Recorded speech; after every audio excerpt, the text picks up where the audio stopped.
Ladies and gentlemen, sometimes you just have to act like you are drunk, like you are crazy. Confuse your enemies, confuse them. We mo. Yeah, we mo. We mo. No basa ega ponto mo. Iye de gugeme. Okwitara kara mi nguru ma mi ga kwuru mu gwo ya baby mo. Abe Maria. Why feeling? Ayandaba.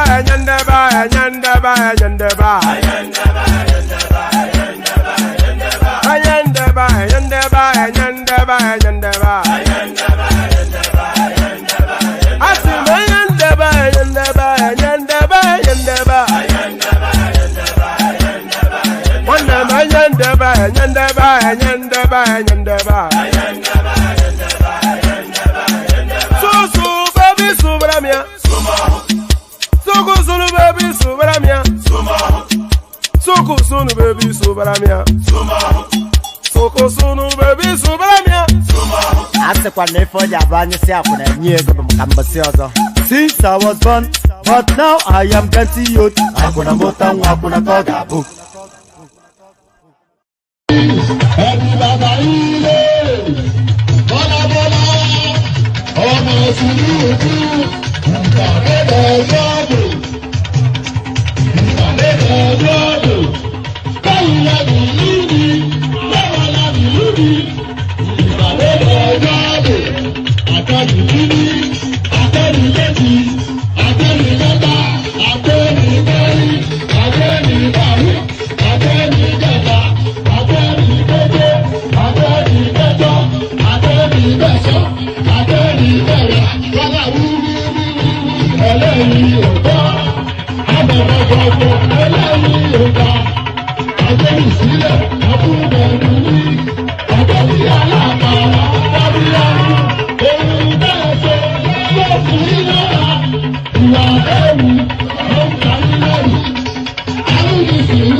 There it is, right there. There it is right there. And there you are right there. And here I am. So here we go. So here we go again.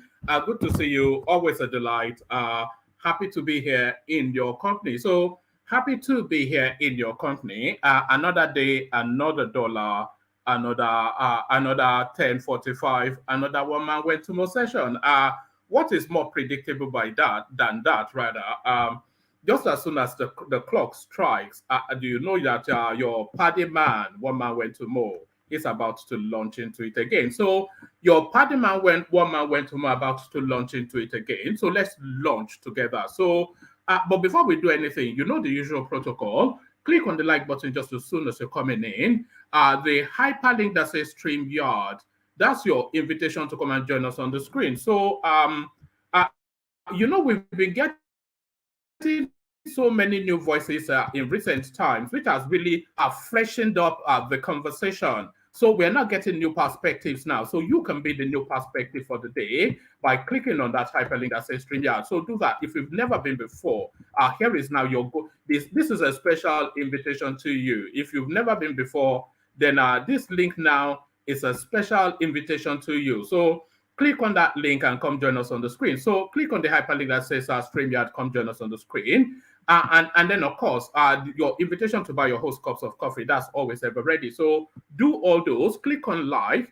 click on subscribe, click on the hyperlink that says StreamYard, especially if you're a new voice. But even if you're a traditional voice, still come join us so we can wrap a conversation around the session. So do all those. So what are we contending with today? We're still with the vexatious Tinubu narrative, and it's a story that would not go away. So this is now what seems to be agitating the news cycle today. We cannot release Tinubu's criminal cases, immigration records till 2023 due to unusual circumstances. So this story now, ordinarily you would dismiss this, but they are attributing this to the FBI. So we'll see how this goes. But then, of course, we have to put a proviso that this is coming from this portal, People Gazette, which is a notorious purveyor of half fact and half fiction. So is this half fact and half fiction, or is there any veracity to it? Hang around to find out. We can't release Tinubu's criminal cases, immigration records, till 2023 due to unusual circumstances, FBI State Department says. So FBI and the State Department, I wonder what the distinction is between the two. But hang around to find out. So hang around to find this one out as well. So now,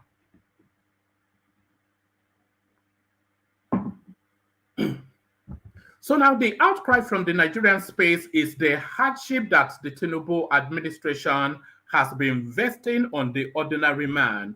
And you know the reasons already. The removal of arbitrage in the currency exchange and the removal of subsidy in the petrol space. So now that removal of subsidy is now forcing petrol to find its natural price within the Nigerian space, and it's quite eye-watering for the masses. Marketers adjust pump price as fuel price hits 617 naira per liter. So your heart has to go out to anybody living in Nigeria at the moment, because it must be unbearable, just the circumstances of life. Because of course you will hear all these price increases, but we don't hear commensurate increase in salaries and pay. So their salary, their pay stagnates, but everything else skyrockets. Can you imagine that life? Marketers adjust pump price as fuel price hits 617 naira per liter. So the circumstances we'll find out, but we don't have to stretch too far to determine we don't have to stretch too far rather to realize what's in play here.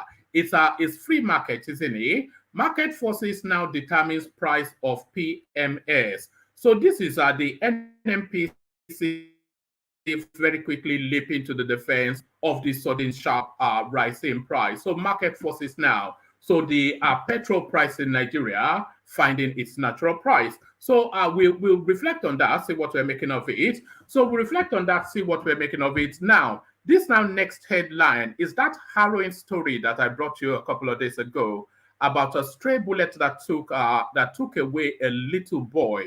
The NDLEA were responsible, and we all watched just the heart-wrenching car chase as the father of the little boy tried to chase down the NDLA operatives that did the random shooting. So we all saw that, and so now that clip that of the whipping father as he chases down the NDLEA. So that viral clip has now taken the Nigerian state by storm. Let's put it that way, and it has ratcheted up to the level of the presidency. And it looks as though action might be taken. Action might be taken. Tinubu orders investigation into killing of 2-year-old boy by straight bullet during NDLEA operation in Delta. So will this be that one instance where justice will be done? So because of course, if he's taking personal interest in this, then we have the expectation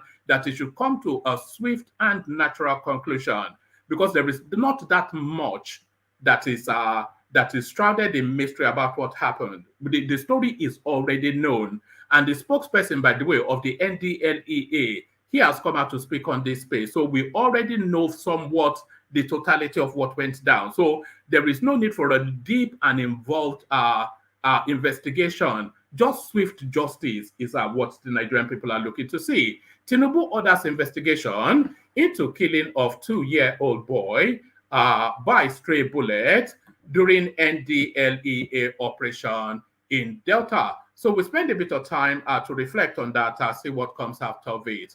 So now, I'm insisting that Reno Omokri, he is canvassing for a position within the Tinubu administration because he's always gushing and glowing anytime he references Tinubu. So now let's touch base with Reno, see what latest love letter is writing to the man in Aso Rock. President Tinubu must lead the way by facilitating increase in minimum wage, or he will soon lose the huge support base he started off with. So so this ties in rather nicely with the narrative with that that previous headline of the increases in the petrol pump price. So the increase in salary has to match somewhat the inflation that is running out of control. Otherwise, the hardship will be unbearable on the people, and they will very quickly turn against his government. President Tinubu must lead the way in facilitating increase in minimum wage, or he will soon lose the huge support base he started off with. So that's Reno Omokri putting his recommendation to the Tinubu administration. So as I said, a love letter. So a love letter, and then we'll finally land on this then. And it's still within that space then of the pressure on governance to act to ease the pressure of living on the average Nigerian. Tinubu bows to pressure, order review of 8,000 naira palliative. So the 8,000 naira palliative, remember we discussed that at length on this platform. I think Hassan actually turned up on that day, and he was incandescent with rage at the derisory amount that a lot of people were quite mocking, actually. I was somewhat defensive, but a lot of people were quite mocking that what effect or impact would that have on the Nigerian person.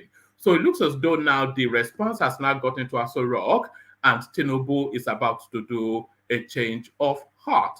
But Tinubu bows to pressure, order review of 8,000 naira palliative. So we'll spend a little bit of time on that as well, reflect on what is in play there. So a lot to go through. So lean back, kick back, take it easy, relax into it. And by the way, there's plenty of room on the studio if you want to come join. Lean back, kick back, take it easy, relax into it. The usual protocol, click on like as you're coming in. Click on subscribe if you haven't done that already. The hyperlink, as I said, StreamYard, if you want to come and join me on the screen. And your invitation to buy your host cups of coffee, that is pinned on the comment section. So do all those. So as you do all those, let me take a micro musical intermission. And then when we get back, we'll launch into it. But first, you know where we're going, of course, the K guys.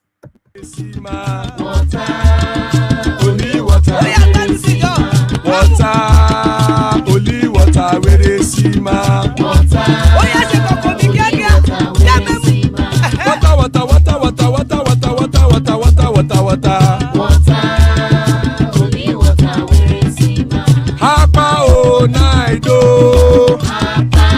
Hapa o naido. Hapa you don't come o.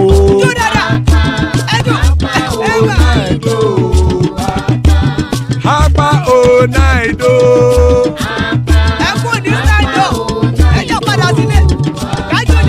Oro kẹ̀kẹ́ ẹlẹ́mù yé o. Ibe sodi ya kẹ̀kẹ́ rẹ ẹlẹ́mù rẹ o. Bobby master kẹ̀kẹ́ rẹ ẹlẹ́mù rẹ o. Chief Waila ti kẹ̀kẹ́ rẹ ẹlẹ́mù rẹ o.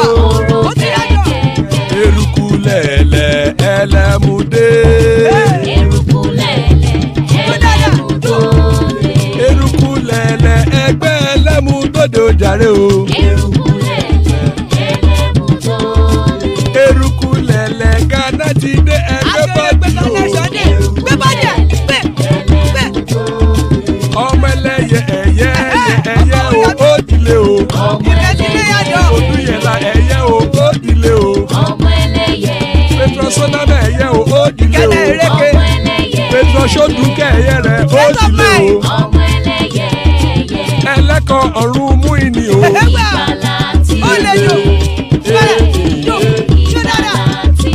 Àkùkọ ọ̀run mẹ́kọ.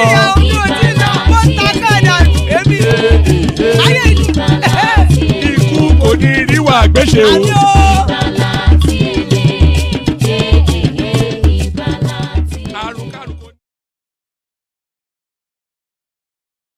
There, Akoko Orun Meiko, the cockroach of the heavens don't crow yet. Iku Koniriwa Gbeshe, may death have nothing to do with us. So I can't think of a prayer more important than that. So I cannot think of a prayer more important than that. So amen to that on behalf of myself and you, my friends. So amen to that on behalf of myself and you, my friends. So now to it and immediately to and by the way, yeah, you may say I did not give you this headline. It just came through in the news cycle, but let me kick it off with this one. This is Joe Igbokwe, one of the very few Tinubu supporters from the Southeast, who seems to now be turning against who everybody thought was his paymaster. I think he's trying to find his way back to the. I think he's trying to find his way back to the Southeast. You know, he's been declared persona non grata in the Southeast, so I think he's trying to find his way back. Tinubu continuing Buhari's injustice marginalization against Southeast. This is Joe Igbokwe. A chieftain of the All Progressive Congress in Lagos State, Chief Joe Igbokwe, has condemned what he called policy of continuing marginalization of the Southeast by the present administration of President Bola Tinubu. Igbokwe said the party should have zoned its now vacant national chairmanship seat to the Southeast to placate the zone over long-term injustice and marginalization. So it looks as though Joe Igbokwe, he has now found his way into that marginalization narrative. Is this thing not scrolling? If it doesn't scroll, then it doesn't scroll. Let's see if it does scroll. Well, there it is right there. So that's Joe Igbokwe. So that's just a tiny little detail just to show you what's going on there. So let's now go to the headline piece. So, you know, I was a bit reticent to bring you this because it seems just somewhat laboring over hashed and rehashed narrative that we have circled round and round endlessly. I'm not sure the level of veracity we're giving to this, but let's present it anyway. We cannot release Tinubu's criminal cases, immigration records till 2026 due to unusual circumstances. FBI, State Department. President Bola Tinubu's criminal and immigration records in possession. That should be in possession. That should be in the possession. President Bola Tinubu's criminal and immigration records in the possession of the United States will not be released until 2026, authorities said in court documents seen by correspondents. The U.S. State Department and Federal Bureau of Investigation cited unusual circumstances for denying the release, for denying to release the record to the public. Following a Freedom of Information request, the United States Authority said even if they were to release the records, it would be at least until January 2026 before they could do so. A civil suit has now been filed over the matter before Judge Barry Howell of the United States District Court for the District of Columbia in Washington, D.C. Aaron Greenspan, an American public disclosure activist, had filed a request to the FBI, State Department, Department of Treasury, and Drug Enforcement Administration, among our federal and local agencies, seeking an urgent release of Mr. Tinubu's immigration and criminal records. The filing came as Mr. Tinubu maintained in court that he did not commit any crime during his decade-long residency in the United States. Mr. Tinubu also asserted ownership of his identity, despite strong indications he might have changed names and education records in the past. Mr. Tinubu's real identity and education record, oh God, should we continue with, okay, I've started this, so I have to read it to the full. So Tinubu's identity and education record, he facilitated an employment with Deloitte and Touche. We all know that he worked, and Deloitte and Touche have also told us that he worked for them. We know that he worked for Mobile, because Mobile have come out to tell us that he worked for them. And we know that he went to that university because so I'm not quite sure still what they are wrapping around this. The filing came as Mr. Tinubu maintained in court that he did not commit any crime during his decades-long residency in the United States. Mr. Tinubu also asserted ownership of his identity, despite strong indications he might have changed names and education records in the past. So education records change from, I don't get it, I must be stupid because I do not get it. Mr. Tinubu's real identity and education record contains omissions and contradictions that he has not explained to the public. For instance, the Nigerian president had said under oath to the Electoral Office INEC while seeking to be Lagos State Governor in 1999 that he attended the prestigious University of Chicago. So the university has disowned Mr. Tinubu. Another American school, Chicago State University, confirmed. So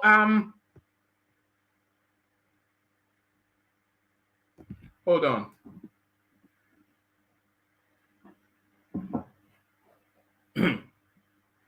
I just want to, I'm just pausing for a moment to realign my brain. Is it any leap to come to what's happened here? So it's clutching at straws, isn't it? Okay, let me give you it again, and then you see why I've had to pause. It's just so much of a reach, It's a reach into the ludicrousness and the ridiculousness. So listen to this. It says, for instance, the Nigerian president had said under oath to the Electoral Office INEC while seeking to be Lagos governor in 1999 that he attended the prestigious University of Chicago. All right. The university, so that's what they are claiming to be a lie.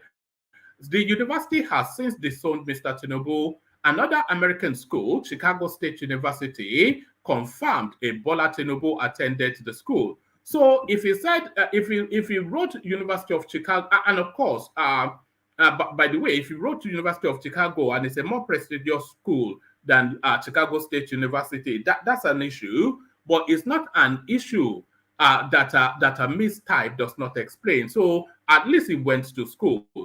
I think that's been confirmed. The university has since disowned Mr. Tinubu. Another American school, Chicago State University, confirmed a Bola Tinubu attended the school, but did not say whether it was the Nigerian president. So the Nigerian president is Bola Tinubu, and the Chicago State University confirmed that Bola Tinubu attended at the university. So Tinubu would have attended that university 40, 45 years ago. So how many possible Bola Tinubu's will be in Chicago attending Chicago State University other than the Bola Tinubu that we know to be Bola Tinubu? So just listen to this. It stretches credibility. It stretches credit. It is incredible. The university has since disowned Mr. Tinubu. Another American university, Chicago State University, confirmed Bola Tinubu attended the school, but did not say whether it was the Nigerian president. So, how would they be able to say whether it's the Nigerian president is Bola Tinubu? A Bola Tinubu attended their university. Documents from the school showed that a person bearing Bola Tinubu who attended the school in the 1970s was a female. Mr. Tinubu also stated under oath in 1999 that he attended primary and secondary schools in Lagos and Ibadan in the 1950s and 1970s, but he expunged those assertions from his latest. But he expunged those assertions from his latest INEC application. And by the way, apologies for people who feel that why are we still going over this sort of thing? This is what is making the headline now. So we have to go with what is making the headline. We have circled around this so many times. Yes, so this is really clutching at straws, though. If this is the substance of it, then I don't think Tinubu has any cause to worry. Mr. Tinubu also stated under oath in 1999 that he attended primary and secondary school in Lagos and Ibadan in the 1950s and 1960s, but he expunged those assertions from his latest INEC application form ahead of this year's general election in February. He did not explain why he removed the claims, although there was no evidence that the primary school he said he attended ever existed in Nigeria.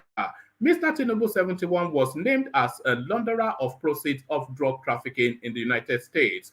Court documents in 1993, and then it goes on into all of that. So the record formed a key part of the ongoing challenge to Mr. Tinubu's election as president of Nigeria before a tribunal hearing in Abuja. This prompted Mr. Greenspan, who runs Plain Sight, a website that holds files from American courts and institutions, to file multiple requests to the United States authorities in possession of documents that could help clarify some of the crucial questions upsetting Nigerian minds. I'm not sure that those questions are upsetting Nigerian minds. It may well be upsetting pecuniary political vested interest minds, but not Nigerians. The State Department is believed to have records of whether or not the person who applied for a U.S. visa and traveled as Bola Tinubu in the 1970s is the same person running Nigeria today. The FBI could throw more light on how Mr. Tinubu became involved in drugs in the United States and other criminal charges he might have faced, but which were not in the public records. This office will not be able to respond within the 20-day provided by the statute due to unusual circumstances, the State Department said in a May 15, 2023 letter to Mr. Greenspan. So May 15, so this is June. I wonder why this is now surfacing. Previously, in August the 4th, 2022, the FBI sent a message to Mr. Greenspan saying, please be advised that unusual circumstances apply to the processing of your request.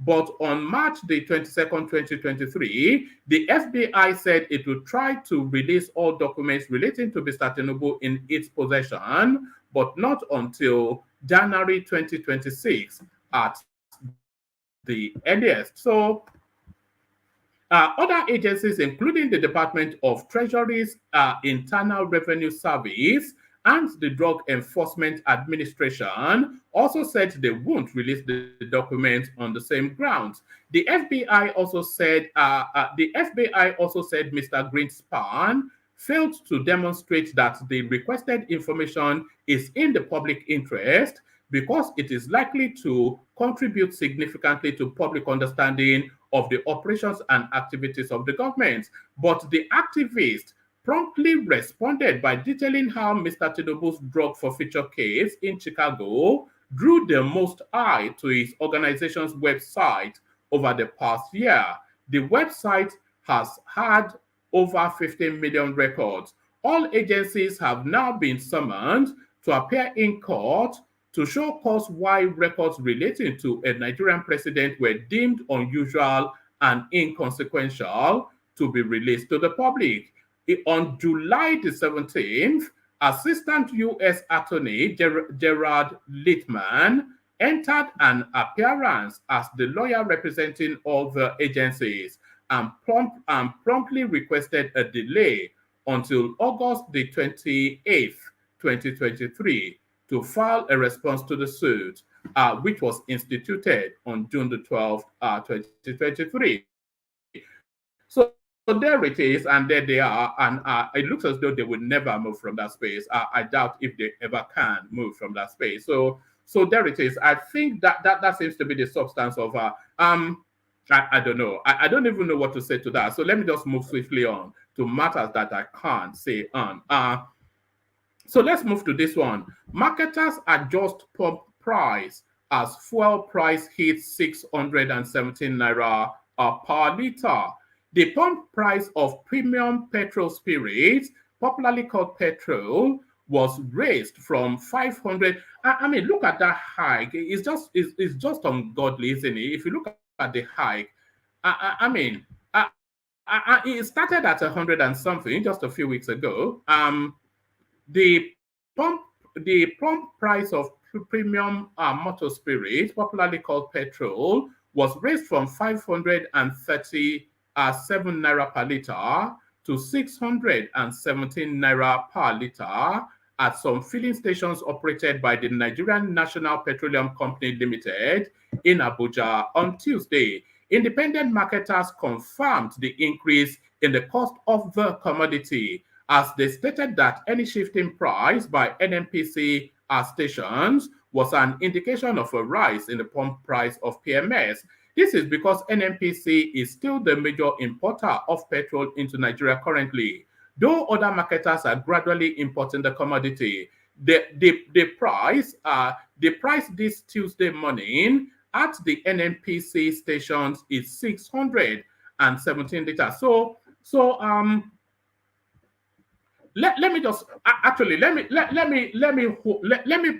play you some music. I need to get some water. Let me play you some music, get some water, and then I'll come back and share thought. Let me play you some music, and get some water.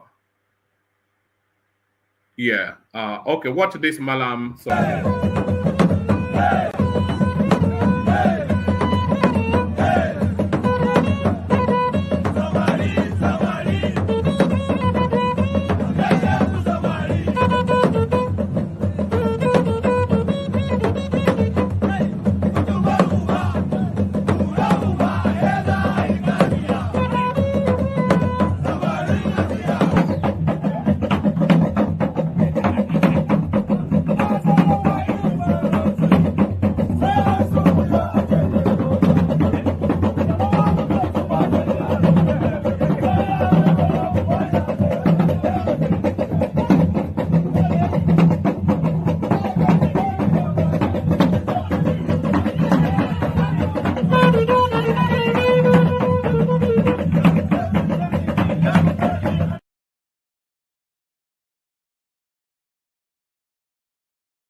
So let's get back to it. Yes, the pump price of premium motor spirit, popularly called petrol, was raised from 537 naira per liter to 617 naira per liter at some filling stations operated by the Nigerian National Petroleum Company Limited in Abuja on Tuesday.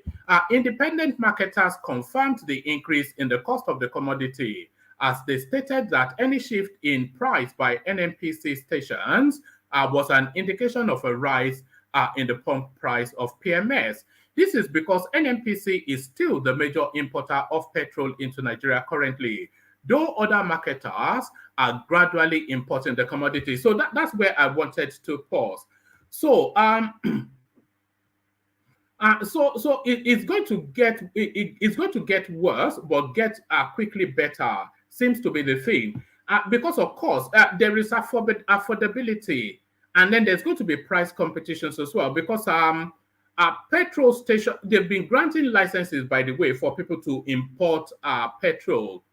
So NNPC no longer the sole importers of petrol. So there are other privateers that have been granted licenses to import petrol. And those petrol, from all we're hearing, they are already berthing in the Nigerian shores at the Nigerian ports. So what you are going to see now are private marketers competing on price, and that will force the price down. But at the moment, we have a monopolistic situation where NNPC seems to be, where NNPC not seems to be, but are the sole importers of petrol as it stands, and therefore they can set the price. So whatever price they mark up will be the price that everybody sells at. Independent oil marketers confirmed the increase in the cost of the commodity, as they stated that any shift in price by NNPC stations was an indication of a rise in the pump price of PMS. This is because NNPC is still the major importer of petrol into Nigeria currently, though other marketers are gradually importing the commodity. The price this Tuesday morning at some NNPC station is 617 naira per liter. The Secretary, Independent Petroleum Marketers Association of Nigeria, Mohammed Shaibu, told correspondents. Recall that President Bola Tinubu, I think that might well be all we need from that. Okay, let's take all of it. Recall that President Bola Tinubu had, during his inaugural address on May the 29th, announced that subsidy on petrol had ended, a development that led to the jump in the price of the commodity from 100. So look at the dates, and then you see this is where your heart goes out to the average Nigerian person.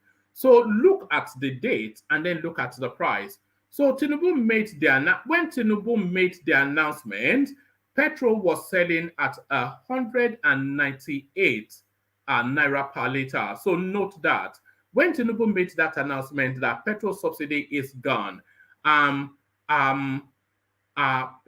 petrol was selling for 198 naira per liter.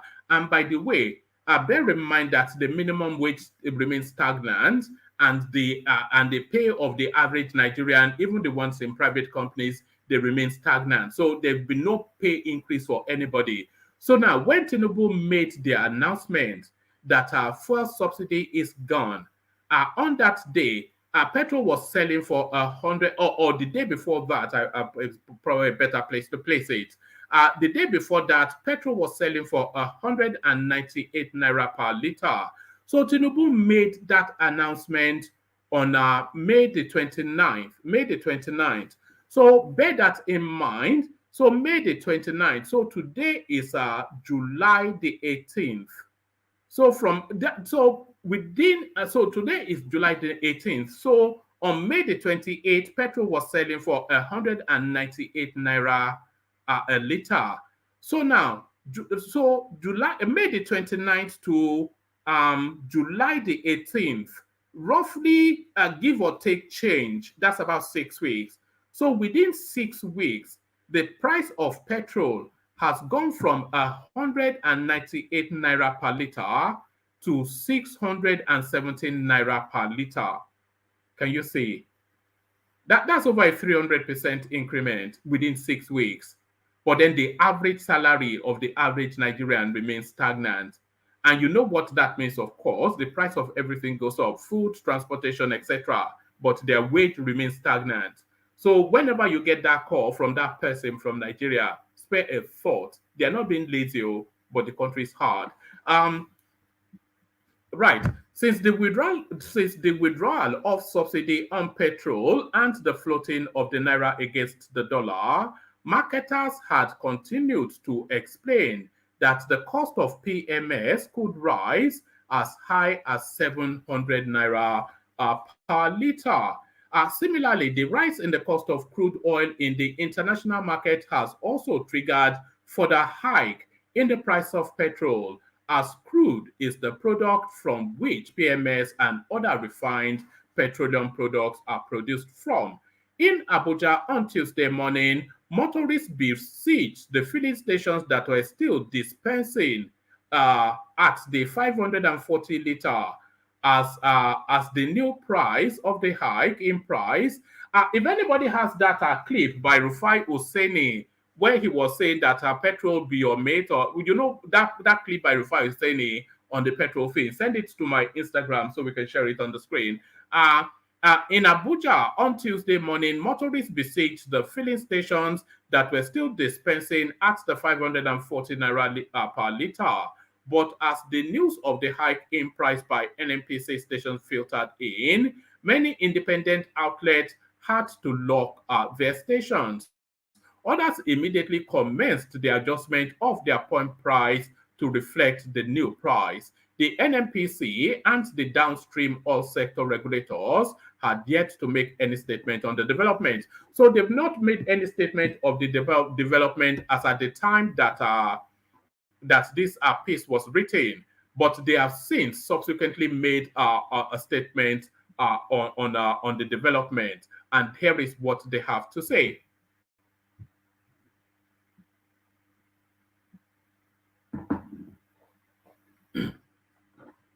So here is what they have to say.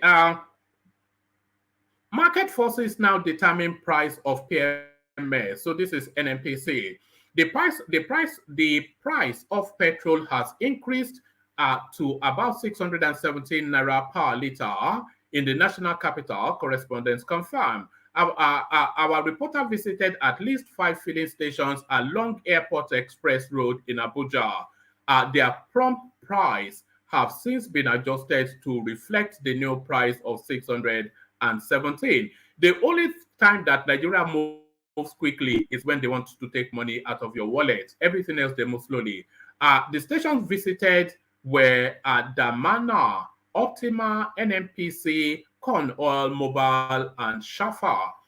Meanwhile, up until 2 p.m. on Tuesday, Shafa filling stations was still selling products at 540 per liter, leading to a slight queue. Reacting to the development, the Nigerian National Petroleum Company, used to be corporation, now is company, limited, spokesperson Gabardine Mohammed told correspondents that the price was determined by market forces in line with the realities of the regulated market. And by the way, it's an international product, petroleum. And if there is a spike internationally, you will see that reflect at the pump price. The only way you would not see that reflect at the pump price is if the petrol was subsidized, and there is no subsidy anymore. According to him, the new price is not unconnected from the recent increase in, there it is. According to him, the new price is not unconnected from the recent increase in crude oil prices at the international market. Also, he said the exchange rate was also a factor that contributed to the increase, noting that the price will not be static, as it may either decrease or increase. On the possible time frame for the Dangote refinery project to commence production, he said this could be answered by the company. He said although it has a 20% stake in the refinery, it will only be supplying 300,000 barrels of Nigerian crude to the refinery. On his part, an energy expert, Professor Adeola, in his contribution, stressed the need for the federal government to provide adequate explanation to Nigerians on the various processes that determine the price. I think the government should come out and explain to Nigerians what is going on. They can't afford to allow other narratives to take. So if we pause there for a moment, this is the one thing. if Tinubu is going to succeed, this is the one space that he has to depart from the Buhari style from. The lack of communication, the arrogance of governance, just doing things without, without carrying the people along. So if Tinubu, if he wants to succeed, then he has to, at least his team, they have to continuously carry the people along. Because if you carry the people along, then they'll be able to wear that suffering even more if they can see a pathway to a brighter place. I think the government should come out and explain to Nigerians what is going on. They cannot afford to allow other narratives to take over. There should be somebody speaking out, explaining to Nigerians what is going on, and begin to get these palliatives out. He said the increase or decrease of prices of crude at the international market is a mixed feeling, stating that when the price is high, it is good news for Nigeria because it is an opportunity to earn more money and we can pay more. However, he said a fall in crude oil prices will amount to Nigerians paying less for petrol. So if Nigeria gains, Nigerians lose. If Nigerians gain, Nigeria loses. So you can see the logic there. A high price of petrol internationally, of course, you don't have to be an economist. That's our mainstay, so we make more money. But then if the price of petrol is high internationally, then you are paying more for fuel at the pump. So that's it. He noted, eventually when we pass this stage and we have domestic refineries, there will be an extent to which these international market prices will affect us. And the reality still remains that we have deregulated, price cannot remain the same again. Meanwhile, since May, is that enough of that? Or okay, let me take it to the end. Meanwhile, since May 2023, Brent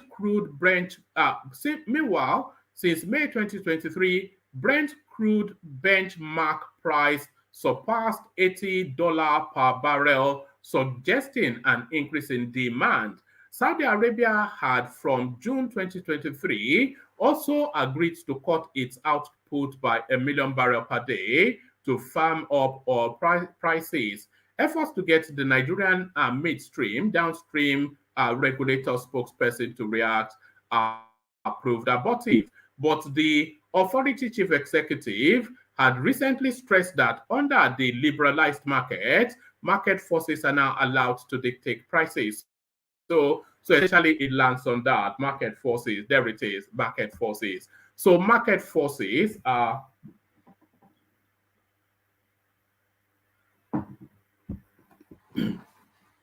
So from market forces, we go on to this. Tinubu orders investigation into killing of 2-year-old by stray bullets during NDLEA operation in Delta. President Bola Ahmed Tinubu has expressed sadness over the death of 2-year-old Ivan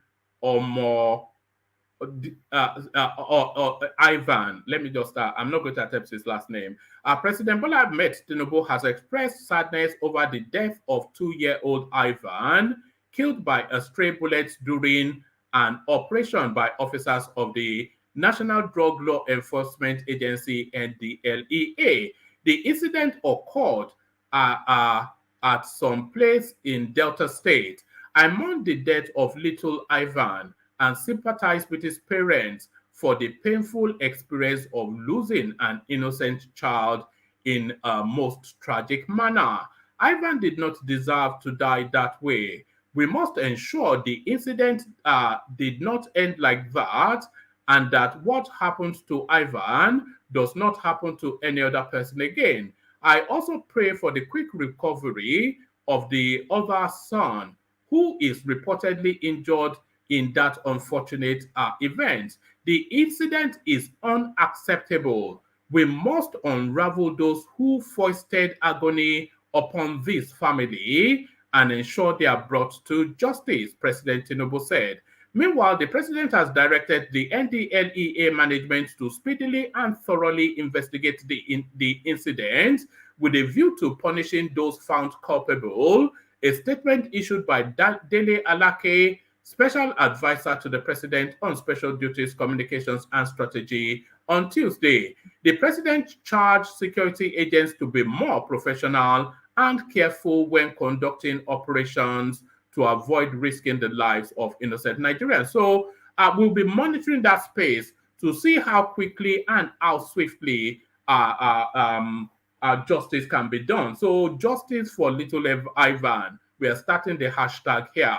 Justice for little Ivan. That's what I say. So justice for little Ivan. President Tinubu must lead the way in facilitating increase in minimum wage, or he will soon lose the huge support base he started off with.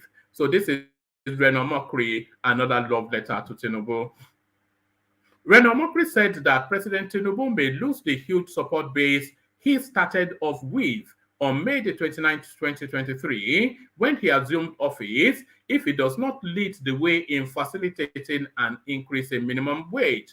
While reacting to the new increase in petrol pump price, Reno said that President Tinubu cannot take the back seat when state governors are increasing minimum wages due to economic hardship their civil servants are facing due to the removal of petrol subsidy. So I'm aware that I hope Uzodema, he increased minimum wage, I think, to 40,000 naira within his own domain.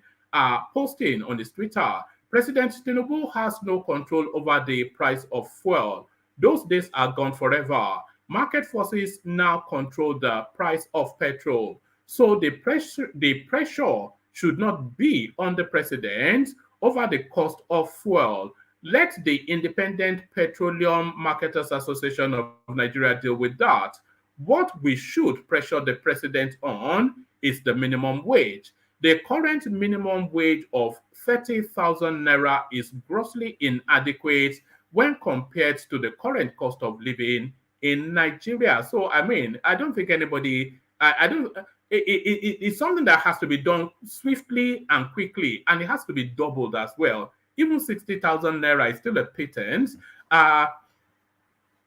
President Tinubu called himself Ashiwaju, meaning the progressive that leads the way. It is not very Ashiwaju-like when governors are unilaterally increasing salaries to help workers cope with the rising cost of living. And Ashiwaju Tinubu has not led the way. Nigeria's minimum wage should increase. Yes, I even said 60,000, but 75,000, I think, is a fairer sort of reflection. Nigeria's minimum wage should be increased to at least 75,000 naira. And President Tinubu must lead the way in facilitating that, or he will soon lose the huge support base he started off with on May the 29th, 2023. If we have 70 billion naira for senators and representatives to buy furniture, if we have 65 billion naira to pay severance to Buhari and Oshibanjo and their aides after their disastrous 8 years in office, surely Nigeria can afford to pay both public and private sector workers a living wage. So yes, public sector workers, but I'm not quite sure how you are able to enforce that on the private sector workers. So this is the last readout now, and then we see what's going on in the room. So this is the last readout.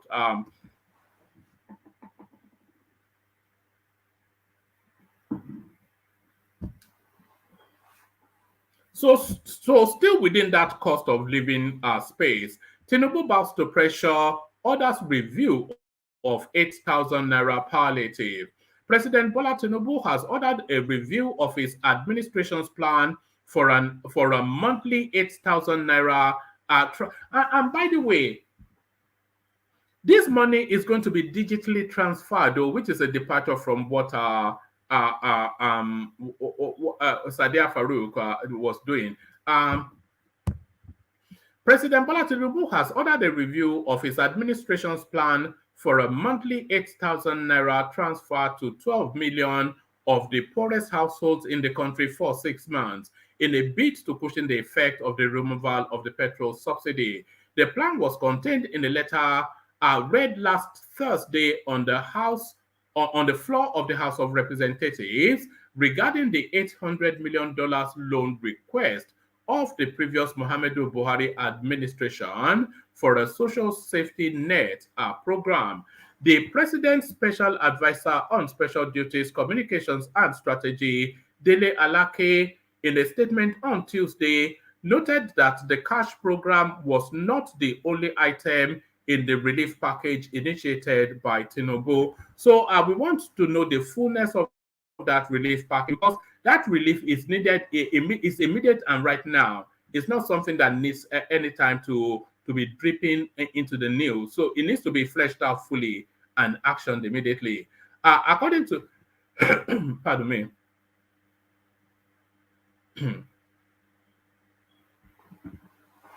right. The President's Advisor on Special Duties, Communications and Strategy, Dele Alake, in a statement on Tuesday, noted that the cash program was not the only item in the relief package initiated by Tinubu.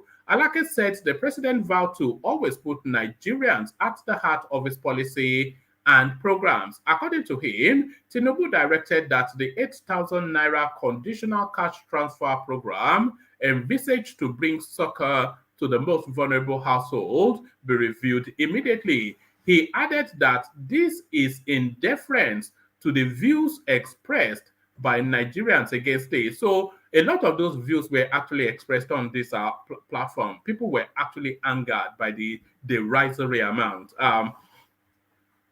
The president also directed that the entirety of the government's palliative program be unveiled to Nigerians, whilst ordering the immediate release of fertilizers and grains to approximately 50 million farmers and households, respectively, in the 36 states and the FCT. So we don't have 50 million farmers, so I don't think so, but 50 million farmers and households. So food and money is what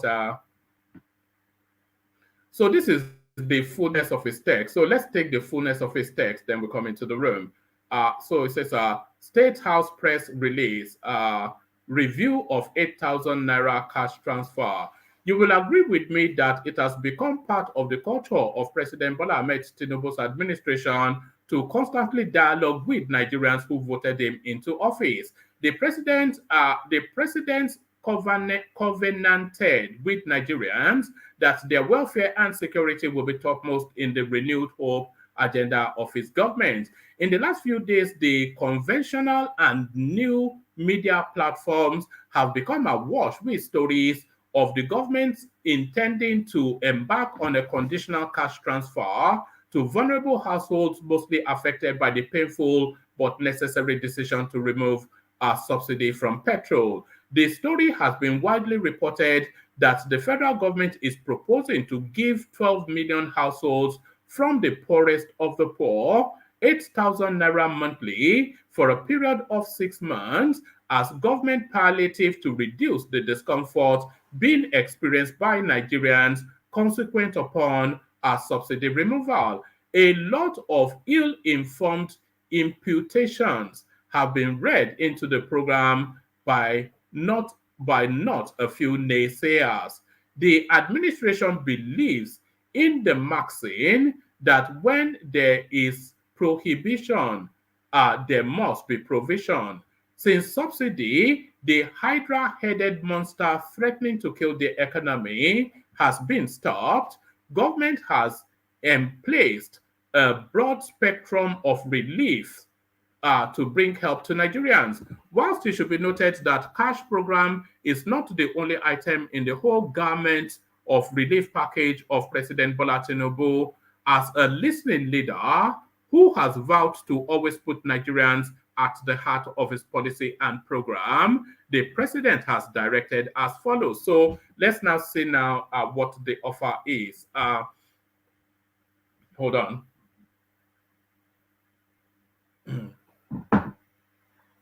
Number one, that the 8,000 naira conditional cash transfer program envisaged to bring succor to the most vulnerable households be reviewed immediately. So reviewed is to say that to be increased, of course.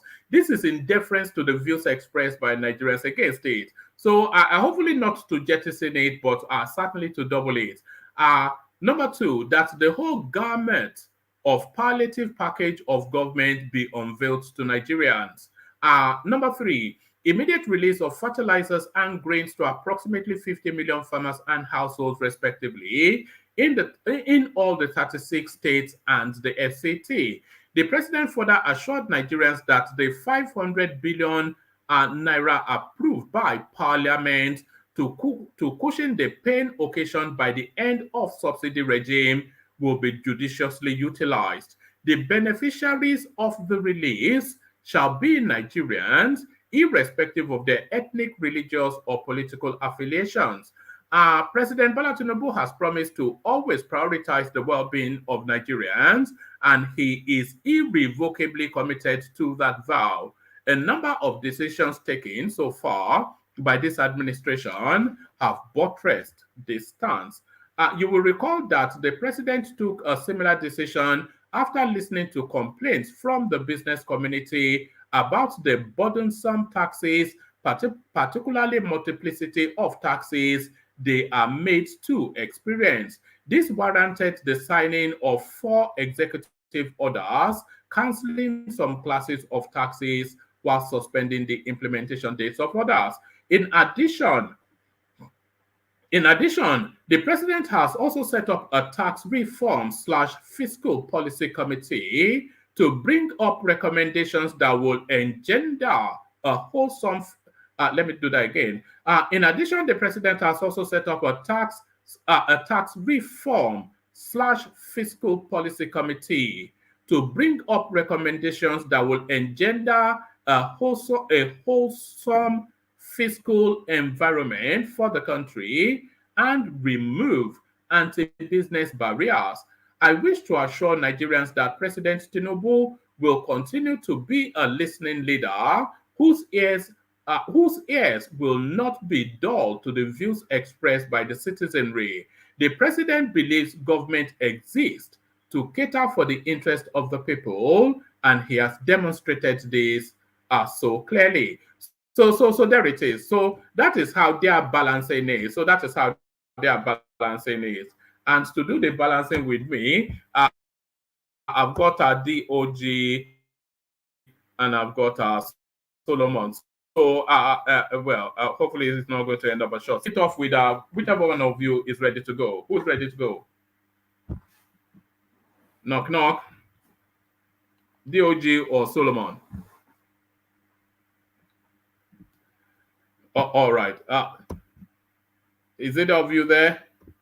If neither of you there, then we might just have to end it there. Can you hear me, woman? I'm here. Can you hear me?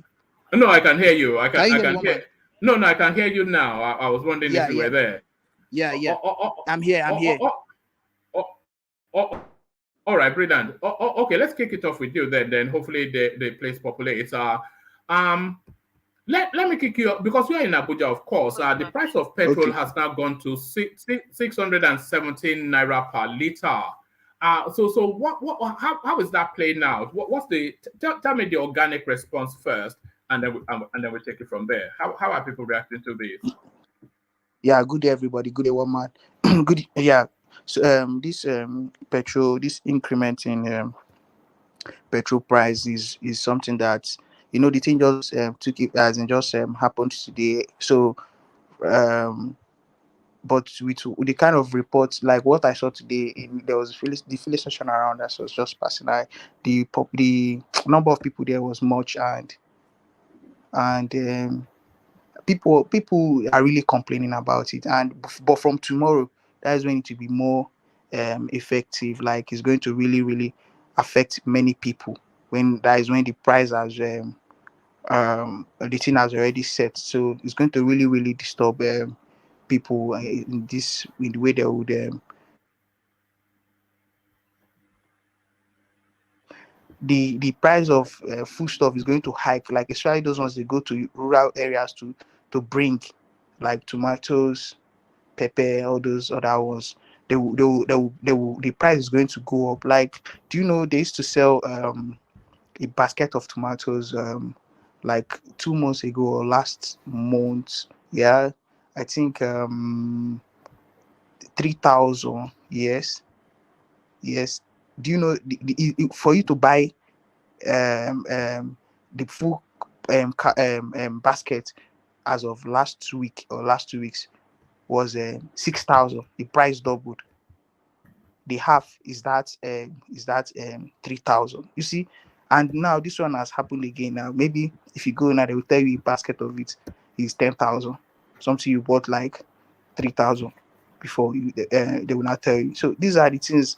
It's really something that is not helping the people for real. It's really it has bad effects as it stands now.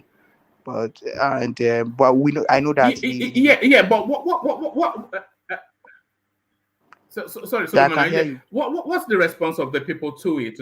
Yeah. What's the response of the people to it, though? Do they understand why the price of petrol is spiking up so sharply? Do they understand? It's not everybody that understands this thing. Like to me now, the way I understand this thing, I know that it is as Tinubu has moved the price of the this subsidy, he can't determine the price of fuel any longer. Do you understand? You can't. So we know now that is from the body. Like for instance, for this NNPC now, they are the ones that would determine the price of fuel and all that. And but all these things too are still for for for the good of the Do, do, country. do, But do, do, do you understand how NNPC determines the price of petrol? Do you understand? no, that I don't understand. You know that crude oil is an international product. Yes. Right. So whatever crude oil is trading for because crude oil now is trading for about $80 to the barrel. So at that price plus the cost of refining, that determines then the price at the pump. So it's a free market price, and there will be constant adjustments. By the way, because the anticipation is that it's going to spike up to 700 naira per liter. But then NNPC, they are somewhat the sole importers of petrol into Nigeria at the moment. But licenses have been granted to privateers as well to import petrol. So those ships are coming in.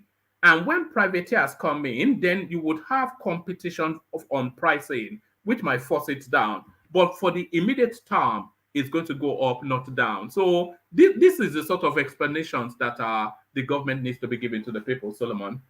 Yeah. With this explanation you just uh, gave now, like um, it shows. I think when those importers start importing, I believe it's going to regulate the price of this petrol.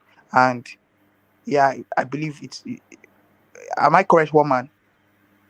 Sorry, repeat what you said. I said, if these importers have been that they just gave license now, if they should start importing, for now you said NNPC is the only people with the rights to the only body with the rights to import petrol. So once the other private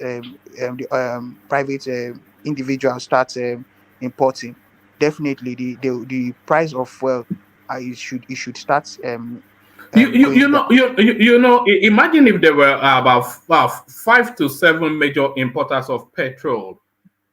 Imagine that. So then what you will have then is a price war, because people will want to sell that petrol, turn around the money and import some more. So, unless they form a cartel to agree that they will continue to fleece the people, then you have that competition in that marketplace, which necessarily will force down the price. So, that is what will play out in the medium term. But in the immediate term, the prices will just continue to go up. Yes, and if they want to form cartel, the first people I feel like, because some weeks back I saw a headline where a northern who runs this who is into oil and gas, he reduced his fuel price. I think his fuel price was the lowest in the country. It was selling, I think, for, because the normal one they sell, I think, is 500 or something like that, but he was selling 400. So with this thing now, if these people should resume, it's like they should resume, if they start importing now, they will really take the price down. I believe that. Oh, Solomon, one Yeah. man, good evening, guys. Yeah. You good see, evening, DOJ. Good to see you. the same here. I just feel, you see, this pump price, even if the private entities start bringing in their own fuel, the fuel, the pump price will vary, but I don't think it will make a lot of difference. I think the main thing is to review that minimum wage. I saw somewhere that they said We, we can we 200,000. can't we can't hear you. Your connection is Can you hear me now? Yes, yeah, yes, no, we can that's hear much you better. now. Yeah, yeah, carry on.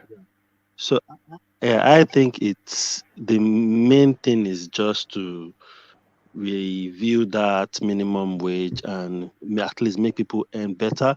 Because if you look at the price, because the way people now compare the rate of dollars to pounds and to naira and the rate of naira to pounds now, if I look at how much I buy fuel per liter, it's still like double the price they said in Nigeria right now. You see, so I think if the minimum wage makes sense and people can afford it, and by the time it start coming down, I don't think it will go down drastically, even if it comes down. I just think the pump price will be varies in different gas stations, but I think it's what people earn. If people can afford it, I don't think it will affect people a lot. And I think that is a way they need to look into the market as well. Like Oh, now, oh, people oh, have purchased most of their oh, goods before now. And because fuel has gone up now, a lot of people, and I think that's just wicked. And I think that's where Nigerians as well need to do better.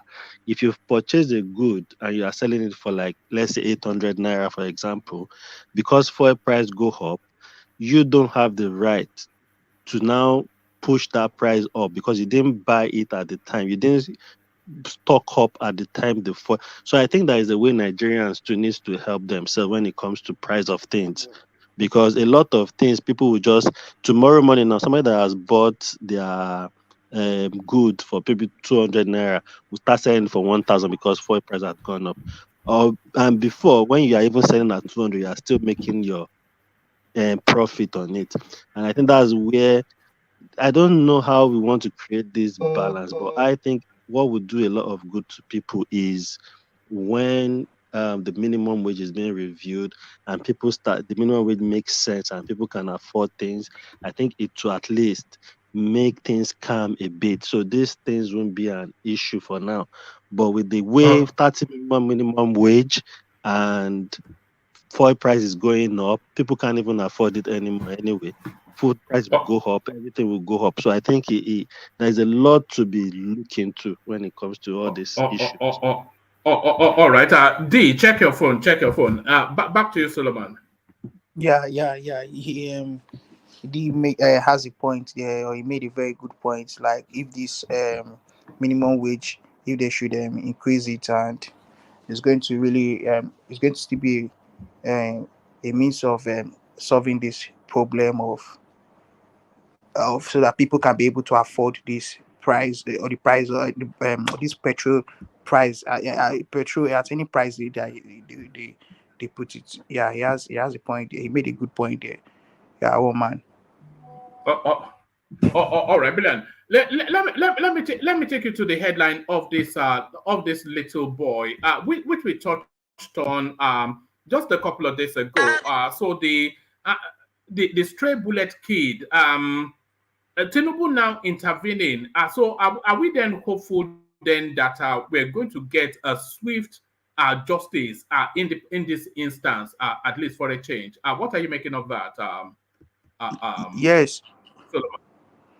yes, woman. You see, this when I saw this headline, I was really, I just said, yeah, that I think this administration is going to really, um, um, go down to the grassroots level to know the problem of the citizens. Yeah, and we need to applaud Obi because he was the person that introduced something like this. You know, the kind of way he did his campaign and going as in going grassroots. Even though Tinubu went, but the way Obi reformed it, like having this, he made the people like feel like he's going to have a heart to heart conversation. He'll have like he's going down. He will just make himself to be a common man that would listen to every other person on the street and in the street. So something like this now, this thing happened in Asaba Delta State, and it has gotten to the president, and they made a comment about this thing. Now it shows that, yeah, these people are they are going to really they are going to do well, and yeah, it's a very So good one, so and I know so so justice. so you think Tinubu took the learning from Peter Obi? Is that what you think? Most of The the the the, adjustments, the man of the people sort of governance.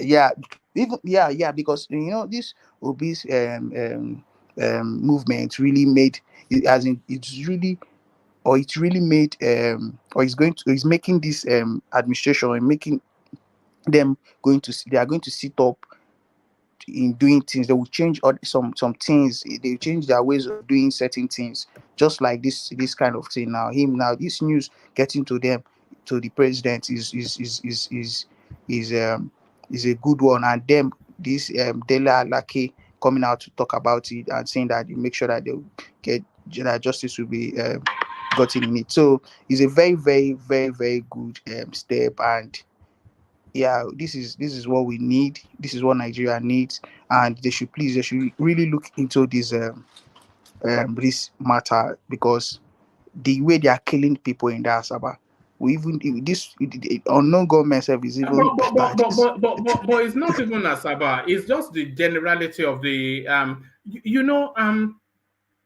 you'd have thought the first training a security agent would have is not to randomly fire shots in a crowded area, because the chances of that shot are missing the suspect and hitting somebody else is very high. But they just shoot randomly and another a 2-year-old boy. So with Tinubu's intervention, hopefully we get a swift justice to this thing. And there's really not that much to investigate, is there? Because there's even been a confessional statement from the agency. So very quickly we're expecting justice on this, Solomon. Yeah. It's a very good one. It's a good development. Like, yeah, because like I said Asaba here because yeah, it's this particular one happened in Asaba when I said Asaba. So that's why I said Asaba, this particular issue. So they need to really continue like this and look into all these people's on all these into all these cases and make sure and go down. They should leave these cities safe, leave Abuja, leave Lagos. They should just go down to all these rural places, and yeah, and they should start asking what they need, what is happening, and they should start, yeah, they should be aware of things going on in those places so that they can tackle their issues and all that, and not just focusing only on people in the cities. Yeah, woman. All right, let me take you to this next headline. Tinubu bows to pressure, others review of 8,000 naira palliative. So we discussed that palliative extensively here, and I was quite adamant that it was sufficient because my thinking then was that the 8,000 naira would be in addition to whatever monies people already have, but I seem to stand alone in considering it a reasonable amount. So it looks as though that criticism has gotten to Tinubu, who's now asking that it be reviewed. So, what are you making of this headline, and how much do you think they should increase it to? Woman, I want to say something. Are you sure you don't have Tinubu people that work for Tinubu in this your platform? Because there are certain things I see here, and I'll be like, I think like at times Madam Zita say that if she's talking, she say like if you are listening, or I know that you are listening, I will be like, what is this woman saying? But I'm beginning to see to to to see sense in what she's saying, and I feel like it's true. And I, I feel like there are people that work with this man closely that that come on these platforms or this platform and other platforms to listen to hear what people are saying, and they are working towards this thing. So the other day we were criticizing this. We talked about this thing, and it was not as in people really um, were not happy with this kind of action he was trying to take off. What is 8,000 naira? For me, I don't even think 50,000 is enough with the way the way things are going. 50,000 that you even go to the market with. I'm telling you, we're not really buying anything reasonable.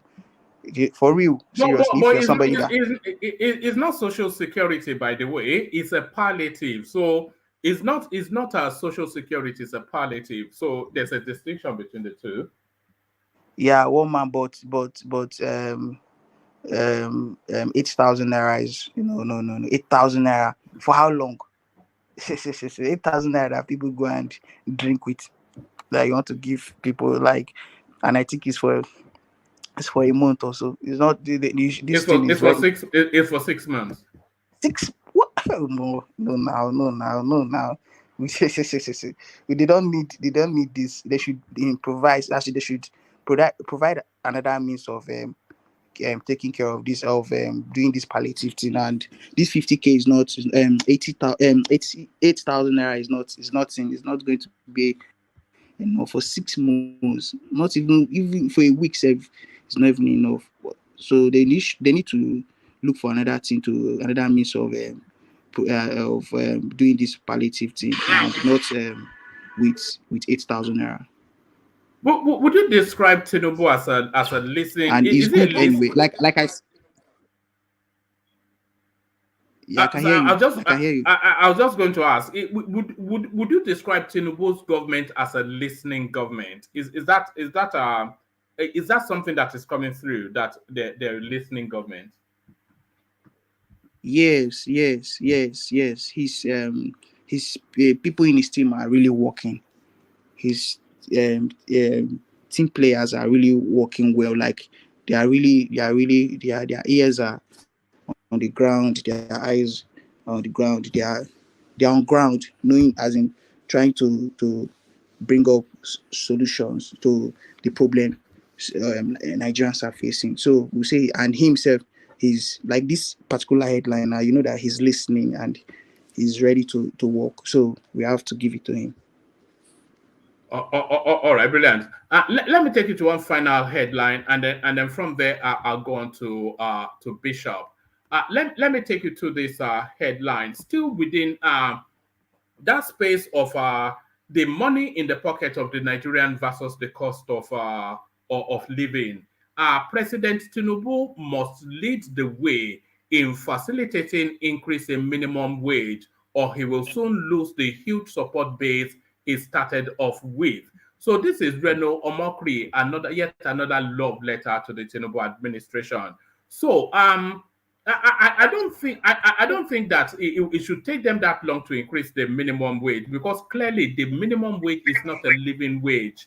And if you are saying you want to get rid of corruption and all of this, if you are paying somebody, civil servant, 30,000 naira, then you are inviting that person to corruptly enrich, to start taking bribes in that. So they have to necessarily increase that minimum wage. So do you think Tinubu would respond to this? How quickly would you like to see him respond to it, to increase the minimum wage? And what figure do you think a living wage is in Nigeria? How much is a living wage?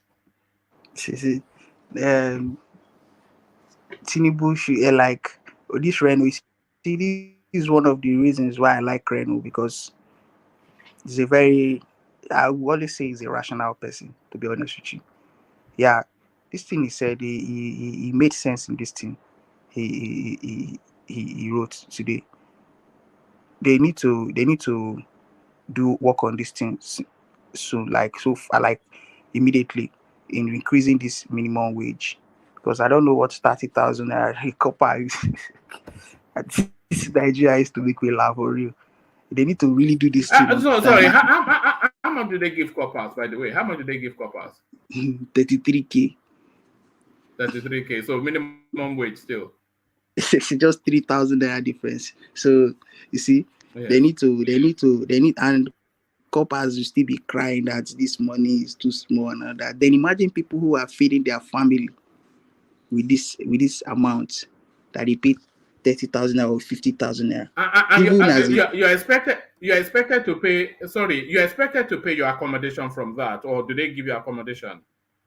which accommodation you be the one to to pay your accommodation now. Nobody's giving you any any place to stay. You be the one to pay for your accommodation. It's just some if you are lucky enough, you work in a federal this thing, maybe they would be giving you, From that yeah, they will have 30K. monthly From stipends for you. Can you hear me? D, did you? Yeah, I can hear you. I think D wants to come in. D, did you want to come Yeah, in? I said you are talking about accommodation. But accommodation is a year. They can start saving maybe a bit to cover accommodation, but they have to pay school fees. Like Solomon says, some of these people have families, and most Nigerians, some of them have 4 or 5 kids. I wonder why. So they pay school fees. You pay. You are No, no, expected no. Sorry, D. D. Solomon was talking about the corpers, youth corpers. So they get Yeah, 33,000. he Yeah, said, yeah, I heard him. He said even yeah. coppers are complaining of 33,000 naira, which is true. So if minimum wage is 30,000, these people that are earning this minimum wage, they have kids, they have family, like he said. So some of them have kids that has to go to school. It's out of the same money they have to feed. They have to pay their transportation to work. So that's why is the situation. That's why I look at most people. They don't understand what most Nigerians are facing because look at what the transportation cost to be with this price hike of fuel. So they will pay the transportation from there. You see, that's why I said this Tinubu regime. I think they are going through a lot at the start of their regime, and I think they should have had plans on this minimum wage. I think this is part of what they should actually tackle first. But probably a lot of this. That's why I don't even understand why this court case is even. I think they should just throw that court case away and let the man focus on what he needs to focus on. To be honest, it's a part of a distraction for the government because this guy is in power and he has to focus on that as well. So I think they need to look at that minimum wage because 30,000 naira does nothing for nobody. Especially somebody that has a family. If coppers are complaining of 33,000, it's copper, most of them are single and they don't even really have anything to do apart from How, transportation. how can you They even can have just a live. family? How can you have a family on 30,000 naira? I can't see how that works. Exactly. Even if Exactly. you manage, if you manage it to the most that you can manage money, you cannot have a family on 30,000 naira. If you It's try not to it's manage not that possible. money, that's part of what is causing depression. Because how do you even manage 30,000 naira? Let's even assume 2 kids, 2 kids in school, feeding, transport, your own transportation to work.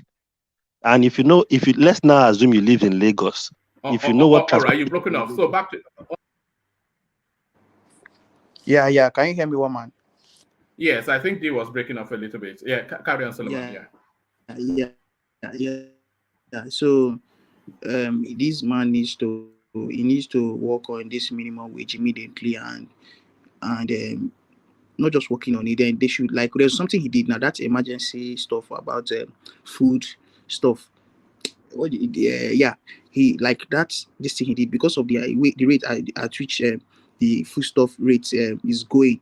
He had to he had to set up an emergency this thing so that they will look into it. That one is a good move. Like, they really need to. Why this? If you see, Nigerians are wicked. So let's remove the fact that fuel is petrol is going up and all that. But do you believe most of these people, even they may be in Abuja or their farms may be in Abuja here, but they will lie that, do you know where I went to go and buy this thing? Did you know how the farm might just be in Nasarawa here? You know how close Nasarawa is to Abuja, and they will still be. These things are not good. So we need to have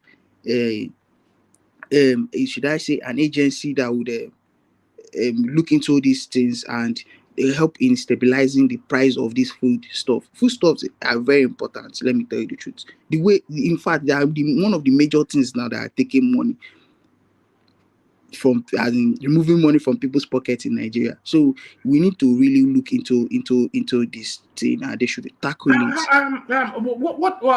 What percentage increment has there been in the cost of a tuber of yam? Just the average tuber of yam. Oh What man, was it? see, What was it 6 weeks ago, and what is it now? I don't really know, but I have a neighbor that used to go to. She, she's an Yoruba girl, and she can buy like a van of yam, and yeah, from one of these Yoruba states, or no, of yeah, I think from one of the Yoruba states also. So I think 5 pieces is about 4 5. I be 4 5 pieces or 6 pieces, 4 5. Can you imagine? For And just, and they are not big yams. Oh. They how are much not was big. it? How much was it 6 weeks ago? This was 6 weeks ago. So how much is it now? I don't even know. It might it would have definitely You've stopped gone more eating than that yam, price. Abi. You are now eating potatoes. No. I don't. I'm not really somebody that eats yam that much. Yeah, I don't eat all those things. How do you even eat? How do you eat? Do you cook or do you just go to restaurants? Sometimes I go to restaurants, and but I stock up. As a single man? I stock up and I cook sometimes. And I go to market to get like my chicken and and my like fresh pepper and fresh tomatoes. I just buy them and keep.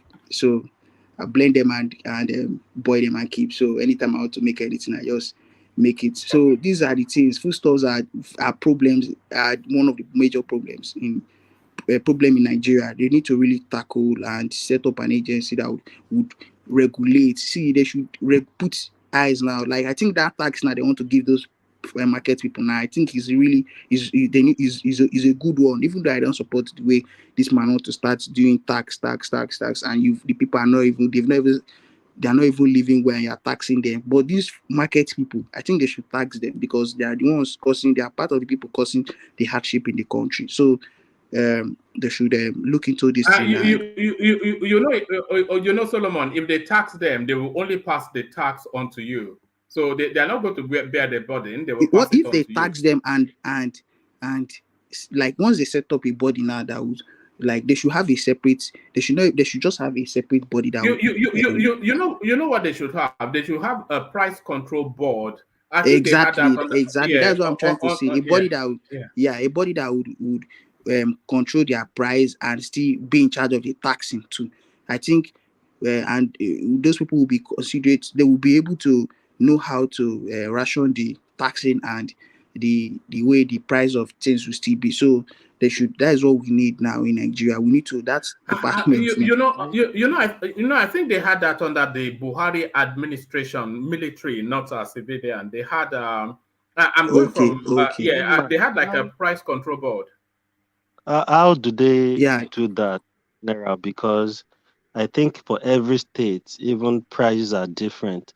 Like now, you guys are talking about yam. In Lagos, they don't sell in theory; they just sell per tuber, just one. When you go to market, they don't have like what Yoruba call issue. They just sell per. You buy your tuber just one, so you can only price when you can. They don't put it like together like Solomon is saying that the girl sells maybe for 3 4 5, yeah. So they sell you sell batuba. So how do they even control when it comes to that? Then how do they look at distance and all those things? So that I think where it's difficult. I just think Nigerians have to have empathy on each other. Most of all these market people, they need to know that okay, don't make too much profit. It's just like when the cash issue was an issue where people that use POS was overcharging people. Those wickedness, Nigerians need to calm down on that as well. All right, back to you, Solomon. Solomon, round out that space and then I'll go on to Bishop. Have we got you, Solomon? All right. Can you hear me still? Solomon?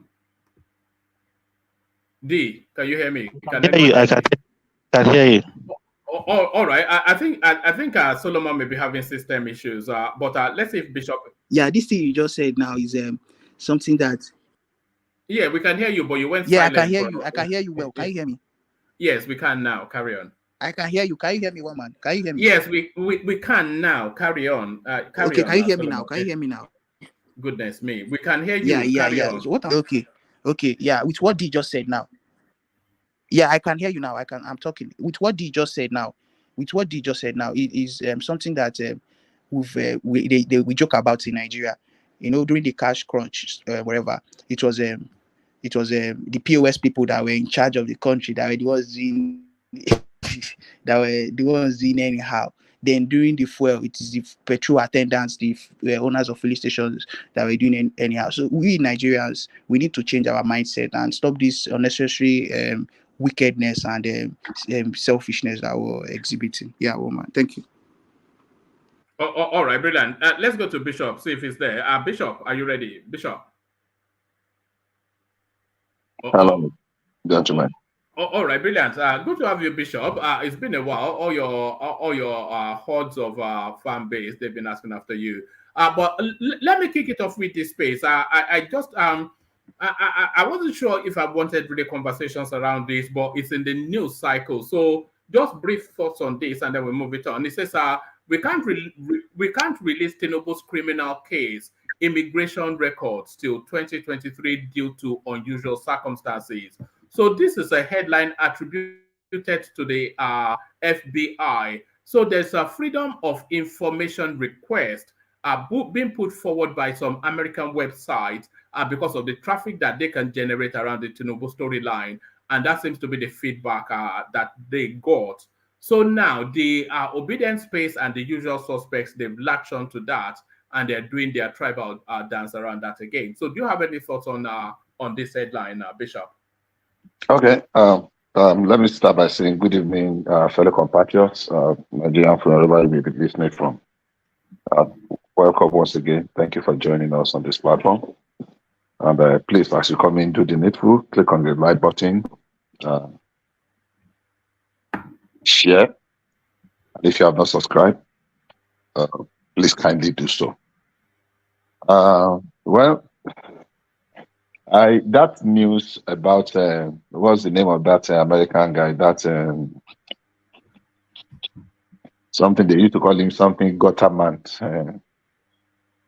When I saw your something earlier on, and I tried to look it up when I had a minute to see if there are other news that published it. The last some major news published, it was only Gazette, the Gazette that kind of recycled it. It's been in the outspace for some time. I think it was around February or March when it first came up that the man, that gutter man, I'm sorry if I'm not pronouncing his name well. I think his name is Greenspan, the guy. Oh, it's not Greenspan. No. All right. Well, maybe his first name or something, but I know it's gutter man, his last name, because I used to interact with him a lot before. I think I blocked him eventually. So he did what? He was the one that did right to the FBI. He was flaunting it, and they did not really respond to him. The idea, I don't know where the issue of 2026 now came in. There was nothing like 2026, because I saw the letter that FBI responded to him. There was nothing to, so it was unfortunately it was a bad outing for him. So I don't know why they now went and brought it back, but it's the usual characteristic manner, just to whip something up. So there's nothing new in what he say, and there's nothing to expect from it. Bishop, I've had an interaction with the owner of this People Gazette, and he told me, and it was in a public online space, he told me quite frontally that often instances they just make up stories.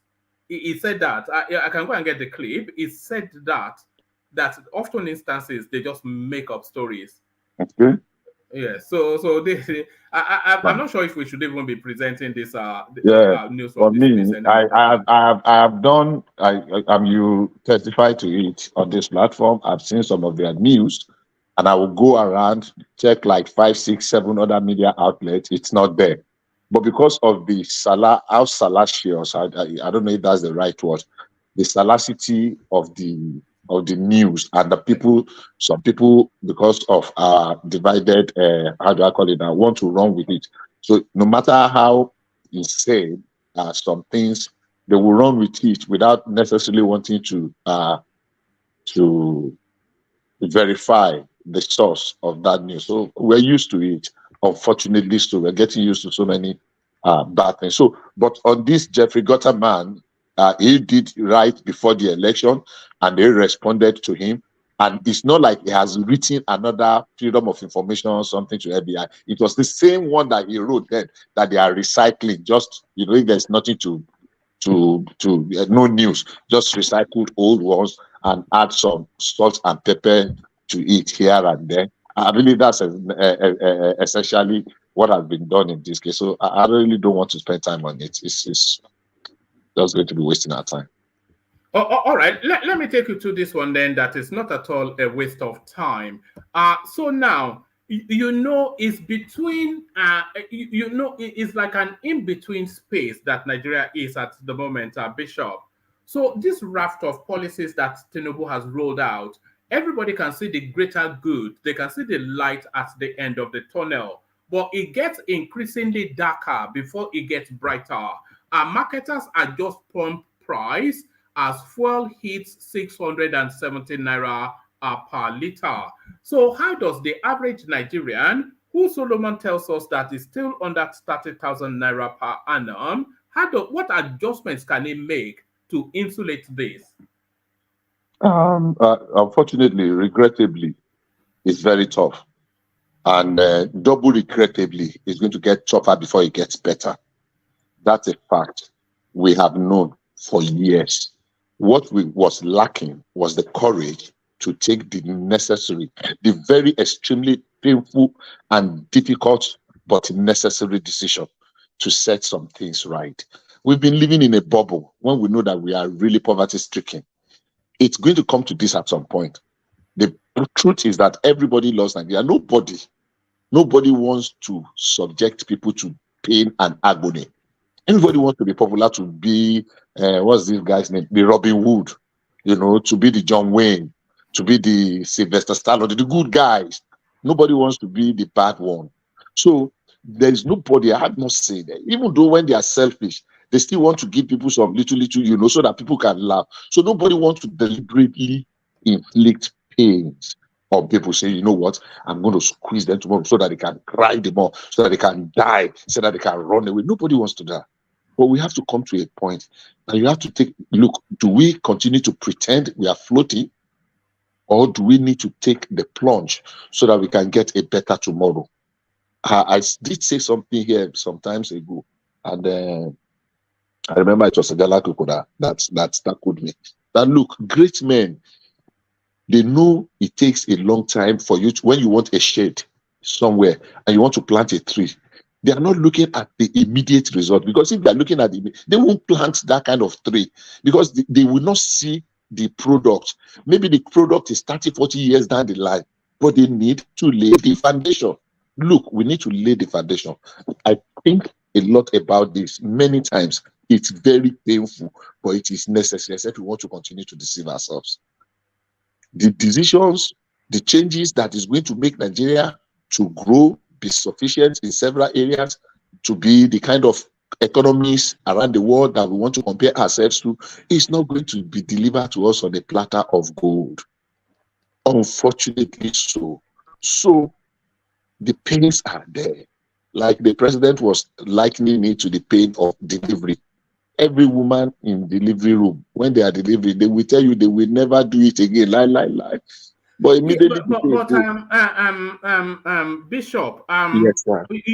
All of these things you said, no, there's no argument against it. But in the immediate, life is just so unbearable for people. I know. So yeah. I know. So you can't say there's light at the end of the tunnel when somebody cannot. No, you can, but you cannot say it to somebody who immediately right now, the suffering is so grueling. At 30,000 minimum wage, and petrol goes from 190 something to 600 plus within 6 weeks. Number one, let's address some things. Let's go to that minimum wage space very quickly, because I've had people loosely making reference to it. Let's stick to facts, please. I know emotions are really overcharged now, but let's stick to facts. Number one, what is the population of civil servants in Nigeria as we have it today? So when we talk of 30,000, what percentage of that, let's say probably our civil servants in Nigeria across the state and federal government, maybe 5 million.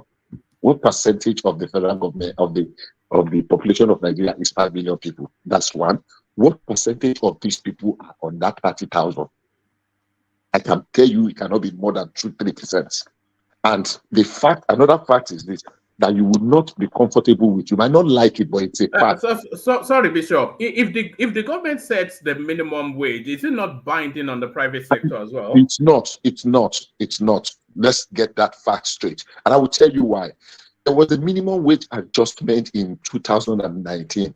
I have not checked recently, but I can tell you maybe more than 10 states have not implemented it. They are still on the previous minimum wage of 18,000. You can check. You can make the checks by yourself. As at the time I checked last, about 2 years, I was discussing, about a year ago, I was discussing with people, only 17 states have implemented.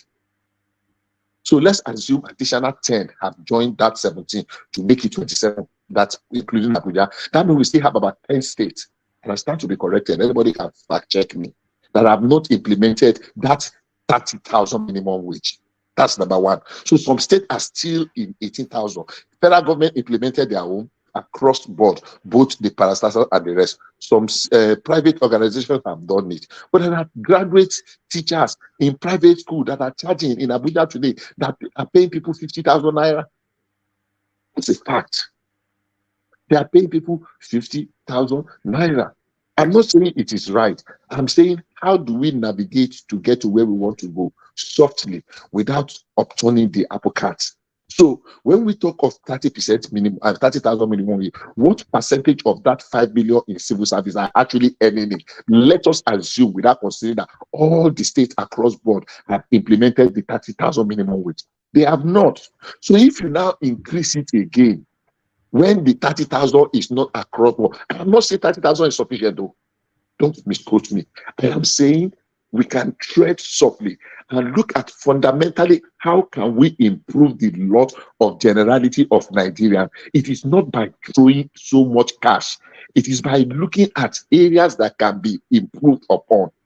Look, if we have under Jonathan, they said there are 14 million farmers that were identified. What are the limitations? What are the limiting factors? Okay, that's the one. What are the limiting factors that is delaying, preventing them from achieving their maximum production level? You know, we have farmers that are still operating at subsistence level. All they need is the input, that is improved seedling.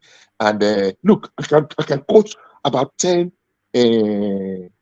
farm products to you now. We are making some improvement that if we introduce some little bit of technology and empower those farmers, they can more than double their per acre of sorry, Bishop, but that is in the medium term, isn't it? I'm not sure that people are taking cognizance of the immediacy of the suffering of the people.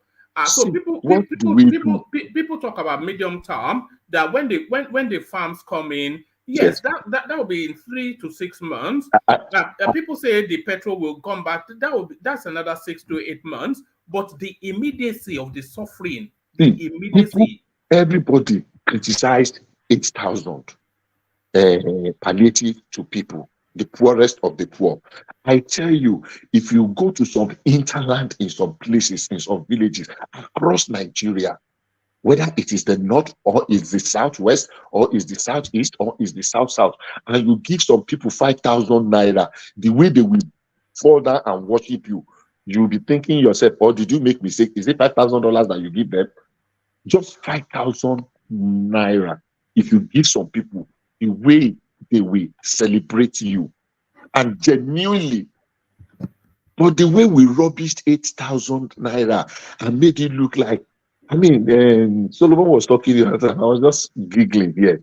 Now you cannot say, oh, you even try to correct it, that it's not once and for all. That it's going to be for 6 months. He was thinking that it's going to be that 8,000 for 6 months, not that 8,000 every month for 6 months, because that was his interpretation by my own understanding. So what I'm saying is that people did not look in the direction you were thinking, one man, by saying that, look, in the immediate, can we cushion the effect on some people, the poorest of the poor? It's not meant for you and I.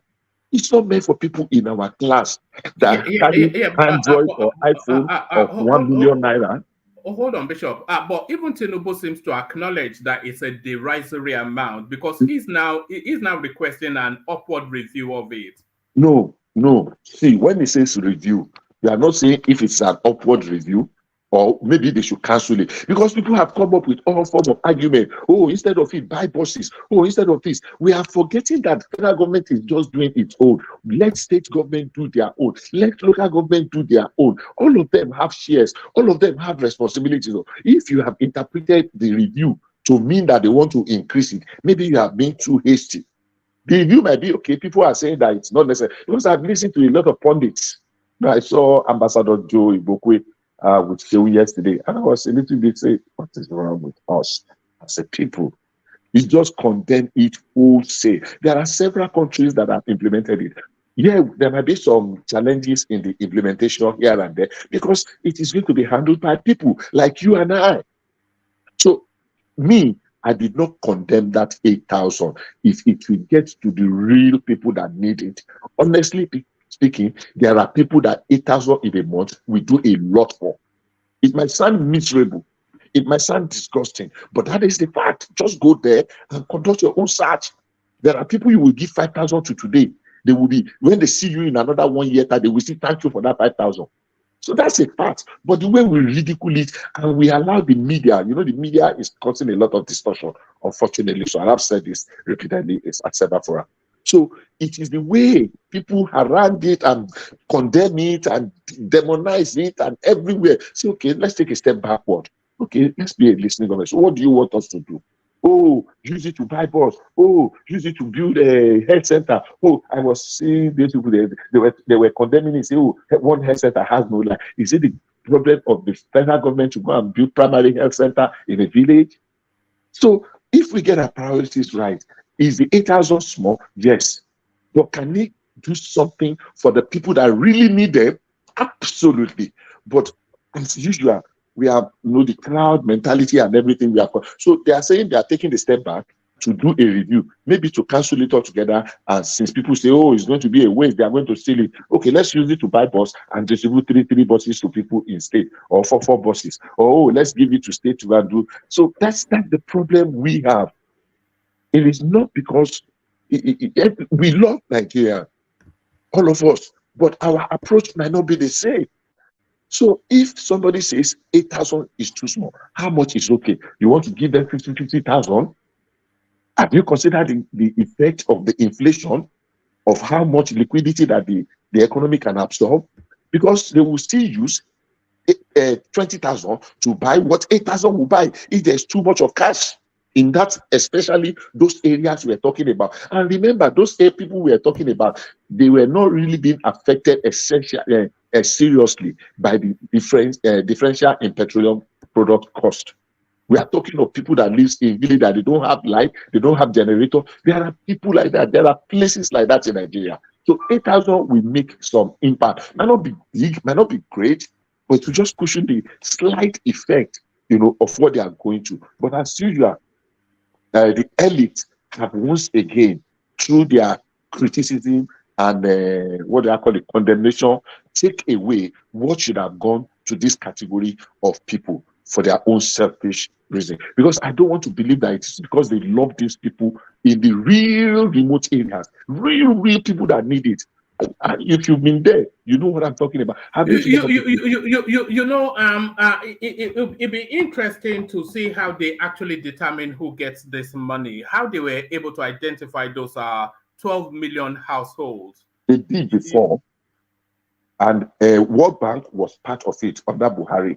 And the World Bank certified it. I can look for that document and send to you. World Bank released a report on the people. And that was why World Bank said that it was only 19% of Nigerian population that got it. But they did verify some of the people. There were some videos of the local areas, people living in thatched houses without doors, with children.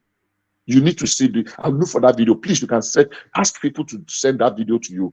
Of when they went to internet, they chose some state. I won't mention state because I don't want to start derogatory here. But they went to some states, some very prominent states, that internal area. You will not believe that people that are talking like this, that there are places like that in their states. I don't want to mention that state now. So I don't want to sound the people who went there. So there are places that, if I mention some places to you, I live in Port Harcourt in Rivers State. If I mention some places to you in Rivers State that I've been to, and what life looks like there, man, people that still drink from the same stream that animals, that they bathe in, and you see what they.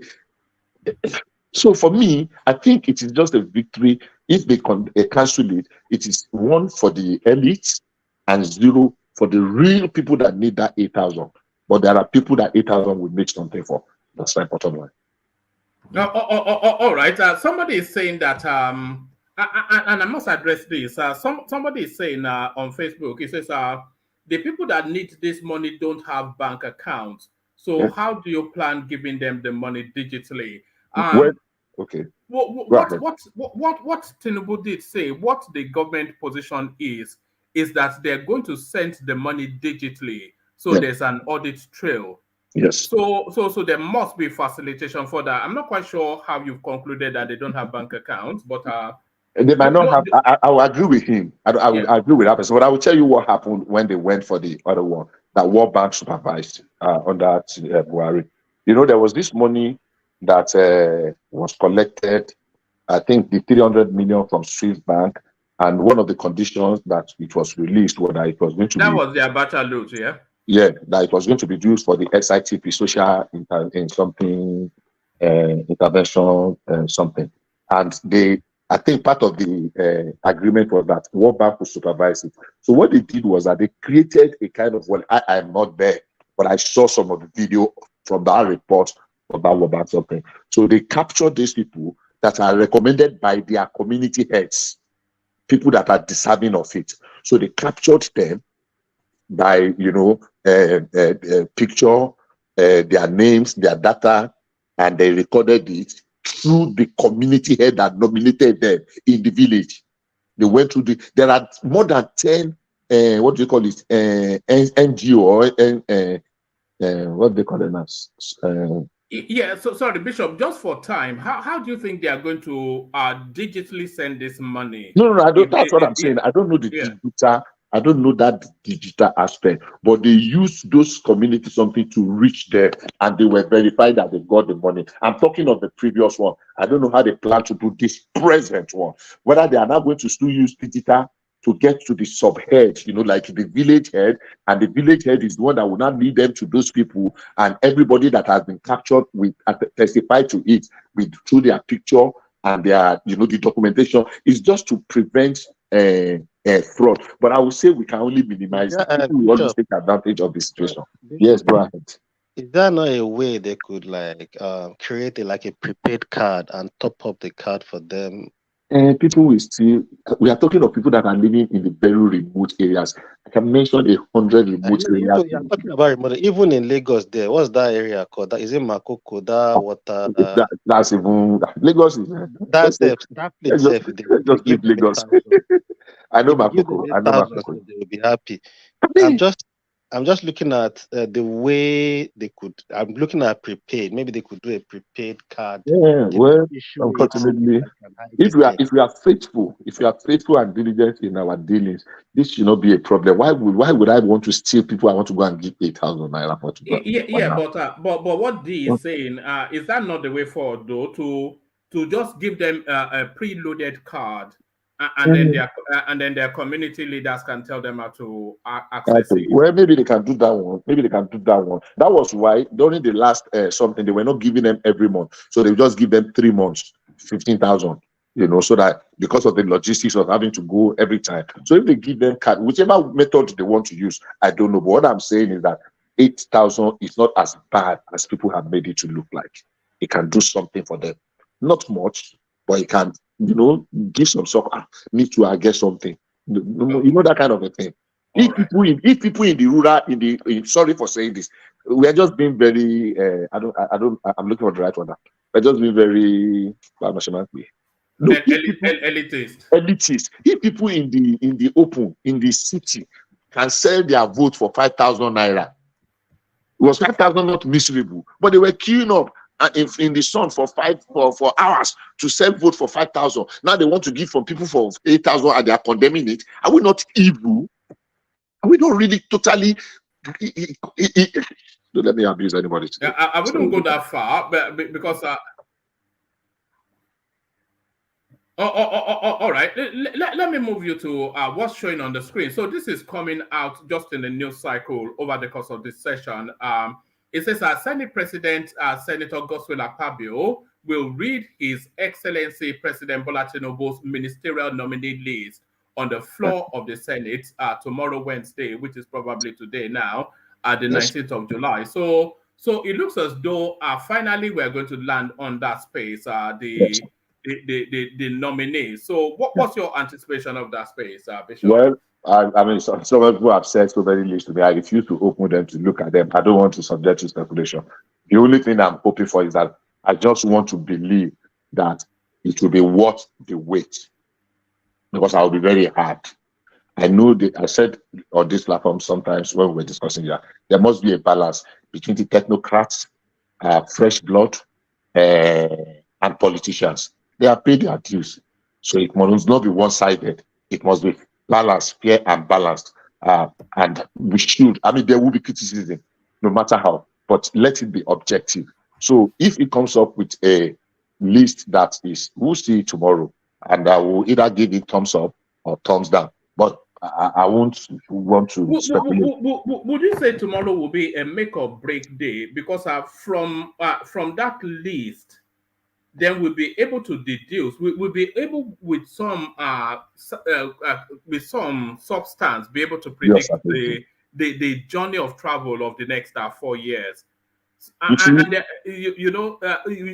There's some traditional names that you expect to see, but you probably want to see some names that inspires confidence. So tomorrow will be like maybe not a make or break deal, but certainly it will give us a good indication of the journey of travel for the next 4 years.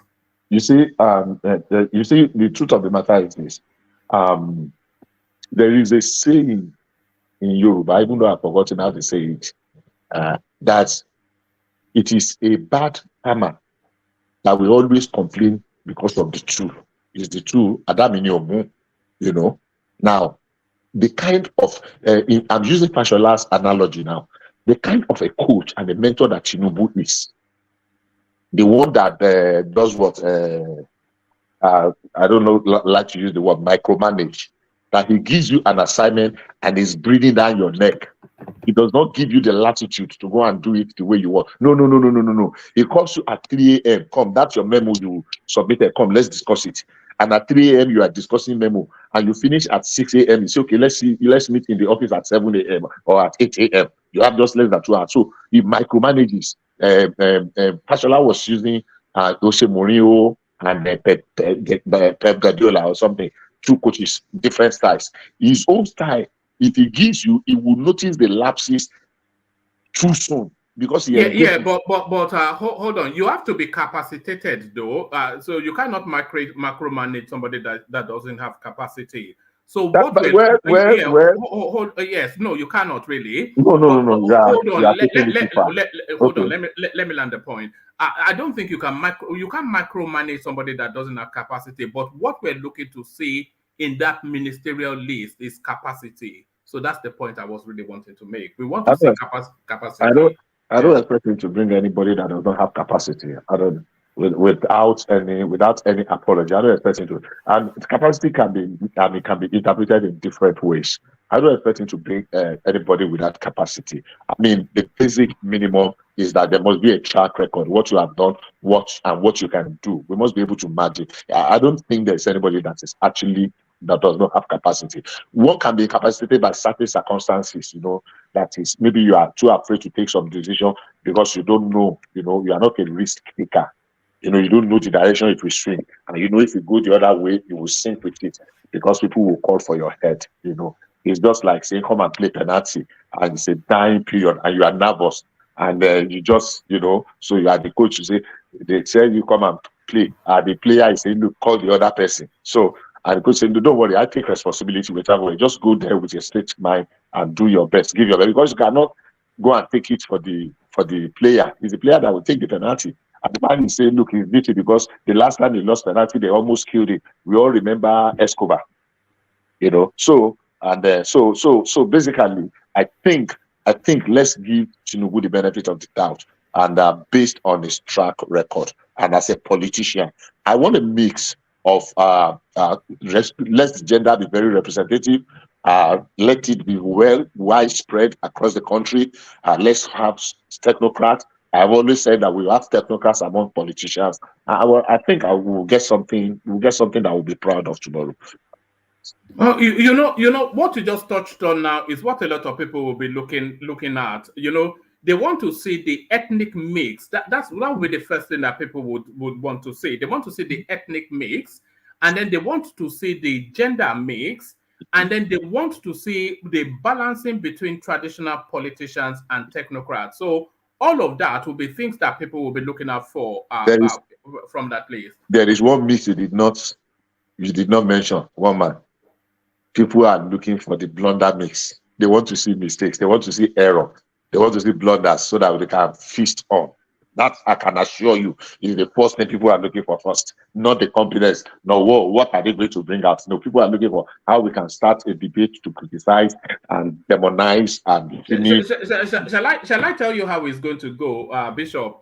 As soon as Tinubu releases that, as soon as Akpabio reads out that list, very, very quickly, the usual quarters, they will start digging out the criminal records, the allegations, and whatnot, and then they will feast on that for weeks. That is it this one that the EFCC and the DSS and that's going to be their. You know, one thing that is interesting in this saga, or no, not saga, in what is playing out is that it's amazing how they've been able to keep this in the wraps.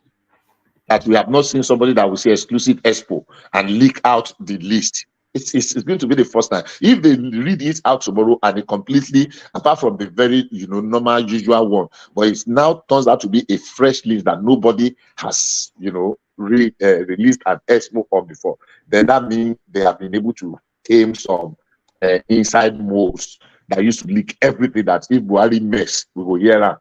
If government, they sneeze every day, all the media, people that planted moves, that means they've been able to tackle that one, and that would be a plus for them. But I'm really very hopeful because I am extremely very passionate about that country, Nigeria. It's a great country. We have our challenges, but we are going to overcome them. All right. Let me take you to. Let me ask one final thing on that space, and then I'll take you to another talking point. From this ministerial list, do you want to see a departure from norm? So that Tinubu, so that in this instance, they are actually matching portfolios to names rather than just present the names, have them approved, and then assign portfolios later. So do you want hold on? Do you want Akpabio to be reading that Mr. XYZ Chief ABC Alhaji ABC for the power sector, for the agriculture? Do you want portfolios to be matched to the names, so that we can at least see if their antecedents meet and marry up with what the portfolio is? Would you like to see portfolios match to the names? I will not be too. I really don't want. Let me say that. Let me be very open. I won't. It do not affect me too much because the cons outweighs the pros. I really would not want them to do that based on competence. Because we're just talking, what we really need are seasoned administrators that know their onions. It's not because somebody is a surgeon. You can be a surgeon in America for 50 years, and somebody said the other time, and you have never seen a malaria in your life. You have never seen. So if we have seasoned administrators that are faithful, and we have mechanisms in place that can put checks and balances, so that people are not just, operating like they are lord of the manor. And, then they have technocrats under them. Every minister, I used to be a minister with technical assistants on this, technical assistant on that. Even ordinary NNPC managing director, I have a few friends that are technical assistant on this, technical. So, and these are the people that sit around when it comes to critical technical issue. All the man on top need is the administrative power. Say, okay, to be able to go, not just that memo will just come, you will not read memo. No, to be able to go through, scrutinize, and ask for expert opinion. on issues that will be deliberated upon. Unfortunately, we have reduced it, and people just shout, like I used to say, yeah, people don't like it. Me say this. This kacham TTP mentality. We're just looking for where it can be very destructive. There are things we can celebrate. So if they match it, what value is it adding? Because you can actually juggle. You can shuffle ministries at any point in time. You can change.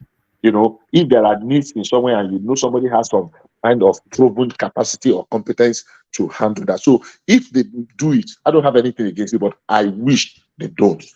So that people will be treated, they are administrators. Let them have a retreat for them. Let's call some very seasoned, what do you call it? Come and give them pep talk. Prepare them for it. What are your track records? Are you in the academia? Are you in public space? Are you a former civil servant? Are you a former in the private sector? What did you do? What are your antecedents? And who are the people that recommended those people? Let politics or politicking just be like 20% of the factors that will be considered.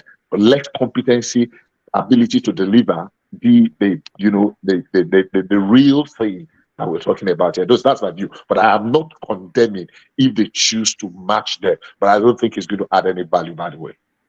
All right. But then let me take you to this final space, and then I go on to Kene. Tinubu orders investigation into killing of 2-year-old boy by stray bullets during NDLEA operation in Delta.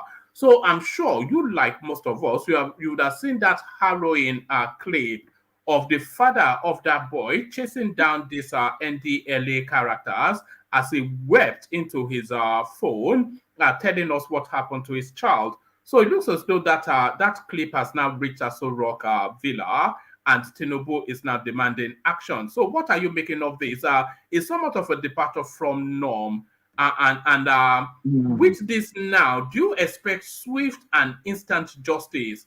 Because there is not that much investigation into it. Even the NDLEA spokesperson has come to speak to that space, admitting culpability. So how swiftly do you want justice done in this instance? And if justice can be done swiftly, would that send a signal to the space that this intolerable behavior will no longer be tolerated?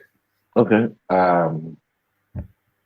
Unfortunately, it's a very harrowing, unfortunate, avoidable incident. Very regrettable.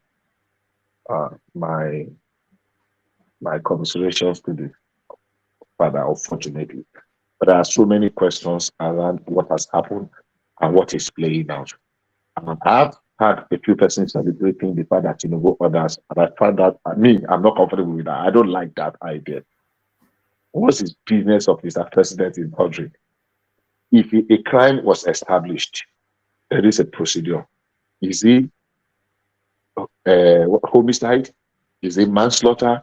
Is it accidental in the course of duty? Is it what do you call it now? So the police should swing in, because even the NDLEA can be investigated, because this is a crime that is different from, was it a moving shooting? Did they observe the, what do they call it, rules of engagement, the rules of engagement in the shooting, the person that shot, who was the commander of the team that went there? If there are procedures for dealing with such things, I don't think it should necessarily get to the president having to tell them what to do before they do it. Because every time there is something, we would now be expecting the president to talk before the police carries out their constitutionally mandated functions and responsibilities. I want the truth to be unveiled if there is any hanky-panky or something. But I don't think we need to wait for the president to order before we do the right thing. That's my view. I'm sure it's not going to be a popular one. So, because every time tomorrow, another husband and wife will fight, and somebody will say the president has not ordered the police. Must the president order the police to do what they are supposed to do? The NDLEA should take the people, take their statement, hand them over to the police, let police conduct their investigation. If they are going to charge people for homicide or reckless use of firearm, discharge of firearm, there is something like that. There is a code of the rule of engagement in all this our something. So if anybody has violated it, do the needful. So waiting for the president. Let's see that we are going back to the days of. It shouldn't necessarily be. The president can commiserate with the family and say, "Oh, send his word." Hold on, Bishop. The story of this boy has gripped the national attention. And it is only because there's been too many instances of this sort of thing. So the whole country has a position, and traditionally, these things make the headline, and then there'll be something else that comes up in the headline, and then it's completely forgotten about.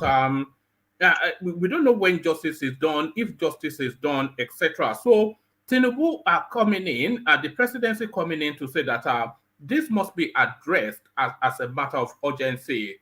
Is that not what the expectation is? That's a matter that agitates the minds of the nation, that the presidency speaks to it. Okay, I had it. I wish you had me too. That's my view. That we should let our institution be, do the right thing, not necessarily that president. So if the president had not said they should carry out investigation, they were not going to investigate it. They're not going to bring the culprits to book if somebody had misbehaved somewhere along the line.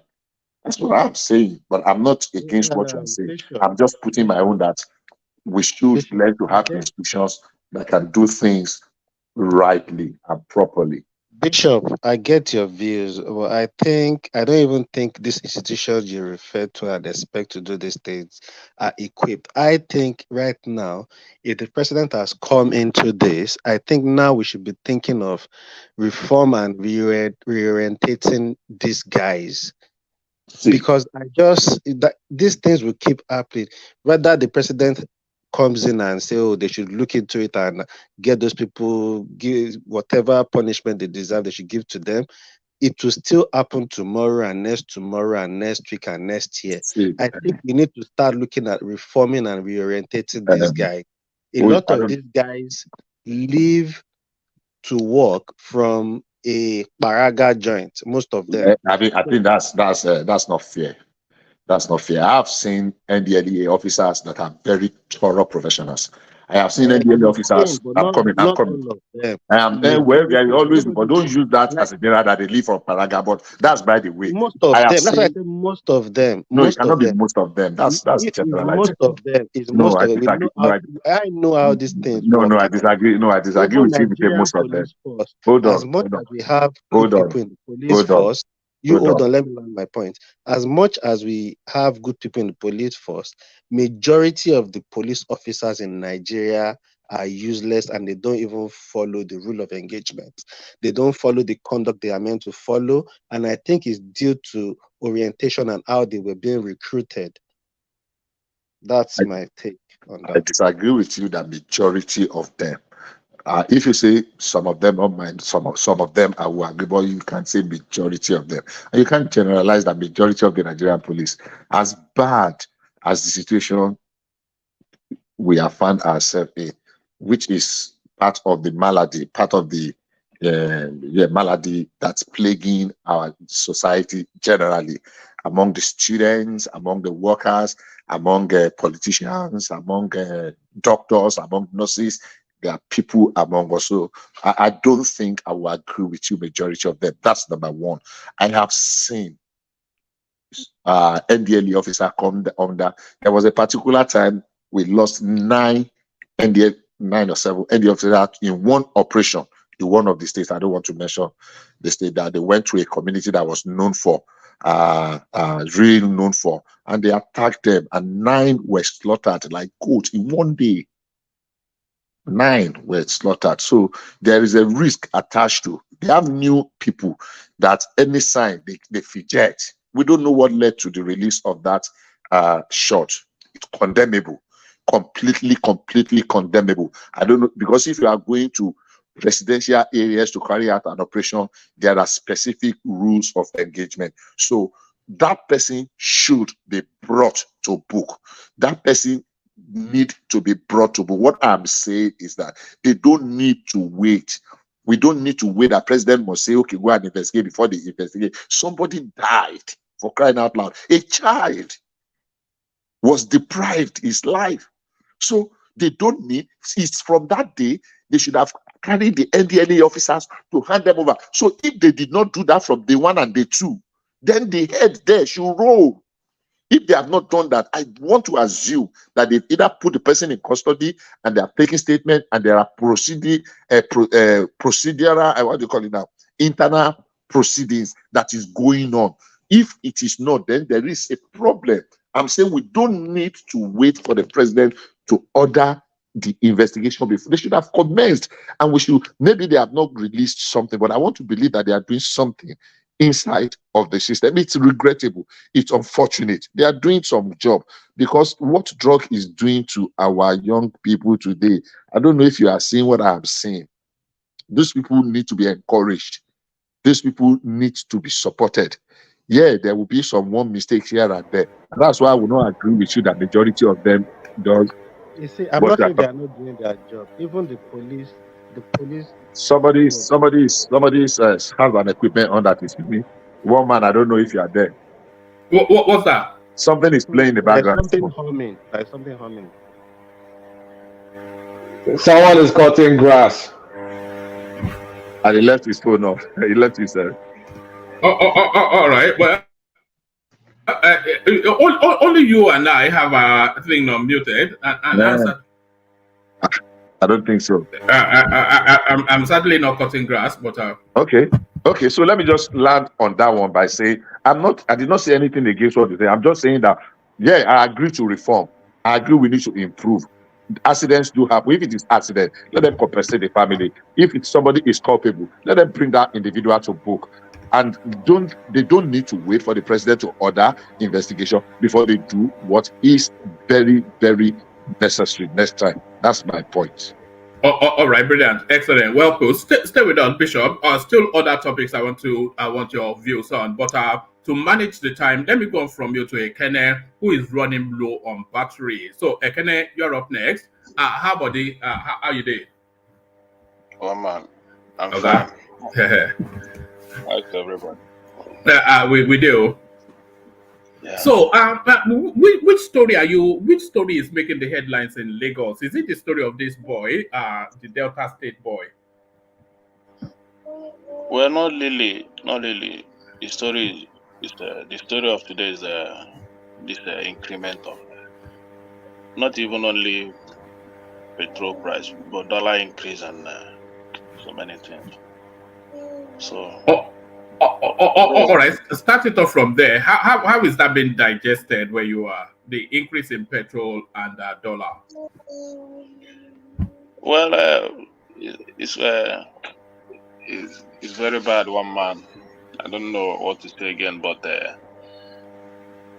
I expect a lot of things from this government, because the last administration, if there is any area they didn't touch at all, is the area of economy.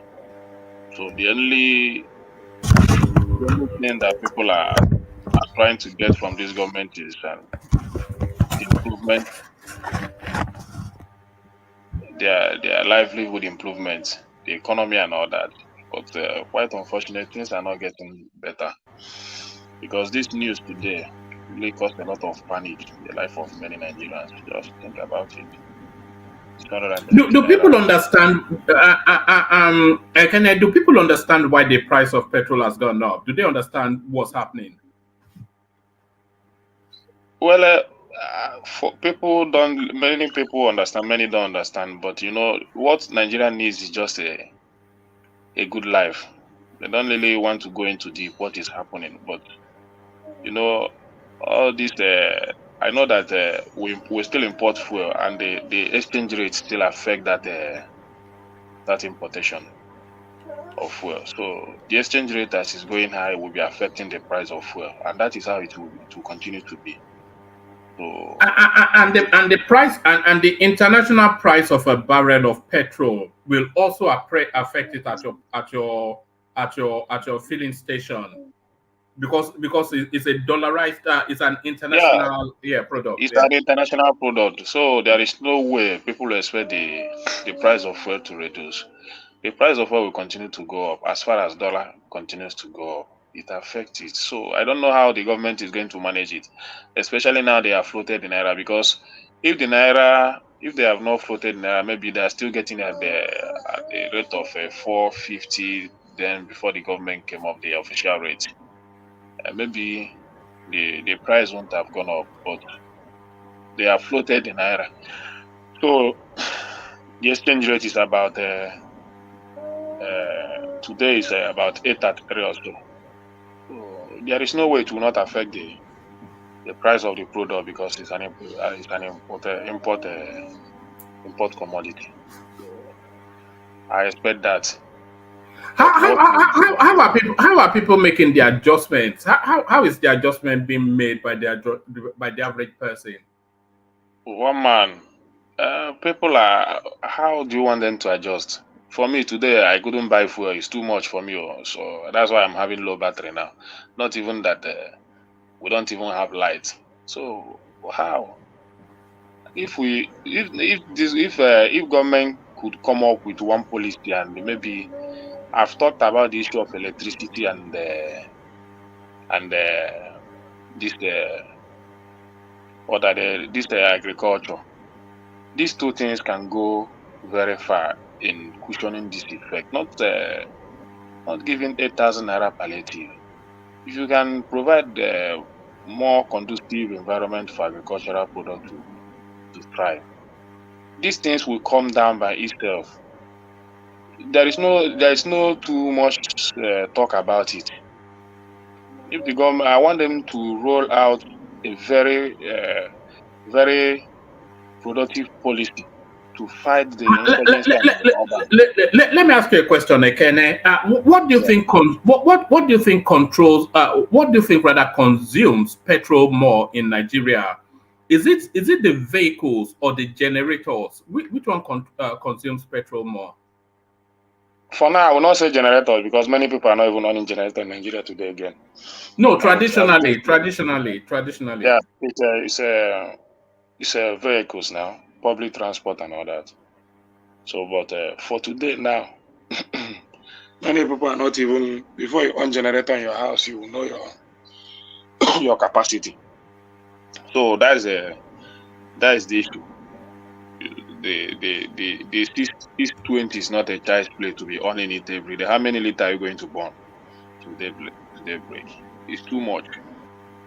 So the what I'm expecting, the food price itself, people are talking here, I was just laughing. Tomato, 4 balls of tomato is 700 naira. That 4 balls of tomato is 700 naira. So, and a tuber of yam is about 3,500 naira. Many things. So where are we heading to? It's just the survival of the fittest. Just the survival of the. So that's why I said if the government should look into the issue of agriculture and really tackle it. The government has declared an emergency on agriculture, but I want to see their action because all this I hate this reading of bringing out note every day and be reading on television. That thing really sometimes it got me angry. I don't like that every time they will be bringing out news without any action. I want to see more action. Fighting the insecurity and providing a very good space for agricultural products. We do a lot. You see all these things, the increase in price of food is expected because you don't expect people to, after paying bandits, these things, they pay them money before they could go to farm. After that, you still have high cost of transportation to bring those farm products to the urban areas, and you want them to sell at cheap price. How does that happen? Kenneth, I'm not sure if you had the chance to listen to Dele Alake's speech, but he released a press release from the State House, and he itemized because they are reviewing that 8,000 naira palliative. So they're reviewing that, but then there's also a lot of other raft of measures that they are bringing in to insulate the suffering. And this item 3, as we were talking, it came to mind. It says immediate release of fertilizers and grains to approximately 50 million farmers and households, respectively, across the 36 states and the FCT. So what this reads is that they are going to flood the market with food, which is in the government silos. So what do you make of that? What do This, you make of that? all these are good now. What am I say all these are good, but you know the insecurity, the what it has caused in farming in this country. Nobody can. Everybody knows it. The problem of our not producing enough food today is because of insecurity. People can no longer trust their life in the farm. Just go there and they stand alone in the farm and begin to plant without having the fear of being killed. So that is the problem. So that security is what they should give to these farmers. As in maximum security. Go to Benue. I tell you, Benue. Go to Benue. The Benue used to be the yam hub of this country. Where is that? Where is that today? Plateau State and others. You can't see them again. So the yam comes all the way to the east, Benue yam, all the way to east to my village. For how many years I have never seen that happen again. So because of insecurity. So let government. I want to see government fight insecurity in that area. Give them maximum security. You don't even need all this palliative and all that. What you need is just to invest in that area. You see all these farmers go back to their farm, settle the issue they might be having with all these headers and all these cattle reelers. Wherein do some settle it with them. Let these guys go back. You see those products. You see those today. What we are managing is just what we are able to get from all the small farms that are close to home. Those farmland that are close to the home. But those large portion of land that we have in the north and every part of the country, they can't cultivate and get anything good out of it again, for the fear of being killed. So this is the major problem. It's not only giving them fertilizer. I'm not saying that giving them fertilizer is not good. It's also good. So leave all this palliative and all that. Those farmers can still enjoy themselves if you give them these measures. It's as simple as that. They can still enjoy themselves if you give them fertilizer, if you give them security and give them fertilizer. They will still. It's more than giving them 8,000 naira every month. You know, Ikene, if you were to ask me the two biggest thing or the two things that Tinubu has to do for the turnaround is what you're saying. That insecurity, he has to address that, and he has to address it immediately, and then maybe electricity. So those two spaces, if you can just do those two, you know, but he has to. It's a matter of urgency, isn't it? Really. It's a matter of urgency. This electricity and these two things. This electricity of 18, if we can have at least, if not at least some hours, maximum hours in a day. Nobody will complain about petrol of what am I using? If I don't want to drive a car, I'll just keep it. Any day I will just decide the day I will have to go out. So that is the issue. But coming out to buy, no amount of fuel. How many liters are you going to burn a day? Is it 2 liters I'm going to buy and put in a big generator to? What does that mean? So how many liters am I going to burn with 620 naira petrol price? So you see the urgency of electricity there. You see the urgency of fighting insecurity in the country to be able to allow the farmers to. But those areas is like I'm not seeing the robust policies. Just giving out palliative. Those things are not the measures I'm looking for. One man. It's not the measures I'm looking for. Those palliative. Because if you do all these things, this country will just get. You don't need all this money. Okay, you brought out money for palliative. The senators has already taken 70 billion out of that money. Why? Is it the time to buy SUVs? It's not the time to buy SUVs. This is the time to really invest in the livelihood of Nigerians. If you can solve their stomach infrastructure and all that, you have done a lot. So if these things continue, maybe I will just wait, because maybe when he inaugurates his ministers, he haven't had the Minister of Agriculture and all that. Maybe that is what he's still waiting for. Maybe when he has done that, I will see how it goes. But for now, it's not getting better, and those policies are not enticing to me at all. Until they begin to address all these things that I tell you here, insecurity. It can it will take a while for you to feel the impact of either Tinubu or any government. Or it's been there for 6 weeks and it's moved a few things around.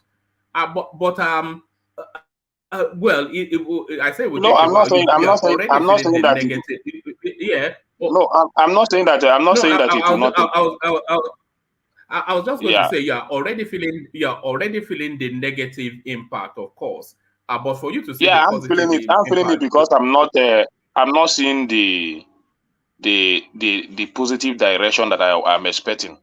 That's my concern. Not that I didn't know. I know that to achieve success will take some time, but there are areas I want them to be moving that I'm not getting. That is my point. If they continue to do it this way, it will not work. That is my point.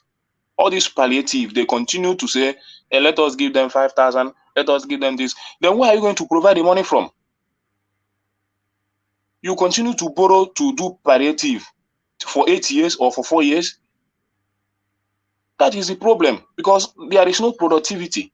But if these monies are going into productivity and the farmers, even in our farmland, we're able to feed ourselves, yes, you'll be proud to the money you borrowed, you see that it really solved the problem of the nation. So that is my point. Well, it's not that I don't know that it will take time. Even if you farm, even if the farmers go back to farm today, it will still take at least some months for them to begin to have their harvest. Everybody knows that. But let's begin to see it happening. Let's see them happening. But You don't, that's my Ekene, point. don't you think you are being unfair on the government as well? If you expect the farmer won't cultivate whatever they planted immediately, how do you expect a man that just assume a post less than 4 months for you to start seeing the things? So they are working on it. I think we just need to be patient. And I think that's why they are coming up with all this palliative way to help support people and to get to that point. So I think we need to calm down as well. I get your pain and we all feel this way, but I think it's unrealistic for us to expect him to get to that point we expect in less than 5 months. Nobody is pushing this government to do magic under 2 months of administration. But you see, when you start to go in the wrong direction, people know. If you know how to build an economy and you see that things are not working the way you want it to be, you begin to notice the negative signs. That is my point. I'm not forcing the government to. I'm not forcing the government to bring out measures tomorrow. What I want to see is the government moving in the right direction. Take out one policy, pursue it. Pursue the insecurity in the north. It is a must. Farmers must go back to farm. Work out that policy. Pursue it with all your strength. Pursue it with all your mind. He's working on it You will because begin to see the progress. few days ago, I still say something that Tinubu said he now knows how to tackle the insurgents and this banditry and all those stuffs. So you can tell they are working on it, but they can't come out every day to tell us everything they are doing until they get to that point, Yeah, maybe that communication gap is still a problem, but if they have the plans, let's begin to see them work out because no, communication sorry. is still a problem. If Can they have those plans, and we cannot one man. Kashim Shettima actually came out with somewhat of a plan. They call it the Faluka strategy. This is what they are. This is the broad plan that they have around the insecurity space. They call it the Faluka strategy or something like that. And they are coming up with a kinetic and non-kinetic approach, which is in loose terms like a carrot and stick approach, which is a somewhat negotiation and then a iron fist. And then also the army, the new chief of army staff, is it Lagbaja or what? Well, I think yes, Lagbaja his name is. He's now saying there's no negotiations anymore because that negotiation model under the Buhari administration totally failed. So he's now saying surrender or die. So I think they're structuring some sort of a strategy around the insecurity space. Yeah, Ekene. let them do it now. That's what I want to see now. If I begin to see it now, there is nothing to panic about in the country. Then we'll wait till we begin to see the positive effects of all those action of those because these are still written words. I've not seen any action. So when I begin to see the action, now that is when I begin to be happy about this government. So the policies, whatever they know that will help them to fight insecurity in our farmland, let them do it. That's my concern. Then they can begin to all this money they are talking about saving from a subsidy. I want to see they start to invest it in electric sector. That's the most critical aspect before we begin to talk about human capital development and all that. So, but these two critical things, at least it will cushion the effect of this fuel subsidy. Really, in a very big measure. Electricity and all this and the fighting insecurity in our agriculture sector. These are the two major areas that I want them to put their focus on and really do well in that area. So nobody is talking about infrastructure in our country today because we know the money is too hard to get. Before you talk about infrastructure today, nobody will listen to you if you are talking about infrastructure today. People want to eat. Things are too bad to talk about infrastructure in Nigeria now. I'm telling you the fact, one man. So what people are looking up to government is now how do you reduce our poverty, the poverty rate in the country and all that. People are really suffering. Goods are up to today. A lot goods added a lot of money in the market today, especially in our market. So these things are not good for. It's not good for business. Are you seeing a drop in trade, Ekene, in the Alaba space? Are you seeing a drop in trade? Oh, yeah, sure. The electronics, yeah, is it not when you eat you come to buy electronics? See, there is a drop in trade for that one. That one is for sure now. That one is for sure. So, but that is not even my problem, self.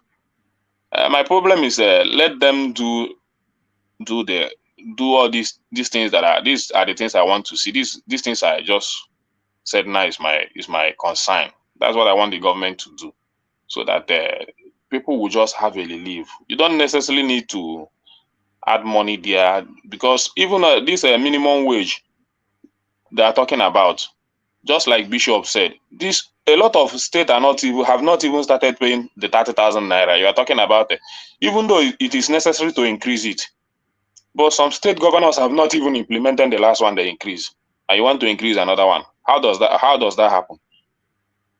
So you see that the money is not there. Is it that they don't want to pay it? It's not. It's that they don't have enough money to pay it. So we still need to be more productive as a nation. So that's the point. So if you go at it, today, 200,000 naira is the least I'm expecting for minimum wage. But where will the government get that money from? 200,000 naira is the least I'm expecting. Yeah. So in that space, I was asking who was I asking? Solomon, that you know how much is a living wage? How much do you think a living wage should be for a salary earner? So a living wage is not so much that you are able to live a life of luxury. No, that you are able to feed, to clothe, and Pay your house to rent. pay your house rent, meet your medical needs, just at the base level to function as a human being. How much do you think a living wage should be? Or use Lagos and then a rural area as an example. So give me two examples of what a living wage would be in Lagos and then the rural area. 200, like I said, it's 200,000 naira I'm expecting for, especially here in Lagos. At least you can now go and manage yourself. Look for an apartment that you can that you can manage with that 200,000. Then you know the type of food you want to eat and all that. Then in the village, I don't know what are even more, things are even more costly in the village now. Like I had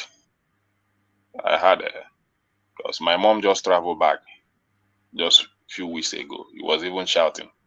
He was in my place since January, so he just traveled back a few weeks ago. So he was just shouting at the cost of commodity in the village. Ha! He's even saying that Lagos is even better, even in the village itself. That the kind of suffering in the village is very, very harsh, and things are even more costly in the village. So I begin to wonder what is happening. So village is even more harder than Lagos we are talking about. All right. I don't know. Let me take you to this headline on the screen. Then, I'm sure this is making the news in Nigeria. Tinubu orders investigation into killing of 2-year-old by stray bullets during NDLEA operation in Delta. So I'm sure you've seen the clip of that the father. But now, what are you making of the intervention of Tinubu to order an immediate result?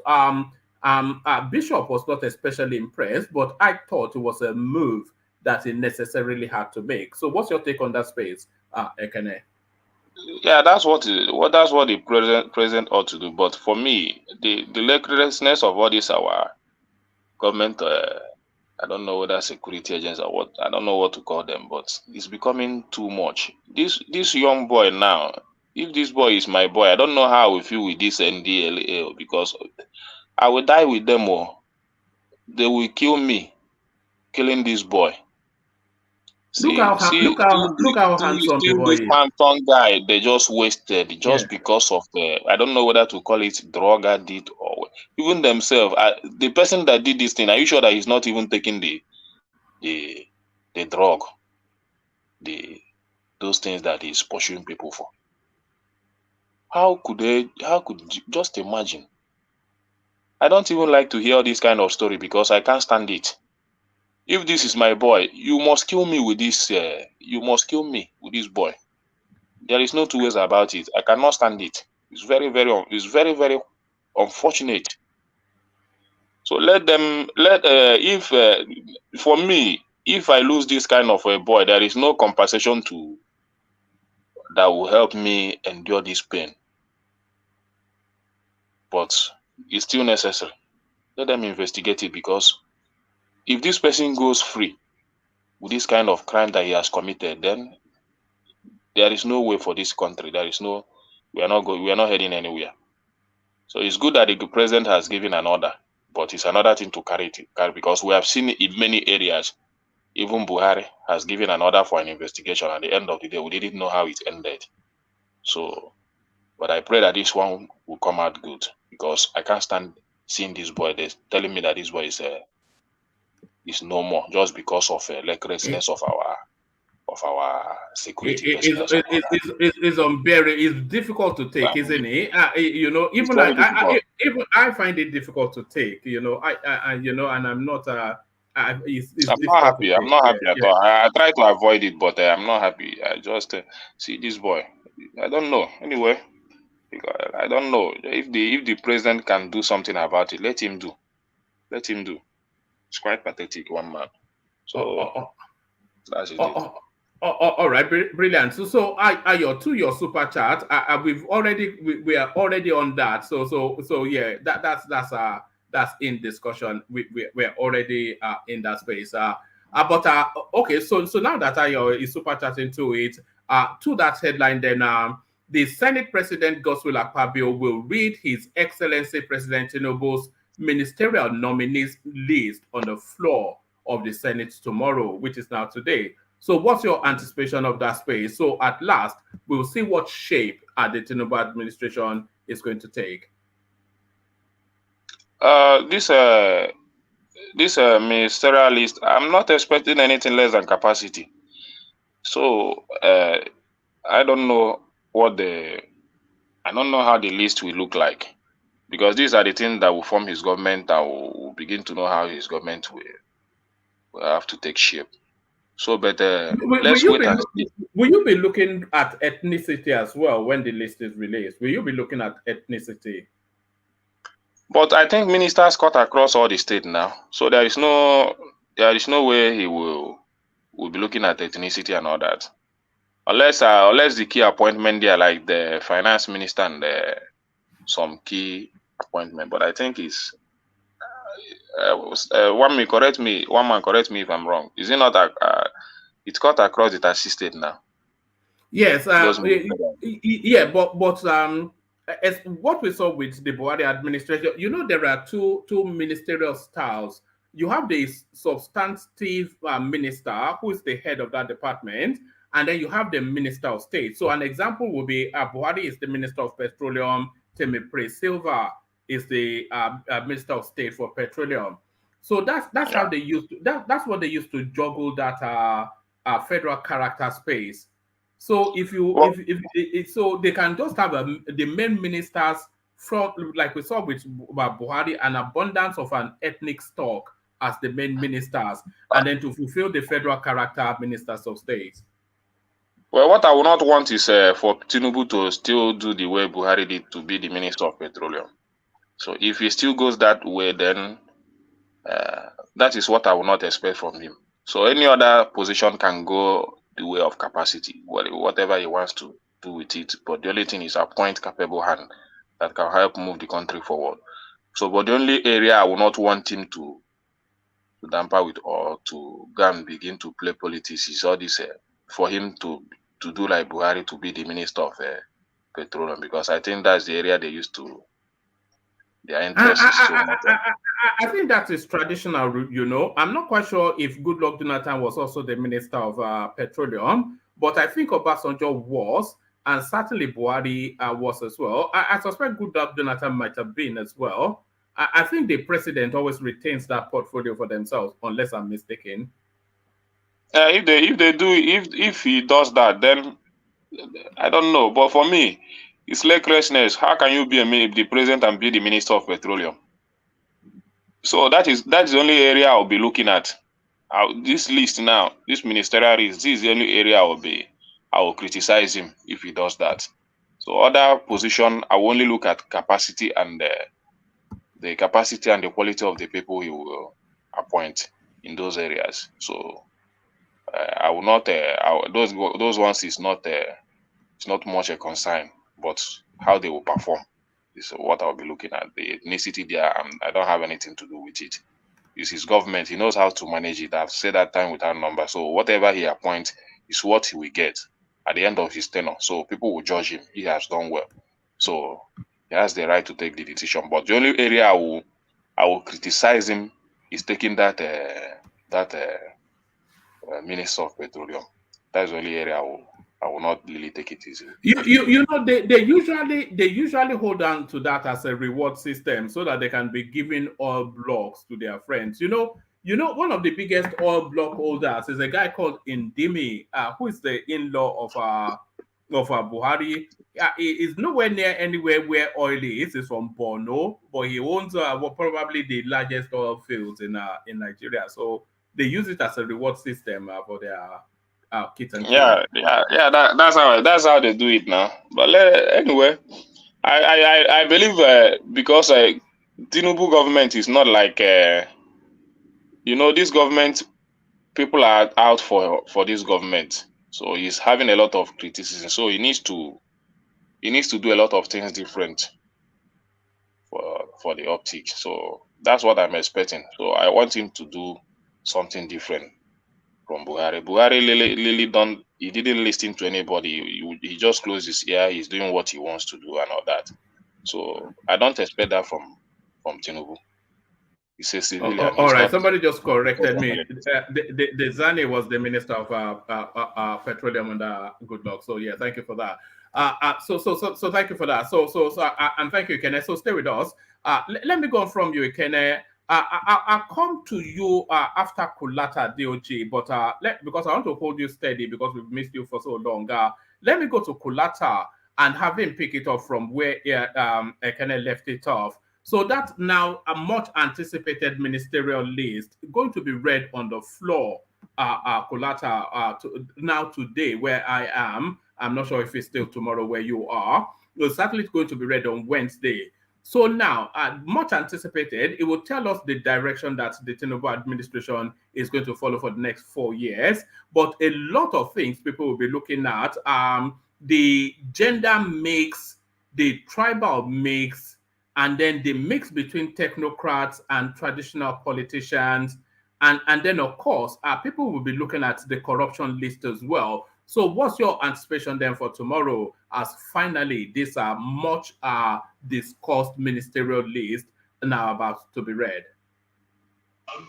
Hey, everybody. Well, about the list, really, the very first thing on people that are politically inclined mind is, do we have technocrats? How many technocrats do we have? Outside of all this politician, gender, one demographic consideration or the other, the main thing is, do we have capable hands? Because, like, as you can see, Tinubu has made some bold policy moves early. People are in pain. They have to go through this process. But are they going to go through pain in vain? Because if we put incapable people there, it's hard to reverse what is done. And if what is done is not successful, if it doesn't come with economic growth, he's in trouble. His government will be written off in 6 months, because this is the fastest change impacted on the citizens by any Nigerian president. It's unbelievable, isn't it? What's just happened in the last 6 weeks is it's 6 weeks. And it feels like 6 months. In fact, it feels like a year. So the pain, while it's getting rave reviews from the likes of us and international press and investor community and the like, the real people are in pain. They're in real pain. It's hard. I don't want to just sound like all this eggedy, like, attract this. I don't want to go into that, because we've already talked about that. But when we talk about decisions that like an average person has to make every day, is either I eat one egg, my protein ration for the day, and I have to skip my afternoon meal, and then I drink Gary at night. It's akin to those Abacha days, or 101, I mean 101. 101 or 100. Look, if you have a meal a day, you're not going to die. That's just the truth. You can fast for 40 days as long as you drink water, but you're not going to die. But it's unbearable. It's unbearable pain. People are prioritizing all sorts of lifestyle decisions. So Tinubu cannot afford to bring out a mediocre list of ministers, then, because people will now be pissed off. Because if you say the spin or the narrative is short-term pain, long-term gain, but if that is what you're telling us, and you now bring all these awkward listings of politicians, necessary evil, we get it, necessary evil. But perception may become reality. People may not give him a chance to grow, because I'm kind of like, I don't know if, of course, today's news is kind of like mega, but I'm hearing in some spaces that if things continue to go like this, there may be protest, mad protest. Because don't tell me, even if you support Tinubu, you have to make some budgetary decisions. You have to get a spreadsheet out. You have to prioritize your kids' school fees over you eating beef, or how you're going to even get transportation. Are you going to walk some distances, or are you going to have to are you going to have to limit taxi? Like some real hard stuff. Lucky enough, it doesn't. I mean, it doesn't affect the likes of you and I. We're shielded from that. But what about those people? Because you cannot explain away the benefits of this, the benefits of that. A common man says, petrol 7 weeks ago, I bought this at this amount. This is what I'm buying it now. I could able to fill my tank. Now I cannot fill my tank. So the ministerial list, please, Tinubu, do the right thing. Bring round, what do you call that thing again? Round pegs and round holes. Limits the amount of political appointments you have to make. Even if you make political appointments, make it the likes of Ambode or the likes of. But by instinct, Tinubu is more of a meritorious appointer anyway. If we are going by his antecedents in Lagos, is more of a meritorious appointer. We shouldn't really anticipate a departure from that.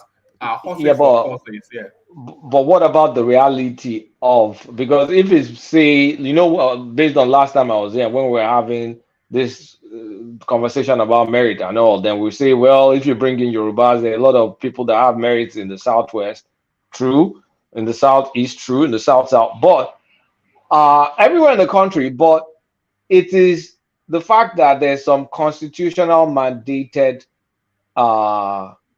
appointment, which I hate, honestly. Why do we even need that?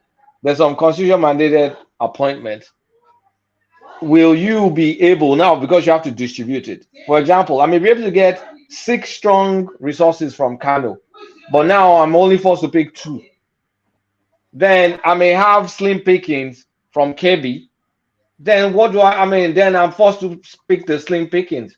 So it is not, I mean, is this professional, the intelligent guy, the politician? I'm not. But he has to come correct, one man. He has to come correct, because for people to continue enduring this pain, you have to show that there's light at the end of the tunnel. And it's not just by make believe. Quick interjection, please, if you don't mind. I don't mind. Okay, I was just pondering something in my mind. Good evening, by the way. I was just pondering something in my mind. If Tinubu at some point took about 30% of his commissioners and other aides from outside Lagos State when he was governor of Lagos State, if for any reason, and there were no outcry, there were no bulabalu and what do you call it from Lagos, if for any reason, Tinubu bypassed any state, I'm not saying he will heavens fall because of that? Let's assume it's an infraction. Will heaven fall? Okay, for the benefit of us all, let's give you something else, maybe head of one parastatal here and there, or head of one agency, but let's take this person because of more competence. So in your neighboring state, we have 2 people that we really need now.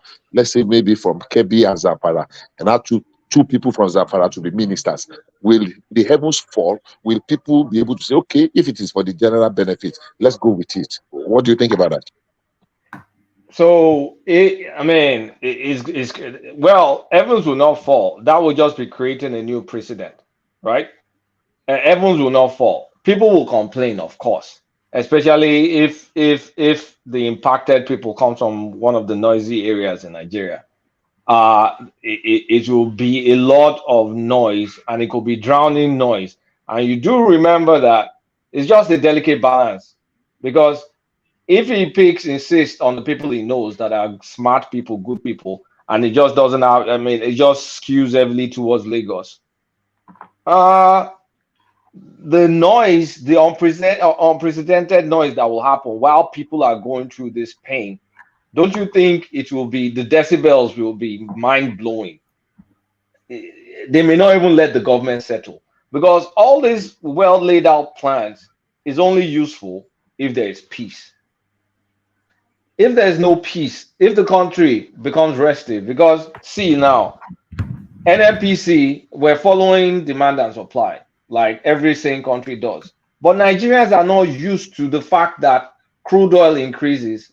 Crude oil increases, they have to jack up the price of petrol, because that is NNPC's the marketing department's explanation that crude oil cost has gone up, and so they increased the petrol price. I've said this in the past that crude oil is one of the factors that will drive up petrol price. I've said it several times, and that's exactly now what's happening now. So, sir, Mr. Kulata, please. You said don't mind me. Do you mind? You said earlier that you're hearing from some quarters that people might protest. How long do you think the Tinubu government has before Kasala bust, before people say, you know what, F it, we're going to protest? How long do they have?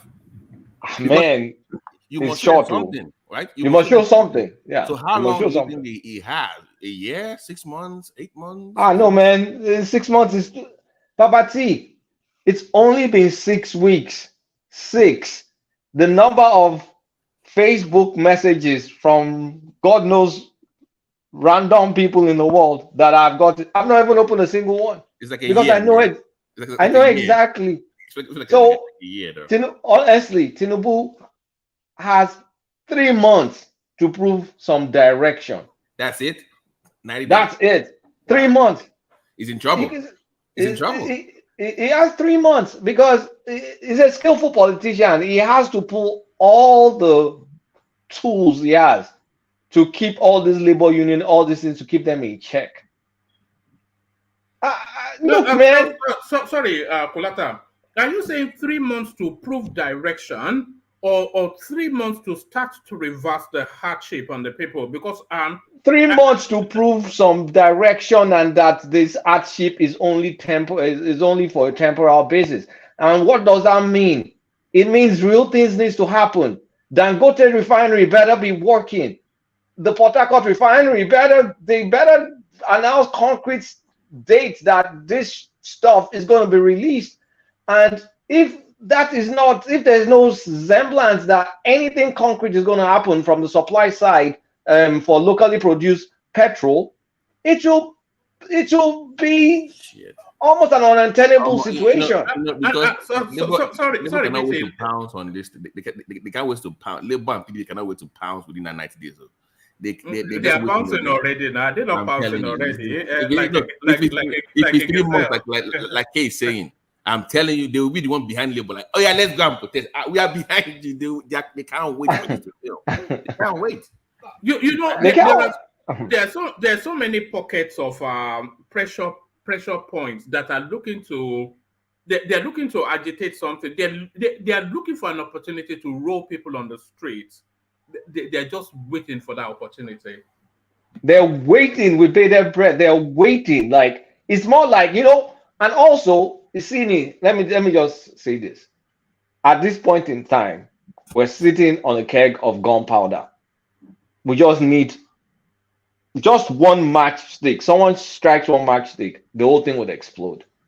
Because even for those that love Tinubu and supported Tinubu and believe there's light at the end of the tunnel, you're still faced with hard choices on a daily basis, and it is not going away. I mean, I can't say that, by September or by November or by December, things will have eased out. Because what is the reality? Is either prices go down or my money goes up. One of them has to happen before people get some respite. Kulata, do you think Tinubu should open an import portal just for a bridging period, 3 months thereabout, for people to flood Nigeria with food, rice, whatever, just import and crash because something and crash the prices. Yeah. They have to do something about, number one. There are a few things that I'm seeing they're doing. On the petrol space, I think they've given a boatload of people licenses to import so they can push NNPC away. That's happening. But at the end of the day, some fundamentals are still the fundamentals. That will be playing with their margin, but crude price is still crude price. The refining costs outside refining costs, maybe their own margin, they may get competitive on their margin when 10, 15 people start importing. So that may give a narrow window, but that's just a narrow window because look at the difference between, what this 600 reflects the reality. The 500 was not too much of the reality because that was price earmarked in June. So That's petrol importation. Now, from a food perspective, grains, where are we going to get grains from? We have a grains reserve, right? And I think managed by CBN, they have to release the grains reserve. But they're already doing that. So is it gonna? It's not gonna be free. That was they're already doing that. No, okay, I did not know. No, that was in Alake's press conference today. Okay, I did not. I've not read that. I've not read that. Let me just give you item 3. It says yes. So it says immediate immediate release of fertilizers and grains to approximately 50 million farmers and households, respectively, in all 36 states and the FCT. So I think they are opening up the government silos to, Yeah, but is it free? I mean, I don't get it. They just said something. And at the end of the day, how does it get to people? Is it free? It can't be free. Are people going to line up? If you don't have money to buy, then what's the point? So I need to know. Without knowing how they're going to distribute, the mechanism be them. That's just hot air. I'm sorry to do that. Like, I mean, see, there's no amount of spin now. The thing is, if abroad, if they give you, maybe they put 10 cents tax, all of us will freak out that we can't municipal tax with these, we know they pay. But the situation in Nigeria, which I understand and I support, because of that's the only way we'll be fiscally sustain anything. It's like what's the percentage increase now? 160 to 600 times 2, that's 100%. Times another 100%. That's like 400 or 500% increase. Can you imagine having 400 or 500% increase in petrol price in America? They will burn the country down. We work with our guns. I'm a botany. We got my bullshit. No, we don't want to see that. Okolata, settle down. all guns blazing with my 2-pack. So I mean, honestly, on a serious note, though, some real meaningful things has to happen. And the problem is this: even the real meaningful things that can possibly happen is still not enough respite, except we have economic growth. So the real things, petrol and all, is just marginal decrease. Like Dangote producing petrol. Yeah, I mean, we're going to save in terms of shipping costs. Competing with other things, we'll save in terms of margin. Maybe, who knows what that is? That could be 50 naira. It's still something. That could be 50 naira per liter. It's still something. But the prevailing rate is still the prevailing rate. Only thing that maybe may be able to help a little bit with flexibility is if his NMP's refinery now comes out. NMPC will have some control. But NMPC is now supposed to be a corporation. So they're not supposed to make losses. So, but if assuming they say, okay, let's then be a loss leader to drive prices down, that's still some form of subsidy. And that's, I mean, so NMPCs can't even do anything. They have to operate at market rate because we're getting away from subsidy and we want to step back into subsidy. So even that one is mute. It's just going to be a marginal difference between what they import and what they produce and sell locally. Let's just say 50 to 100 naira. Depending on where crude ends. If crude goes up, and I mean, another problem we have, our balance of payment is jacked up right now. There's too much. We've not been able to clear the massive demand for dollars that the carryover from Buhari. So that, in addition to market makers, they keep driving up the price of naira to dollar up. And NMPC is not intervening. I don't think they have enough dollars to use our reserves to intervene enough just to do a managed flow, to intervene enough so we don't get runaway forex exchanges. This is what happens under market forces. This is where, government needs to act just to steer the ship a little bit. Right now, I'm not seeing too much of ship steering. So Nigerians are faced with a double whammy. And Tinubu, economic growth is the long-term solution. But how fast will that happen? How fast are we going to attract enough dollars? The dollars are coming in now. You can see the stock market showing, but those are still just investor dollars. Those are not what do you call this? FDI. Those are not FDI. Their portfolio investors coming in. Those are not reliable, but they're useful.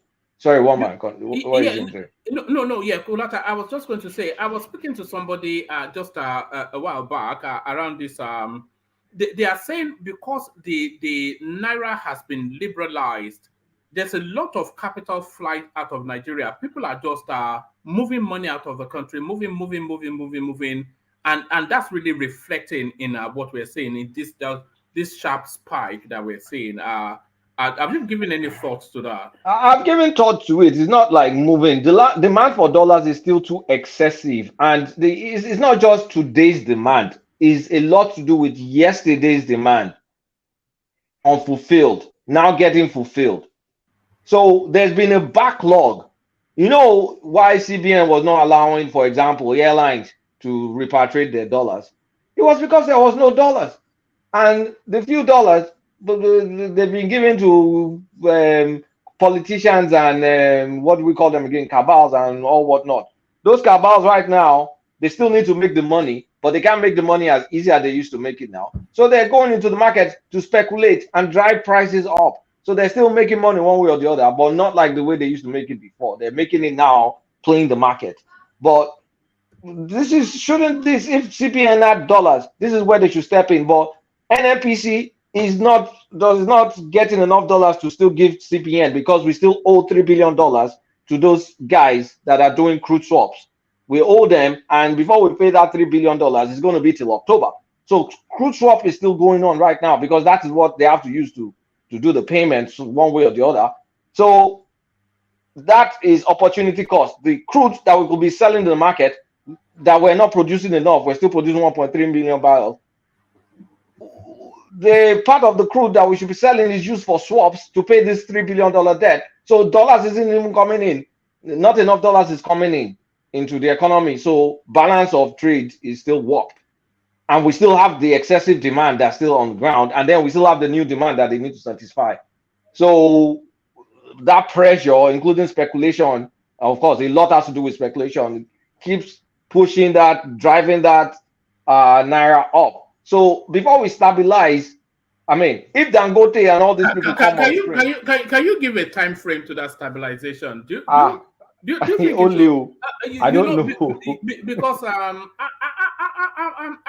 I'm taking somewhat of a gamble with this naira space. It is my anticipation that it would have reversed by Christmas. Man, yes. So naturally, Christmas we have more dollars in the economy because of all you abroadians that come.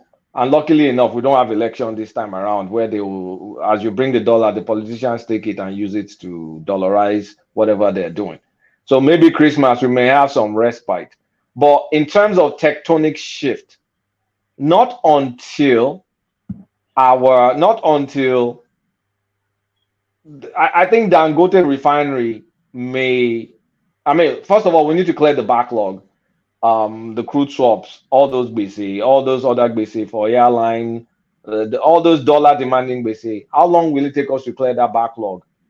At least I know for a fact that the crude swaps one, that's 3 months. The rest, I don't have visibility into the rest.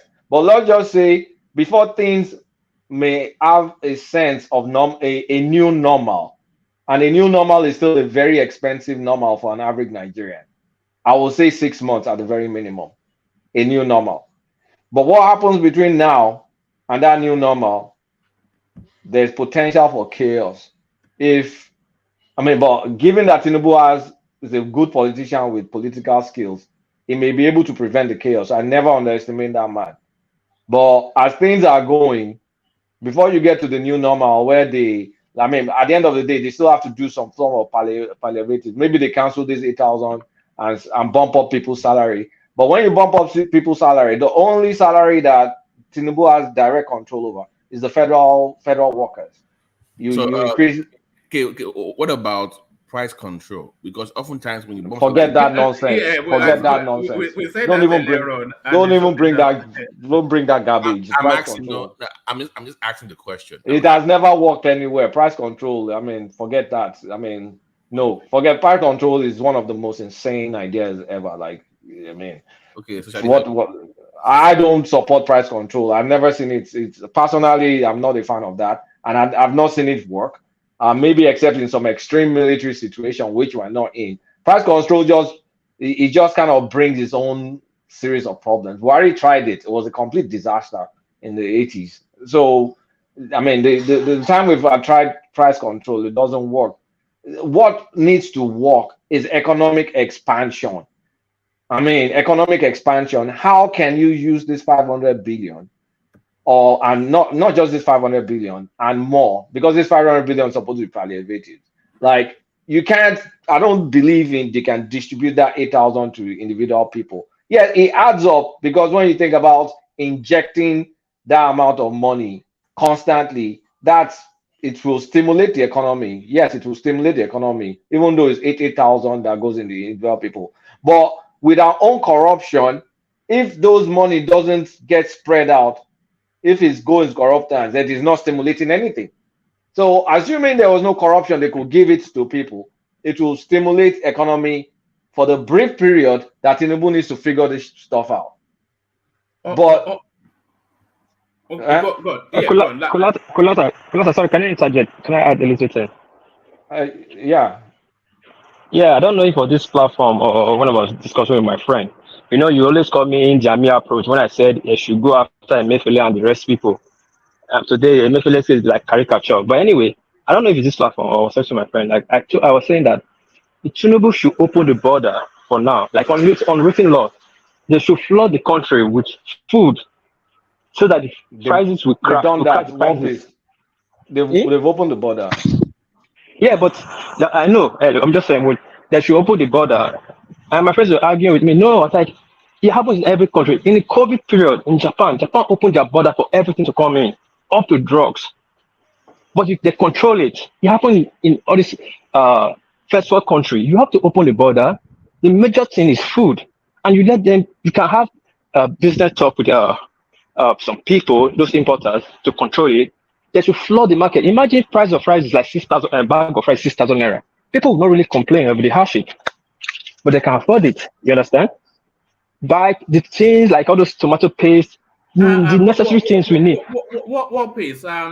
If because I was just thinking as we were talking now, if they open the borders for food to flood in, would that not destroy all of the 8 years initiative of trying to grow data, especially rice space? Because when you open the borders, it's rice that will mainly come in, and all of that billions of dollars spent to grow that market is completely destroyed. No, man, it not destroyed. That's why the government has to take initiative. Like they have a plan, like maybe 6 months. They have to put it in trusted hands. Leslie. Okay, continue. Let's extend that thought process that one man just introduced a bit, and what you just said. So I agree. They should open the border to try and flood the market with cheap imports, almost like dumping. Dumping is a bad word, but just to bring cheap food so people can eat. But issue now, based going to what one man is saying, so not to destroy those farmers. Now apply subsidize those farmers. So it's like a double injection. Subsidize those farmers in a meaningful way.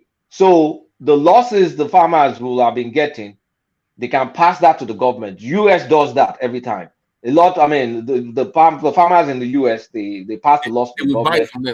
You buy from them. Yeah, you buy it from them. Yeah. So, but it needs to be make sure it's about Nigeria. You have to watch out for corruption. So, if you can buy it from those farmers have constant demand from the government.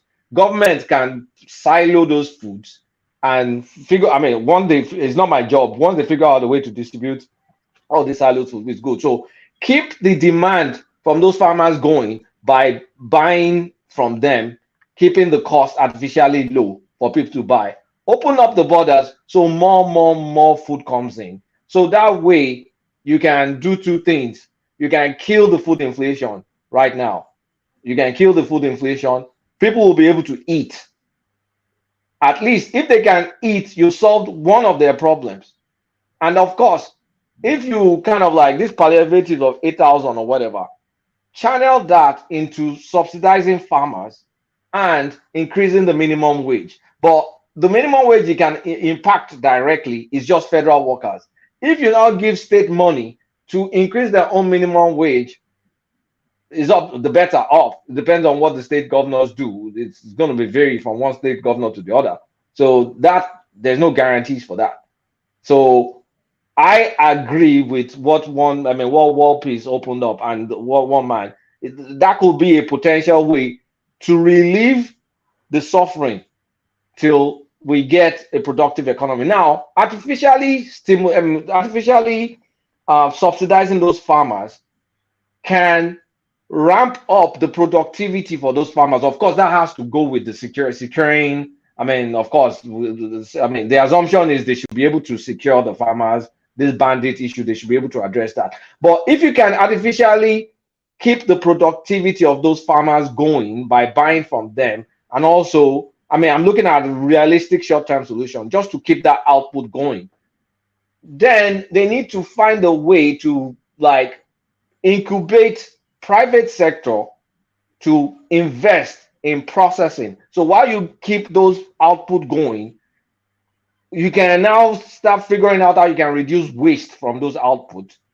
And that may become its own cottage industry, food processing and food transportation. Cottage industry, that's a mass industry right there. In fact, they should be localizing this processing. I think Dangote actually tried something similar. It failed. It when failed. he was trying to do tomato puree or something. Yeah. So the question is like a massive investment in agriculture.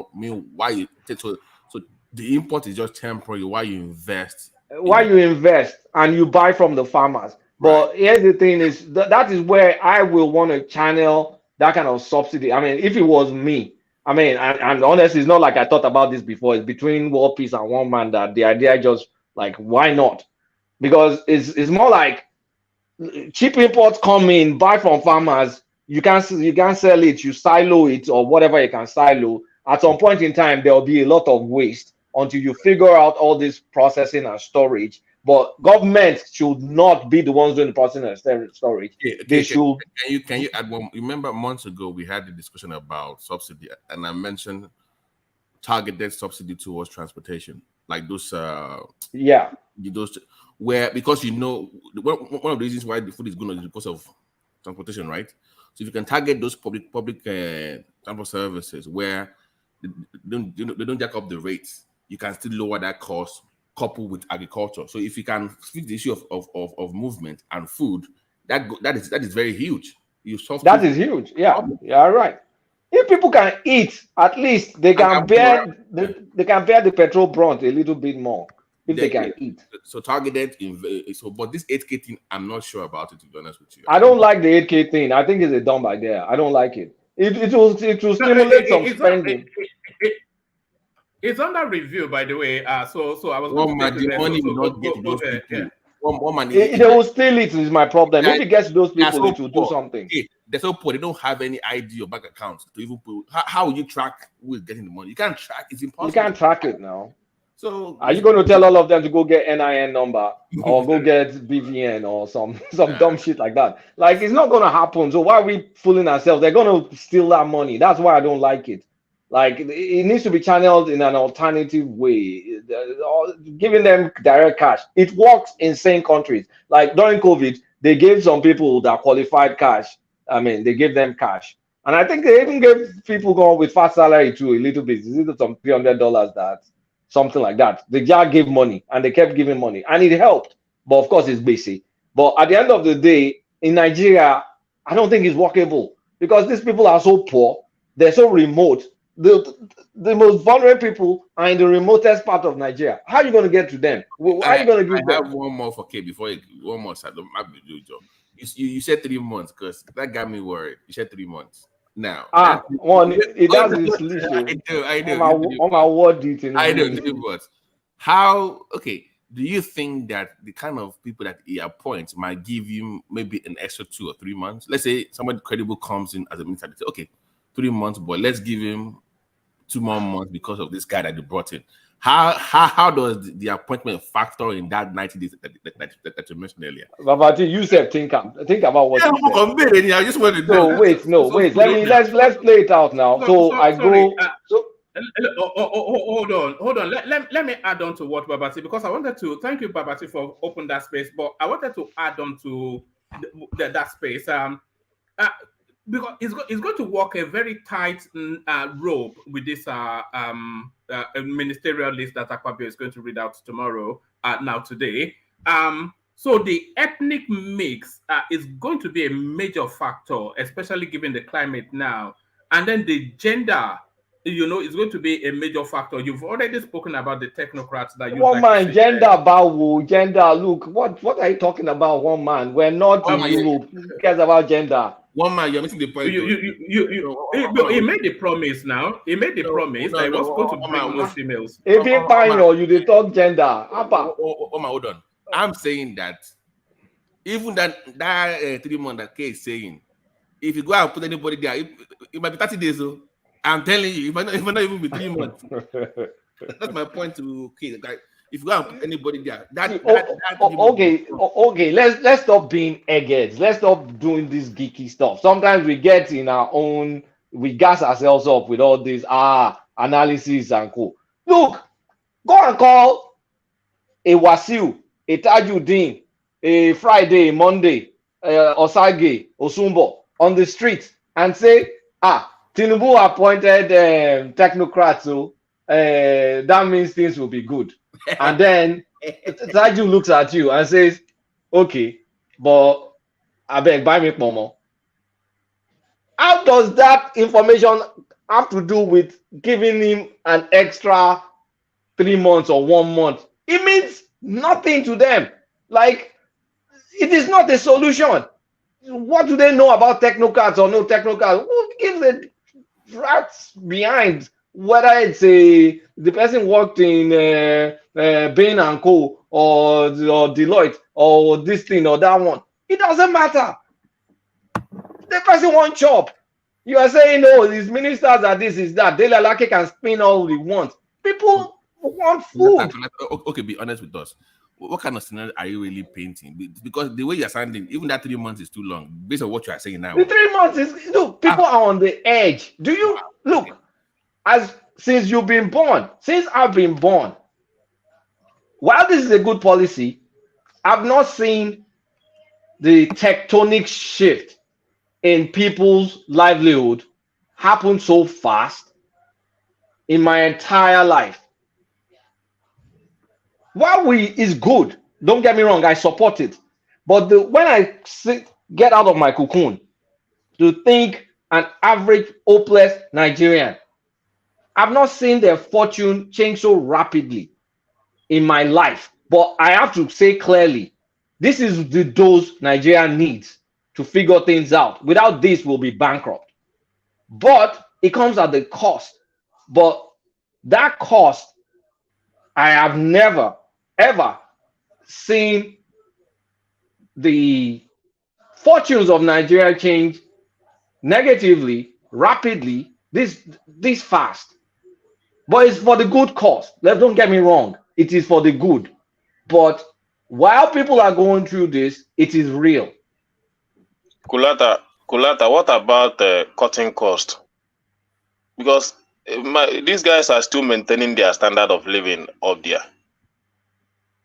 I'm not seeing any cutting cost in this government at all. And I think it's a major issue. What do you think about that? Kulata may be able to answer, but I think his system, is back. Okay, yes. I cannot kick me out. You won't give me bomb. Yes.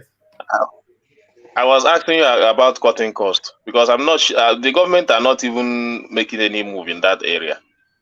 Those in the top, they're not cutting any cost now. They're still living large. They're still buying SUV. They're still making budgets for SUVs and all that. Okay, let's talk about that. Federal government, executive, because this is where Civics 101 comes in. The executive government, what Tinubu controls, can only cut costs within ministries and parastatals, right? The judiciary, they are the ones that approve budgets and all that stuff. So while Tinubu can cut cost within the executive arm, like shrink the number of ministries, for example, dissolve some things, realign some things, consolidate some things. Yes, but it will have zero impact to do with what the legislators will approve for budgets, for example, because the legislator may not flat out say that if you don't pass this budget enough, I'm not going to approve the budget. And the legislators are the ones approving their own salaries and their pay packages. Tinubu cannot do anything about that. He can only talk to them, advise. They have their own power. They're equally as powerful as him. So when you say government cutting cost, the federal government can cut cost. The state government, the 36 states plus Abuja, is up to them on how they want to cut cost or not. And also, if you cut costs draconianly, in a draconian way, then you put more people on the street that are jobless, and that means your economy suffers more. So you can't even go and rush to cut costs right now because the government is supposed to be the spender of last resort. So if you cut costs, you can align cut cost over time, but kind of like put structure in place that will streamline things, cut excesses. But firing people at this point in time is probably a no-no. Consolidating agencies and all, yes. Cutting some structural costs, yes. That's a yes. I think it's the SUV that the SUVs. I'm not even talking about SUVs. They still approve all those things. They still approve it. Legislator will do. Tinubu has no control over the legislator, right? They're rogue arm. They can do whatever they want. They can do whatever they want with the money. They already got their. They can do whatever they want now. So there's nothing he can do about that. He can only advise and just kind of moralize and maybe be the voice of the nation. But they will just ignore him, honestly. They can pretend like they listen to him. But the legislators will still drive. If they can fly a helicopter, they'll fly a helicopter because they control the purse. So that's just the way government works. That's the way the government with practice works. There's nothing he can do about those SUVs and go. So no. But the way you're saying, I'm sorry to say once again, Mama, I'm sorry to cut you short. It's like this anarchy is inevitable. The way you're saying it, though. No, it is no. It can be avoided. It can be avoided, though. It can be avoided. But delivery, you don't buy it.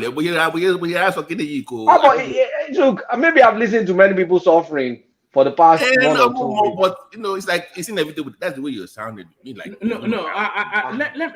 me just disagree with that anarchical theorizing that a lot of people have been doing. No. I don't think there's any risk of any anarchy happening anytime. Nobody's even ready to go to the street. No, wait, Mama, let's clarify. Let me tell you why, and then you can just dismiss it out of hand. If there was ever going to be any real reaction to what's going on now, it would have been within the 2-3 week window of it happening. So people have made the adjustments to the situation that they find themselves in, with the promises of a better future. So I don't think that the window for anarchy is closed as far as I can see. Okay, let me push back. Yeah. Let's say, Nigerians are not used to market forces when it comes to petroleum product, right? Especially petrol. So we say people adjusted to 500, right? Now it's now 617 or something, and in interior places like 700. People are going to adjust to maybe 600 or 700. Let's say nothing happens. Then who knows what happens? Crude oil keeps going up. It gets to 1,000.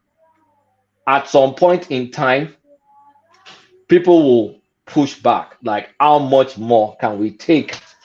Because we're talking about. So here's the thing: you can prevent the anarchy in terms of like whatever this palliative becomes. If it's all this subsidizing, bumping up salaries and doing that, that may calm. That will definitely do something. But I'm talking about a situation where market forces is market forces, right? Crude keeps going up and up and up. And then our exchange rate is still not under control. Like I said, we still owe a lot of people, but there's still a lot of dollar demand that we've unfulfilled. And so that there's not much play to defend the Naira. So if things keep going on and on and on, the adjustment that we know is adjustment to 500. I started seeing people freaking out about 600 and 700 that's coming up. Tomorrow, it could be 800 because that's the way the market works. It could be 900. And then are we going to be talking about the situation of constantly increasing minimum wage? No, that's never going to happen. It's always going to be one bump up in minimum wage while petrol fluctuates up and down, up and down. Now, if like crude and some other things go down, like it naturally goes, if it goes down, there'll be relief. If Tinubu, being the maverick politician that he is, he knows how to put the screws to kind of control things. I don't underestimate him. I feel he has the powers. If there's any politician in Nigeria, he's the number one that has the power to maybe control this reaction. But if some of all these things don't align perfectly and the price keeps going up and up and up, we're human beings. At some point in time, is people will start eating each other, because how much more can you take, especially if the economy does not improve? So I'm not going to rule it out. Do you think the situation can get to a point that he might be forced to introduce some sort of stealth petroleum subsidy? I hope he doesn't, but no, I think his mind is made. But they just have to, like, the thing is, it's so unfortunate that because we cannot subsidize. We just cannot afford to subsidize. At least petrol. I mean, I'm not saying I cut subsidy in every aspect of life. They may be forced to introduce subsidy in a productive area of life. And I think farming should be prime suspect, because that's one that kind of like can impact Nigeria the most, and also eventually pay us, and then bump up, for white collar jobs, the ones they can control, government one, bump up the salary. That means people will spending will go up, productivity will go up in the farming. That may reduce that will definitely reduce food inflation. And that could be and maybe simultaneously, if we now start getting more portfolio investors coming in, that means the market will be flooded with dollars. And then there may be a few control here or there for CBN. That may help. But nobody knows all the variables. This is just some random guy in America saying his own having his own take. But that is what maybe bring some succor. But it's a hard job that Tinubu are right now. It's a hard job. They need to do it right, because structurally we're in the right direction. But how do we get through this painful process? That's the biggest challenge right now. One man. I think I'll leave. Yeah. And the PR, so that the PR to market this policy has to be nearly perfect at this point. Top notch. Better job. They can't be Buhari. I think Dele Alake is doing an excellent job. I think Dele Alake is straddling that space very well. Okay. He's trying. The press releases are good and timely. They're timely at least. Buhari has no concept of time. Coletta, let me add to this. I know Party loves his country, does not want problems in the country. But unfortunately, it's not emotion, like what Coletta is telling you. It's not emotion. It's inevitable. There will be uprising if things continue like this. It's like, Coletta said, go and check your inbox, your messages from Nigeria. Business is closing down every day, like a stone drop. Sorry, is that what piece? Is that what? Yeah, it's what piece. So, yeah. Hold on, let me finish. Okay. Hold on, sorry.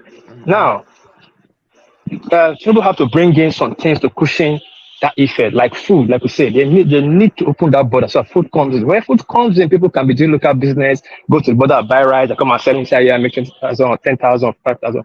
That will remove their mind. But if the strategy continues like in the next 3 months, the only reason you're not seeing uprising now because the South is still holding it down is our own. If the North rise up, the country will go aflame. The country will go aflame totally, because you cannot control it again. You just need one person to spark it somewhere. Then everybody will not bring the past anger, previous anger of Buhari. They add it to this. So you need to do something with all this policy. Like Arab Spring, Abi. Yeah, because people have grievance of Buhari before, then this one, and you are making policy. Yes, it's good, but there's no food in the stomach. Look away, put policy, look away, let some things come in. For example, if you allow a rice start coming into this country, they are selling a bag of rice 6,000 in Balogun, and they hear that they can go over the border and buy it for 2,500 and sell 6,000 naira. That's you are creating that business opportunity again. But you control like in a year to pushing that place. So people start having things doing. You take their mind away. There's food in your stomach. People start going to farm. Now we have insecurity. There's no food. There's no money. Dollar is going up. Where is going up? You're breaking up a bit. Wapis, you're breaking up, but land it, and then I want to move Kulata on to the narrative of this little boy.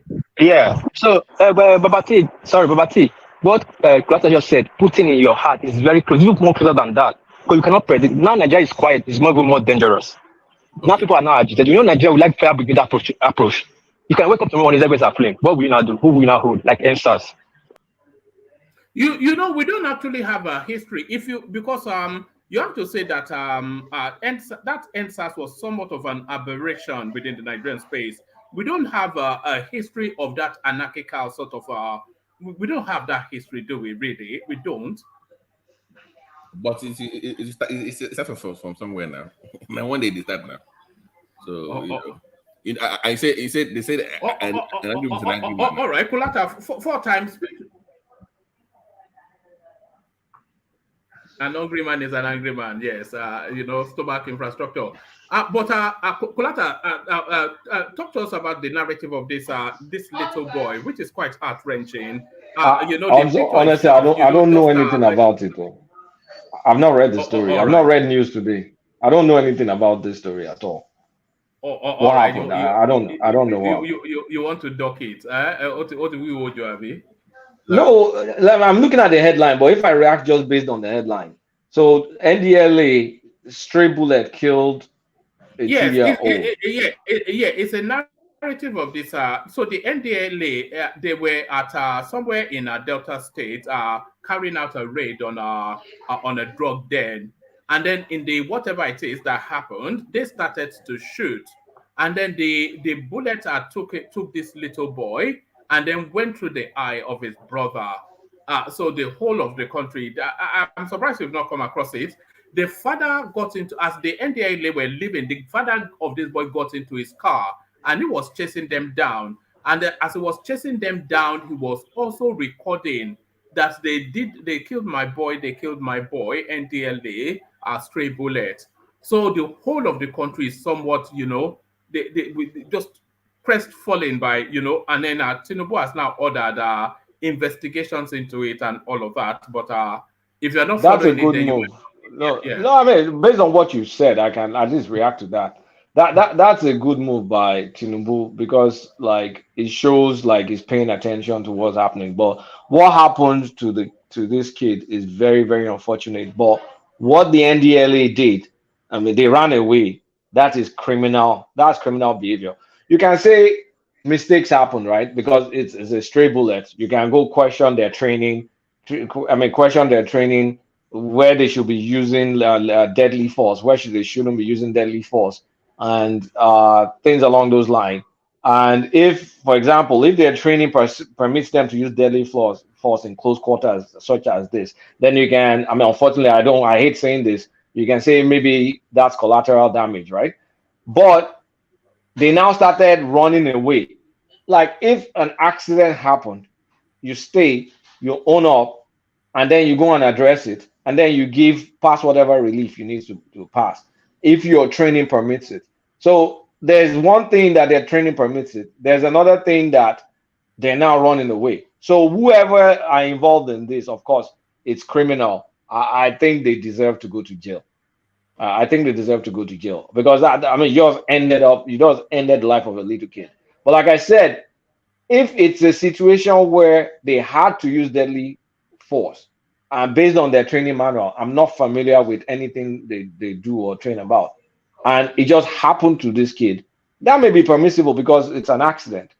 But when they were running away, you're not being accountable. You're not standing up for your responsibility to kind of like make sure, first of all, can we save this kid? Because this was an accident. Can we save this kid? Oh, if the kid is dead, all right, we take it up.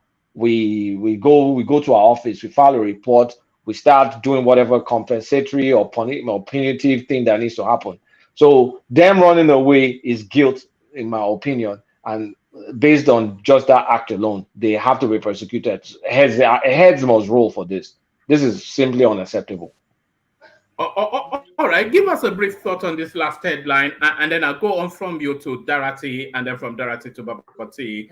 President Tinubu must lead the way in facilitating increase in minimum wage, or he will soon lose the huge support base he started off with. So this is Reno Mokri writing yet another love letter to Tinubu. But just on that space, I think the minimum wage has to be increased. But what will constitute, in your opinion, a living wage in Nigeria? So, firstly, do you consider that as a matter of no more than 3 months, the minimum wage should be increased? And then from there, what do you think constitutes a living wage? You can use a middle of the road space like Ibadan as an example. Yeah, but you're talking about someone that has some sort of ideology, right? So saying this is a minimum wage and all that stuff, I'm not one of those people that buy into that immediately, and I'm going to explain. You have to pay a person what the market demands of that person, right? You have to pay a person what the market. If someone's job, the market feels is worth 10 naira per hour, then it is 10 naira per hour, right? Because that is what is demand for it. That's my general principle. So you just, if your skills requires 50 naira per hour, then it is 50 naira per hour. If your skill is 5 naira, it is 5 naira. So that is how I take it. Now, from a social responsibility point of view, which is doing the right thing, altruism, and all whatnot. I mean, the current minimum wage right now is like 35 or 40,000 naira. I think they have to like double it plus extra. So for us to be able to reasonably afford a minimum wage, I think it needs to go to maybe 80 to 120,000 within that range. Just totally ignoring what I said about, I feel people should get paid what the job demands, because that's my own principle. Whatever the job demands is what you pay them. Because there's someone else in the market that will be willing. Huh? What are we what? No, it's Babati. It's Babati causing mischief in the private chat. But carry on. Yeah, carry on. Because there's someone else in the market that is willing to earn whatever that amount is. So you put in someone making it more expensive, then you're pushing other people that are willing and able to work out of the market. So, but for a government, they need to like keep. I mean, they have they have more priorities than just paying people market rate. Then I mean, something in the realms of, like I said, 80 to 120K should be the new minimum wage. But it needs to come with. I mean, you just don't. I don't know how Nigeria can put things in place to control our population and people, because someone earning that kind of minimum wage, you have no business having 6 kids, because you're just creating a social problem for the government. So I don't know if you can peg it. Do you know a country that does not, because we have a minimum wage in this country, which is every country has a minimum wage. Yeah, it's means tested. I know it's means tested, but what means what do we use? Is it bread? Should we use bread to test it? I mean, means tested is how much. I mean, based on how much people earn.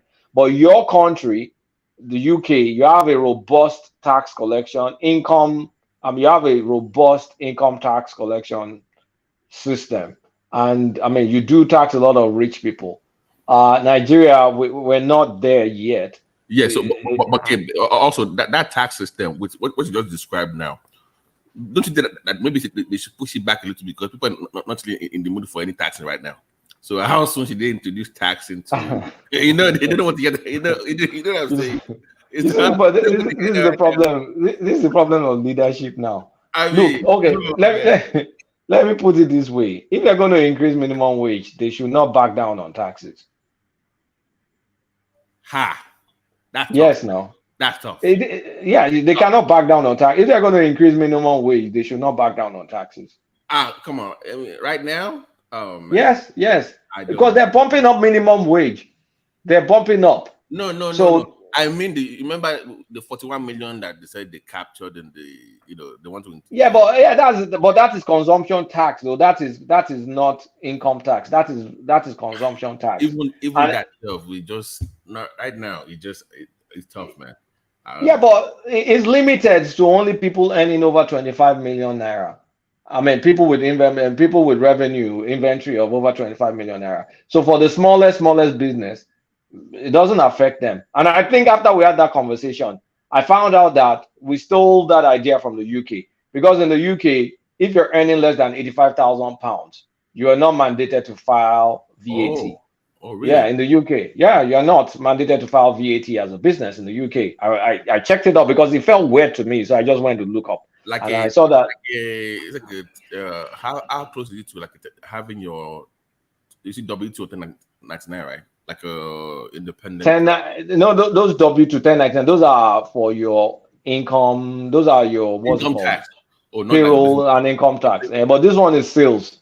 So you need to be able to show your sales, your inventory, or how you sold your inventory, and then show that okay, this is how much VAT for this. This is the VAT amount. So they need to figure that out.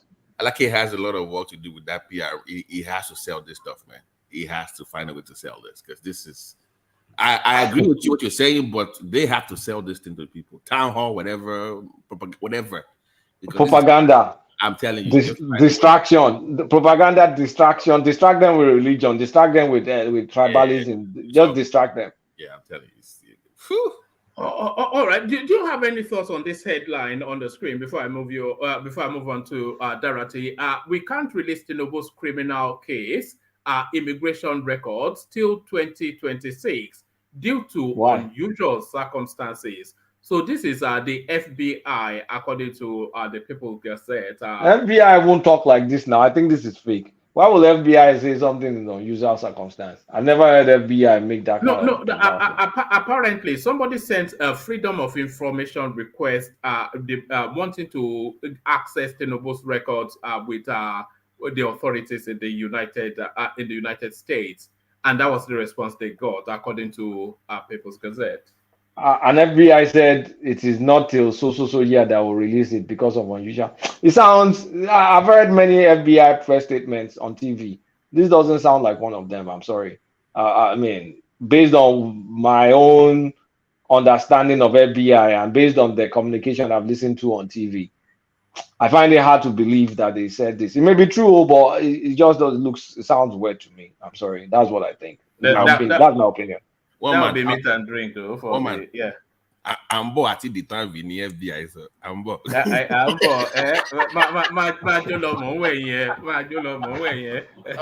man, goodness me! I mean, because look at it, FBI will say they will release it when Tinubu wants to contest for second term. Doesn't that sound crazy? Yeah, that sounds like blackmail. Even that sounds like it doesn't sound right, does it? Doesn't sound right. Yeah. All right, brilliant. Thank you. Stay with us. Let's go from Ukulata to Dorothy, who joins us from the Gambia. So, Dorothy, you're up next. Are you there, Dorothy? All right. He was joining us from the Gambia, but apparently in the land of Nod. There you are. So there you are, Dorothy. Let me take you to the space, Dorothy. Marketers adjust pump as fuel price hits 617 naira to the liter. So there's so many ways to rationalize it. Hold on. Babatunde, make sure your mic is switched on so that I can have you on. Babatunde Martins, make sure not your camera, but your mic, so your device is not connecting fully to the system. So you can be our new voice of the day if you are able to or go back out and come back in. So, Babatunde Martins, your device is not connecting. Make sure the mic is switched on. Yeah. So Darati, hold on. I think he may well have done it. Oh, there he is. All right. Mute yourself for a moment. I'll come to you shortly. I'll come to you after Darati, actually, because we always like to document new voices quickly. But Darati, to the space then, this 600 and by the way, if you look at the journey in 6 weeks from 198 per liter to 617, you can hear the pressure of the situation from Ekene's submission earlier on. So we can rationalize it. We can say it is a necessary thing that had to happen. We can say that Tinubu did not even have to make a decision, that the decision made itself because of the circumstances that the country finds itself. And we can say that in the medium term, this will prove ultimately a genius move for the country. We can say all of that, but the pressure on the people from 198 6 weeks ago to 617 this week. What are you making then of that sharp increment in the pump price of petrol, Darati? Thank you, woman. I want to tell everyone on the platform and people that are listeners worldwide that they should like and share. It's very kind of unfortunate that this is coming at this time. We have said this before now, that even the first increase that we had in the pump price, that is still not the final one. That there's still going to be probably some extra increase when they finish the tranche of petroleum product that was within the purview of NNPC at that time, what they imported that time for the month of June. We have said it earlier on that by the time they will be finishing that, if these guys are able to increase it to about 500 or something that time, and many of the marketers were saying that, if we are going to be able to go back to the market to buy and still continue in business, we have to increase this pump price. So we don't need to wait till the time that we finish that particular tranche of a petrol product that was available before we increase. So, and coupled with the unified exchange rate, which has jacked up the price of dollar, although a good thing, but on another level, it brings a price to pay towards Nigerians, ordinary Nigerians. I must say that it's not easy for Nigerians. I must say that. I still spoke to people yesterday, and I know what people are going through. Apparently, there's serious prayer even on the government itself to find a way to fix this. So somebody was saying that that time that there's still probability that these things will still go up by the time they'll be buying for July. The new product that will be coming in, these guys will afterwards probably have to jack it up, and with the current market reality, so the price will have to go. But it's not. Nigerians are not finding it funny, and even people that are outside of the country, we are also paying the price too. But we are going to buy anything in Nigeria, how that's going to be. The price has gone up, flight ticket has gone up, everything has gone up. But we want to say that probably in the interim. But I would say that the government needs to also come up with a very, very robust mechanism to checkmate sharp practices on the part of these marketers too as well. In as much as we are saying that we need to do this, just like you said, we need to do that. Fine, it's good that we do it now. I was still telling people yesterday that the need for us to just deregulate and let this new government find its footing, in order to put us on a better platform, on a better the growth threshold. But the government needs to come out with a better policy framework in the short term, mid term, and the long term to be able to mitigate the effect of this. It's getting a bit too much. And some people, from the other space, they are already calling for protest. They are already calling for protest and so. I told them that fine. I will still want to see how the government will respond to some of these things in order to see what comes out of it. But the real fact is that this has pushed up prices. I was talking to someone yesterday, and places where maybe 1,000, 1,500, 2,000 before, within the city, they now take it for about 5,000. I mean, when you want to take it with a private charter from one place to another for an emergency, it's now about 5,000. Can you imagine that? So it's not Nigerians are not finding it funny. It's really eating deep into the pocket of the people. And the palliatives are not the state government are doing their best, but the federal government still needs to do more. Needs to do more. And I wouldn't know why this guy is not also coming up with his own. Although, based on what I heard, that even Dangote itself will not be selling. Really below that price that much. Probably there's going to be a decrease in that. Probably 10% of the current price will be off the table. So we are still talking about under 5 something, 600 the other. So, but what we really need to see, we need to see the government doing. Sorry, did I read somewhere that Dangote was buying up petrol stations all over the country? Yeah, I thought I read that somewhere, but yeah, I believe it's possible because the logistics of getting the petroleum product being produced, that's a very big, a massive production. To be able to offset that, and that was the reason why, if you look at it, Pinnacle Oil had an investment of about 1.5 $1 billion. I think that would be the largest tank farm in West Africa right now. In order to be able to offset, as the products is being coming out from Dangote, is able to collect from him, store, then from there people load. But even though they had that, I want to believe probably they still have a lot of reasons to buy some of these any available petrol station just to mop up this product as it's coming out. And I want to believe the government. I learned that the government, they said is going to be buying in naira from Dangote.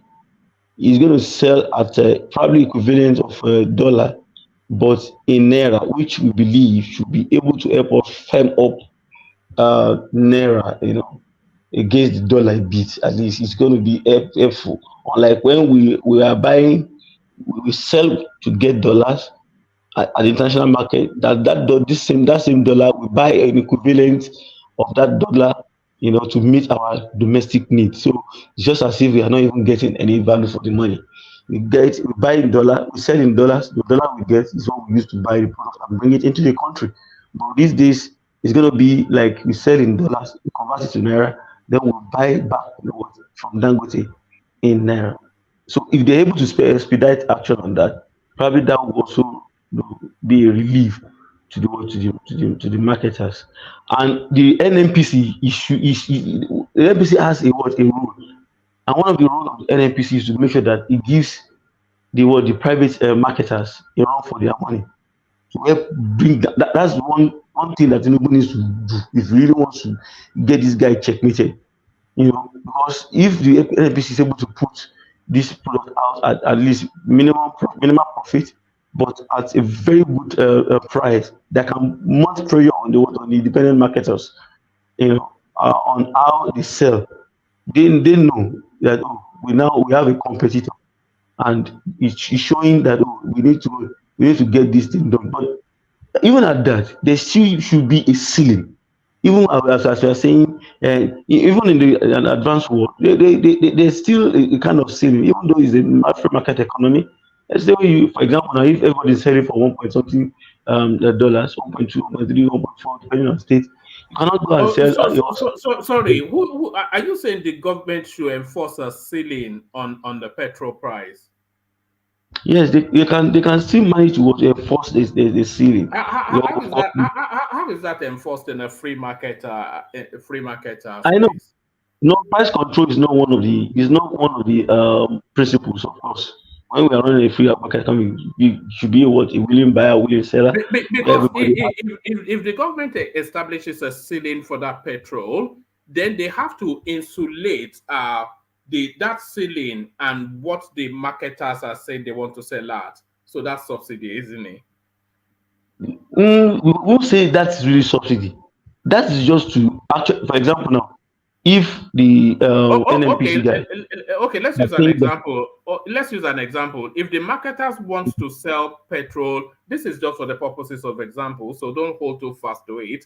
If the marketers want to sell petrol at 600 naira per liter, but the government has set a bar of 500 naira per liter, but the marketers have a legitimate business argument to say that it is 600 naira per liter, what happens to the 100 naira? Well, you see, the problem that we have in this part of the world. No. Address that question. Don't go philosophical. Address it frontally. Okay. Let me say this. Different countries with its own peculiarity. Me, I've known Nigerians to be somehow, apart from being a good business people, people could be opportunistic at times. No, I know. I'm not talking about opportunism. All right. I don't think you understand. Do you understand what I'm saying? No, I'm not talking about. Hold on. So you do understand. I'm not talking about opportunism. I'm not talking about sharp practice. I'm talking about legitimate business argument.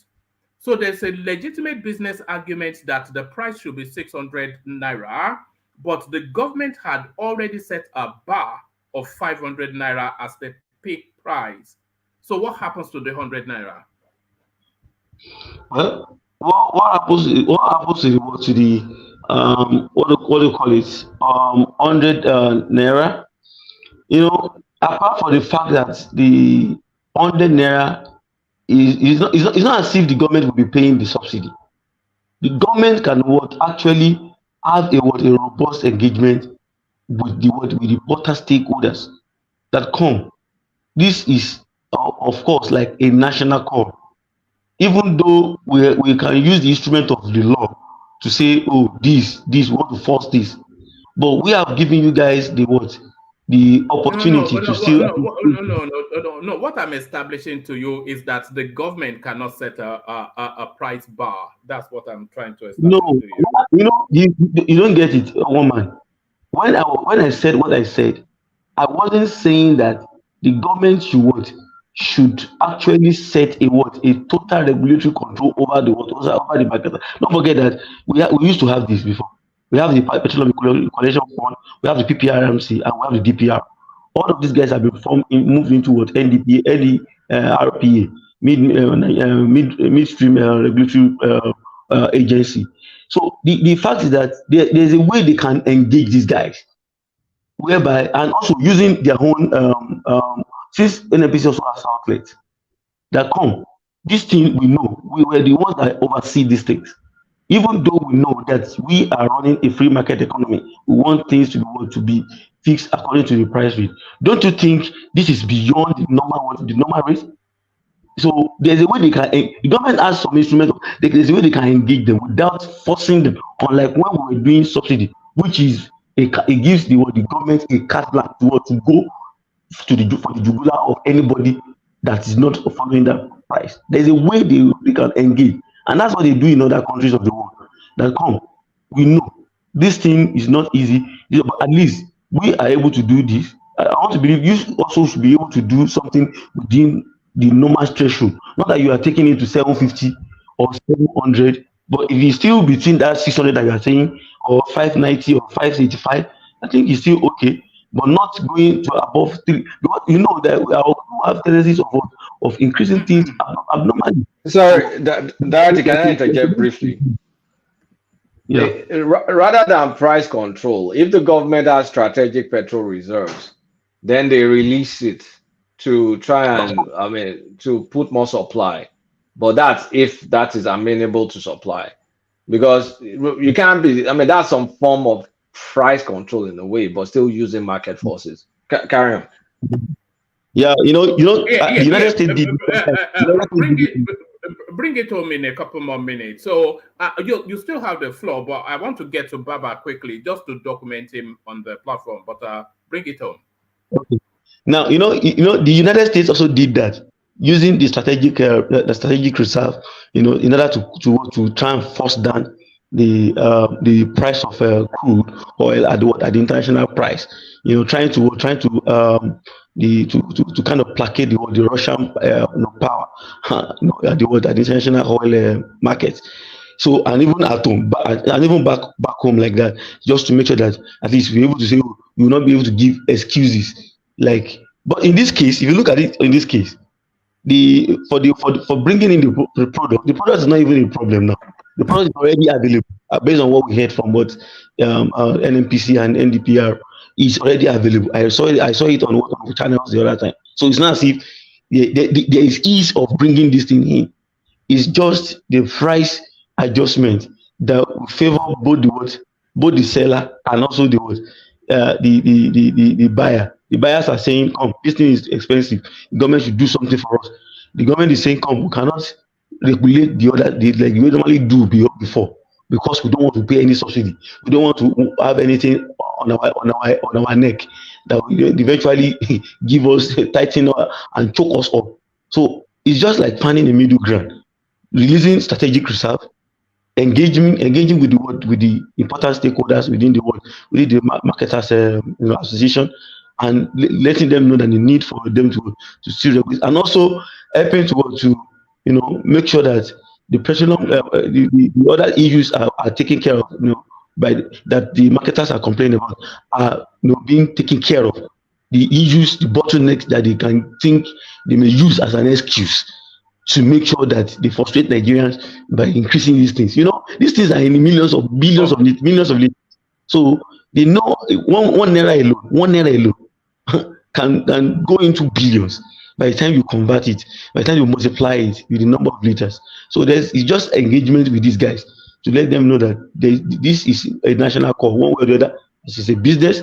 It's also a national call, because you look at it very well. Look at what happened. The consumption has already dropped. So I want to believe, so these guys are also trying to look at how they can manage the drop in the consumption, although it's a frivolous consumption before, actually. It was not the real consumption figure that we were having, that was peddled around before. So it was one frivolous number that was just written on paper for us to swallow, just to steal money and get money out of the government. So that the government needs to watch. In fact, somebody was even saying that they should go all right. Bring it home. Yeah. Bring it home. That's my submission. The government needs robust engagement with these guys. They need to just all right, brilliant. I'm still coming to you to take your sounding on the little boy in Delta State. But I want to quickly, because I've always said that new voices are coming. I'll get to them just as quickly as I can. So Baba joins us. So Baba, on mute, introduce yourself and come into the conversation. Good to meet you. Okay, one man, can you hear me? I can perfectly. How are you? Okay, I'm very well. I've not done this before, so I'm just having a feel of what being in the studio is like. So I'm enjoying the conversation. You summoned up the courage today. Say again. I said you summoned up the courage today to come and join us on the screen. I think it's got to do with attitude, because I don't suffer fools gladly, and I don't have too much of a thick skin, but I practice over times. I've been listening to your forum and your platform, and I enjoy it. So I think I've kind of pep myself up for this. So I would rather excuse myself by just being in the studio today listening. I think I will join properly tomorrow. All right. Before you leave, just to the conversation, just give us a couple of thoughts on what you've heard so far, what we're discussing, especially the hardship that is being vested on Nigerians, which is necessary. But try and explain that to Baba Mustafa, Baba Motiu in Moshe. So what are you making then of the trajectory of Tinubu, the steps that is taking, and how it's impacting on our people? Well, it's quite unfortunate, but it's a bullet we have to bite. We've been dodging it all along. I think the nearest we got to fixing this thing was, I think, during Yaradua's time, when he returned with the pressure coming from NLC. Then he had to return Dangote's check back to him when he purchased the 4 refineries. I think if that deal had gone through during that period, we wouldn't have been in this situation right now. So it was like the doomsday was postponed. And we have to bite the bullet, like I said. Our people are suffering. It's tough, but a lot of things have to be done. Tinubu, unfortunately, doesn't have enough leeway right now. He has to start doing something. I want that 8,000 maybe increase to 10, and let them find a mechanism how to get it to the poorest of the poor who live in remote area, who live in hinterland. They have to find a way. I don't know. I've racked my brain to see these people don't have bank accounts. They don't have bank accounts. They are not documented, but they need this money. I listened to Bishop. He put it aptly that, I mean, what you say of people who sell their vote for 2,000, 5,000 naira, and you are saying 8,000 is too small. It is small, yes, but it goes a long way for those people. You understand? Those are the things they should let people start seeing something being done. You can't ask us to continue to sacrifice without seeing something being done to show that succor is coming, is coming along the way. And I think, like I put in the chat the other few minutes back, I think buses also above 50 passenger capacities, those that are imported should be import duty free. Those manufactured locally, the excise duty should be free so that people can invest in transportation. Let people be able to move. When they can move, they can trade, they can eke out a living for themselves rather than just sit at home, morose, and not knowing exactly what to do. People have to move. They have to wake up, they have to go. So that will reduce the pressure on the transportation. But like the last speaker was saying, that maybe a kind of form of subsidy, and you ask the right question. You ask him that, look, if the government peg it at 500 and it happens to go shoot up to 600, what happens to the differential of 100? He couldn't have the answer to that. That's not something we have to go back to. We are inside the pond already. We should not fear to catch cold. You understand? All right. I know you said you only popped in to say hello, but there is this simmering narrative that the country is just a pinprick from anarchy, that the people, they're just that little push now from taking to the street and rebelling. Do you see this do you see that narrative? Do you see that as a possibility? Do you think we are at that point that just a little push then will tip people over the edge and the country will go aflame? Do you see anarchy coming, Baba? The way I see it, a lot of subterranean factors in play here. People who do not like our country, who want the country to burn for whatever reason. You understand? They are coming up. I listened to CLO today. They called a press conference. And looking at them alone, I said, this is not the CLO of Agbakoba I know, of Ayo. I can't remember the surname of that lady who took over from Agbakoba. I know Clement Nwanko very well. That's the CLO I know. But the ones that appeared today in a press conference calling for mass protest and everything, I was just shaking my head because they don't look CLO to me. And there are a lot of people, actually, it's like they are on leash. They are ready to go. All I hear, even from people that I discuss with, is like they want the country to burn. And I say, what do you want the country to burn? I mean, can you cut your nose to spite your face? I don't see it because Tinubu, one thing we don't realize is that he told us he wanted a job. He begged for it. He danced for it.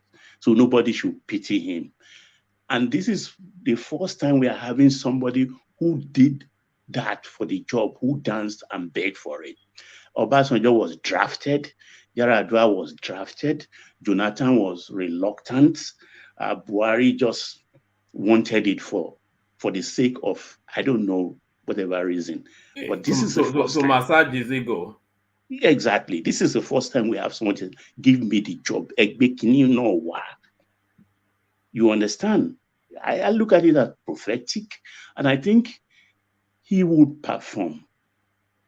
But it's not the one that will take us to El Dorado, but it will lay the foundation properly. Baba, do you have any thoughts on the minimum wage space? Because a lot of people are, some people are suggesting that as an immediate insulation, a real sharp spike up in the minimum wage will cushion all of this hardship. So do you think that's a solution, or do you think that's just is just a red herring? It's a solution to me. I think if you read Wealth of the Nation, I think one of the principles, though it's a long time old school, but I think the economy still needs some jolts, a kind of shock treatment further by introducing the minimum wage. And I have always suggested through your chat this thing that 75,000 to 80,000 will be appropriate, because I come to that number because going back into time, I discovered that most of our minimum wage has always been within the $100 range. And if today's exchange rate is about 750 to 800, that's where I put it.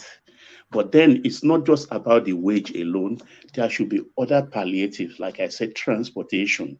You understand? If the buses are cheap, a lot of people go into the transport business.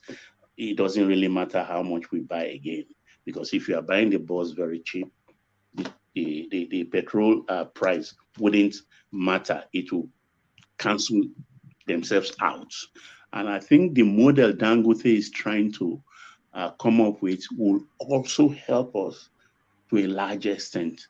If he has his own petrol stations, he's buying up stations right now, and he's a very shrewd person, and I think he will control that market very well. That's why I suggested in my chat that our own local refineries should be sold, and the money used for something. Oh, you said they should hold on to one. Did you say they should hold on to? Yeah, the LMA one, the one in yeah. Why? LMA Africa should be. We just hold it as a kind of to check Dangote's monopoly.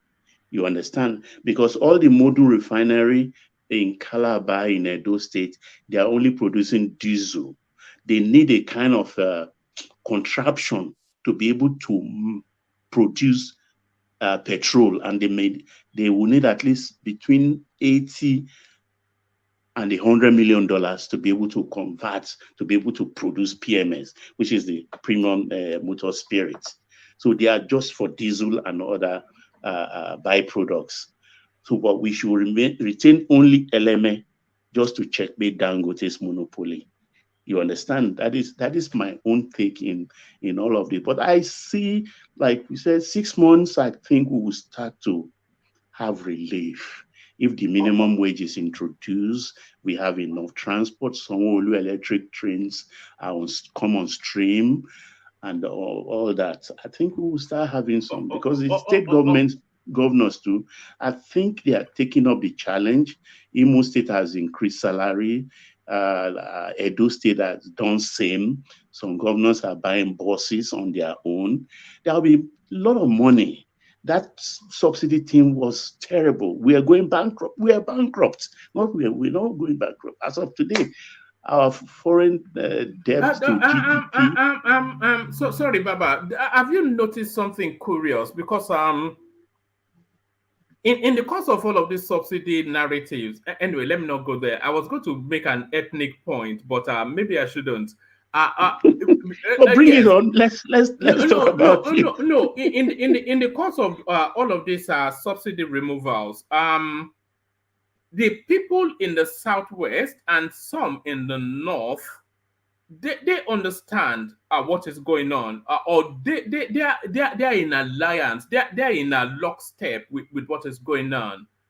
But there's certain quarters that they try to heighten up. Anyway, let me not go there, because it will open up a space. But let me take you to this space instead. Well, man, you're there already.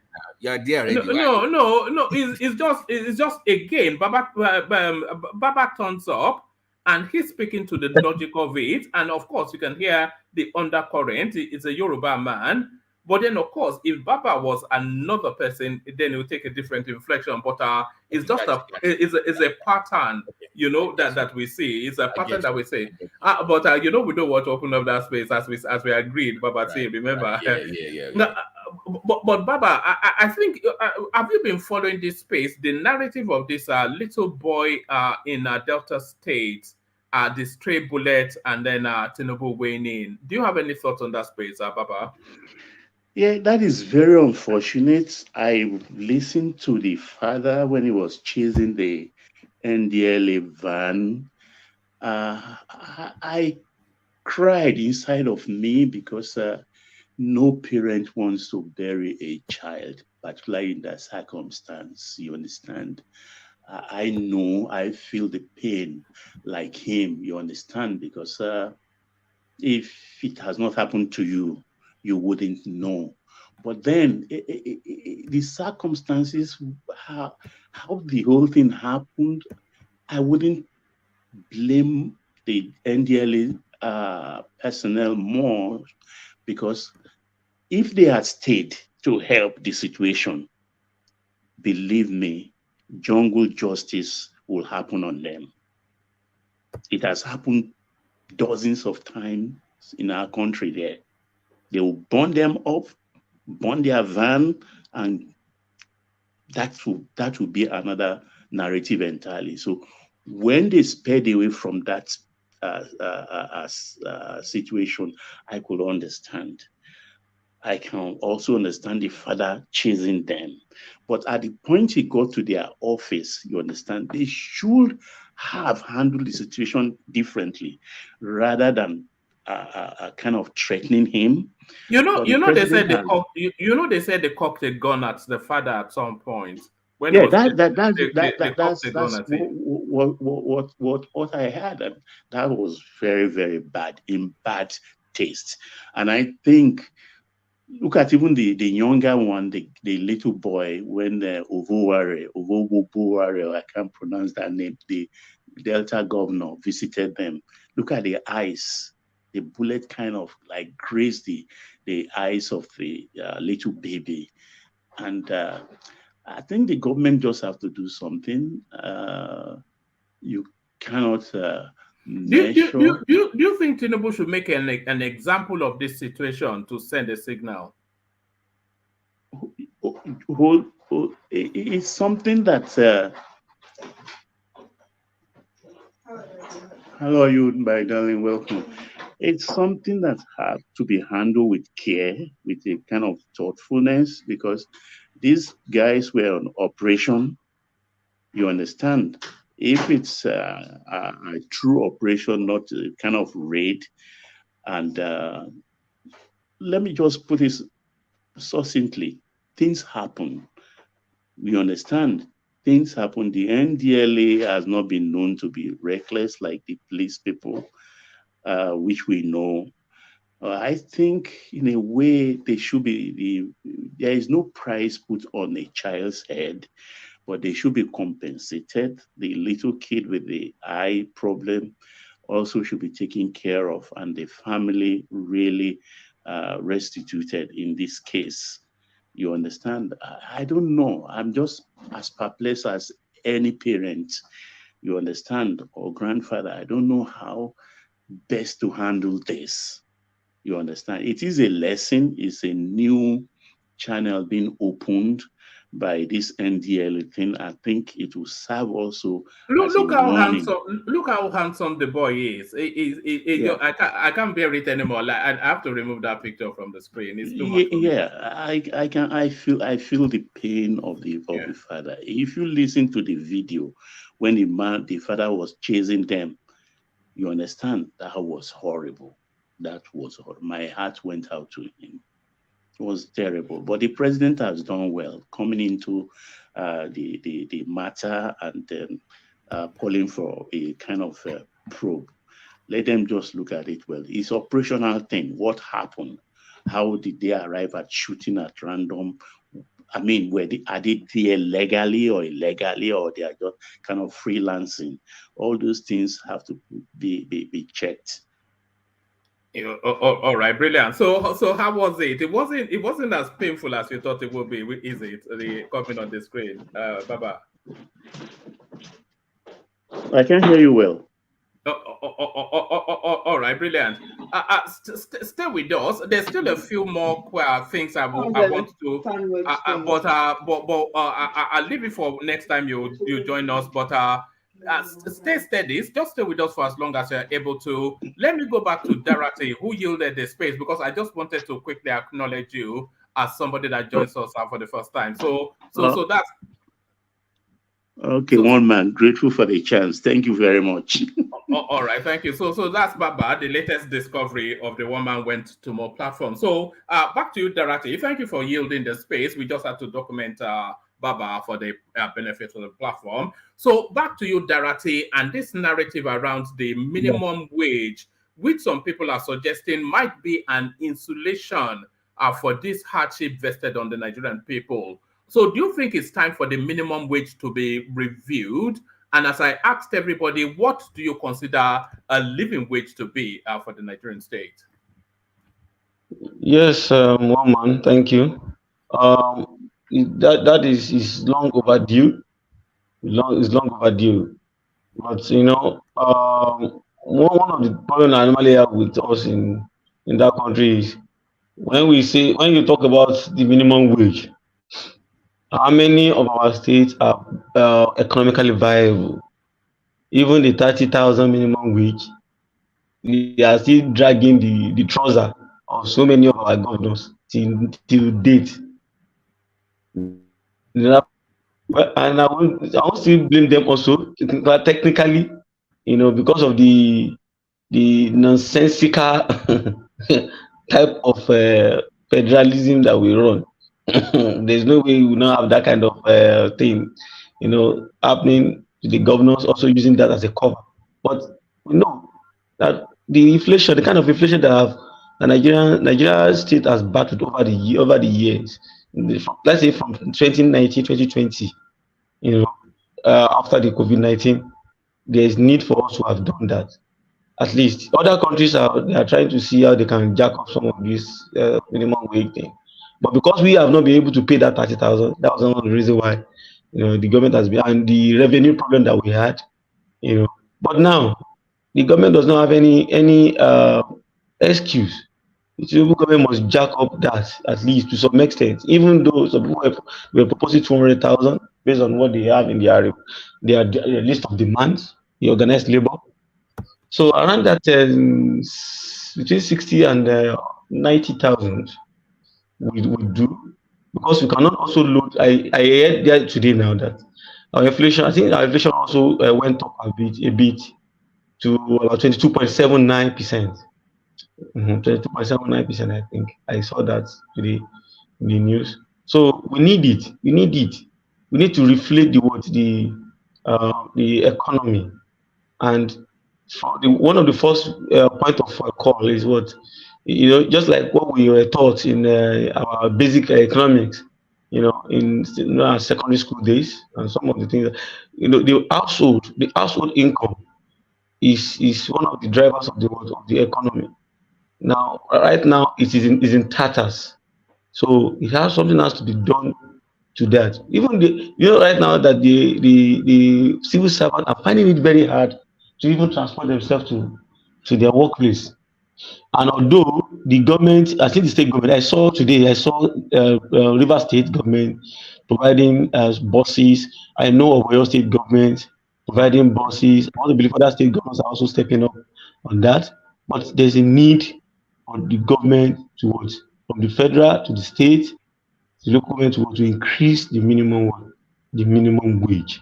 Since they are at least I think their monthly allocation has gone up a bit. At least I think there was a bit of an increase, in the allocation. So they too, and this is the time for the state governors to show empathy.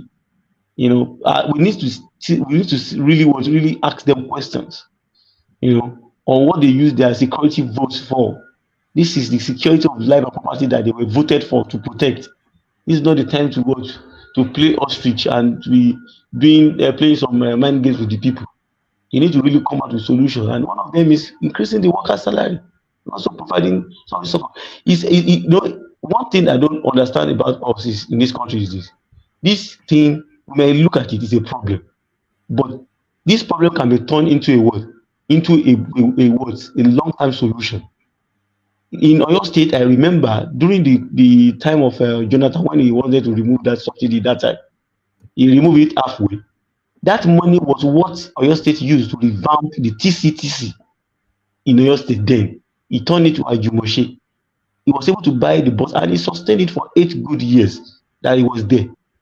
The new governor also continued with it and also bought some few buses and new buses. He renamed it and called it Omitutu.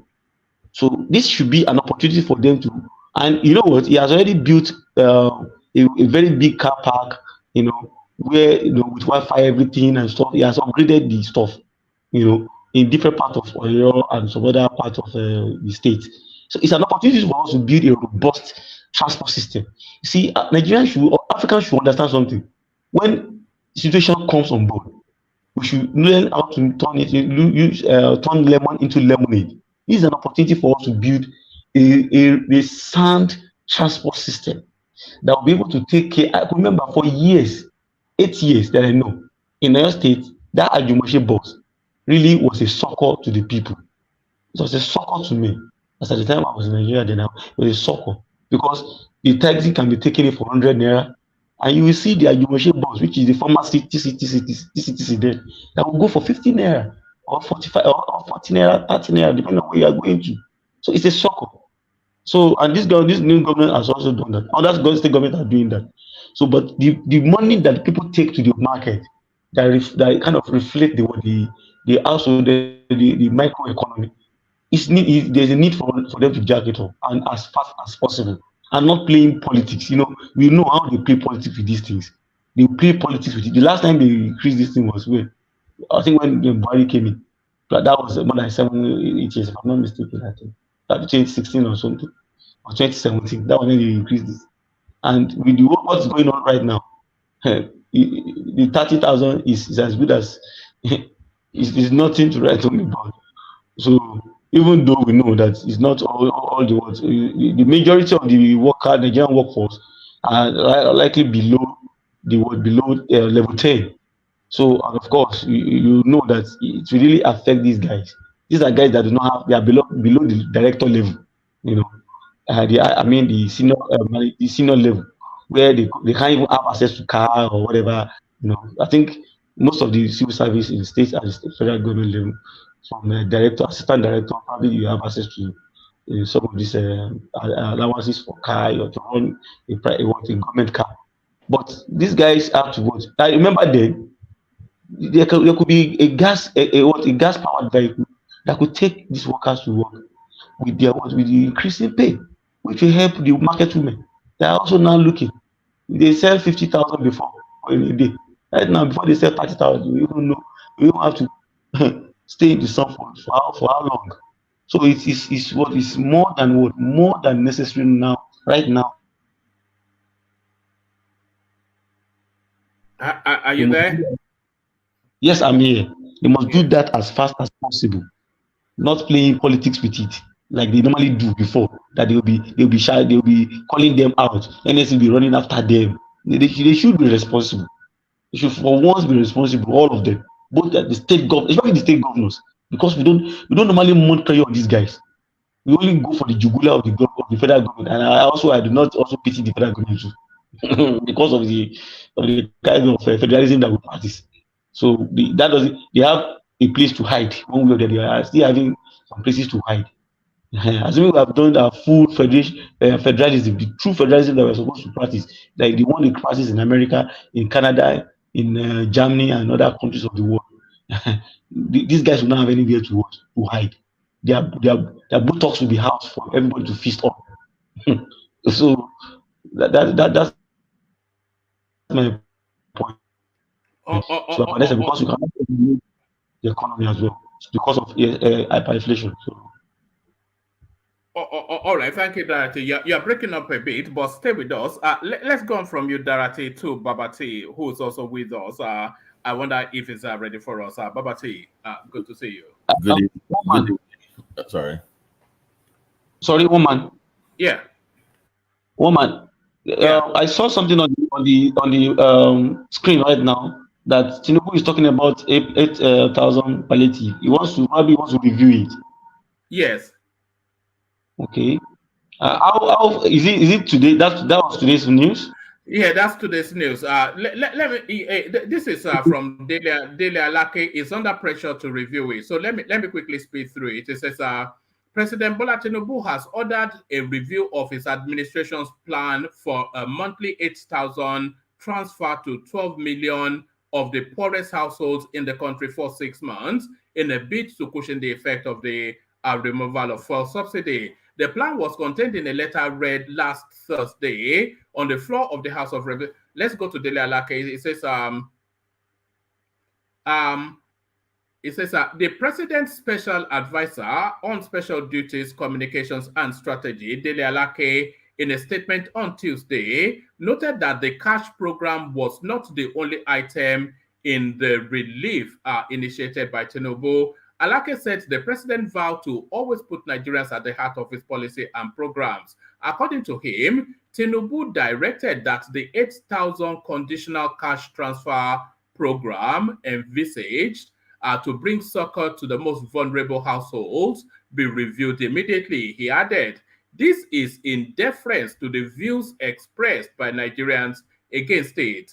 The president also directed that the entirety of the government's palliative package be unveiled to Nigerians, whilst ordering the immediate release of fertilizers and grains to approximately 50 million farmers and households nationwide.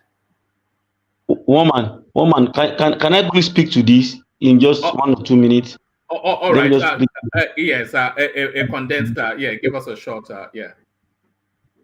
You see, this is very laudable. We have been saying this that money is a good policy, but that money might be a bit small, although it's still going to have an effect on the poorest of the poor. If they are going to review it, I think it's good. It's a good thing. I think another thing that they need to do is that area of agriculture. You see, the problem that we have in that country is majorly that's the only hope of the masses. Affordable food. Food insecurity is beginning to hit deep into the lives and even the pocket of people in that country. Food security has to do with availability, the quality, and the availability. affordability, availability, and what and the quality. Now we have a situation in our hands whereby the food is not even like that available. It's not available the way it should be because of insecurity issues. I think the government will do well if they can take care of that particular word, that insecurity issue, so that the farmers can go back to farm. And I think the government needs to do more in a kind of enlightening the people on the need. See, since last year, I've been preparing my people in Nigeria. I've been telling them, come, this thing is going to come. This subsidy is going out. Till today, I still spoke with some of them. Said, come, I told you guys this last year. This thing is coming. You can see it. But if the government can do something on agriculture, they let the fertilizer farm, let it go, let the fertilizer company produce more. We have one of the biggest fertilizer company in the world, in Africa, one of the biggest in the world. You have fertilizer plant. We have some of them also growing up. I saw one today on Facebook in Jos. We have LMA, we have what's it called Indorama, and partner with these guys. Let them give out fertilizers. You can even use the Akinwumi style that they were using that time, and I think they deploy some of it under the Borrowers program. I'm speaking as somebody that understands the agriculture sector. That's my sector. So I know what I'm talking about. So if they can do that, getting input to the people, I think we still have one farming season to go. I think if we can show up the agricultural sector, create a enabling environment in terms of security for these farmers. Those that need that input, get the input to them, secure the farm, and you help them to be able to look at the Lagos rice mill. It's the third largest in the world. The plan for that mill is to produce rice from the whole of the southwestern region and also in Kebbi, northwest region, and some other places. We have some of them in Calabar, in Cross River State, one of the biggest also put together by the Cross River State government. You can partner with all these governors that already initiated some of these meals and for other staple food also. Let them get this input. We don't have an excuse. We now have the biggest fertilizer plant in Africa and one of the biggest in the world. So we should not have any issues with this. Let them get there so that we can produce food in large quantity. Nigeria has not made use of all our arable land. We still have deficit. We have not even covered the one that we even opened up. We have run away from the farm because of insecurity. So if we can do this, food inflation is one of the problems that we have in that country. Food inflation will at least will recede a bit so that people can breathe. People can breathe. They can buy food easily. I was told that 500 naira, 10 pepper. I was very angry because I know what I do. I'm a farmer. Not only that, I know to the postgraduate level, I understand what agriculture looks like. Now, if people are able to go to their farms and they produce in large quantity, then we'll not be talking about this. For me, if I'm still in Nigeria, I'll be growing my things. Actually, I do that. So I have a farm. So that one is a no-go area. But there's some people that are living in the city. They don't have the opportunity. They don't have farmland within their residential area of which they can plant some few things. But if these guys are incentivized, relating with the state government, looking at the state government, what do you need? How can we get these things to the grassroots? Using the established rules that have been laid down by some past government. Akinwumi additionally did that during his time as a minister, and that's why we need somebody. You see, if this government is going to perform very well, it needs to bring in a good brain like that of Akinwumi Adesina in the agricultural sector. Not all these blockhead that they are bringing. Not all these blockhead that they are bringing. I think that guy happens to be the best, probably the best agricultural minister that we ever had. And I think this guy from Benue also tried his best. I think he also tried his best too. The one that came immediately after election. Since then, all the other agricultural ministers, they are nonsense. They are just they are news. These guys don't know anything. So he needs somebody that so that we can, at least if people can eat, at least the tension will reduce within the Nigerian space, at least for these protests and stuff, that they can before people get to a level that they will burst and they will continue going. to Phillips.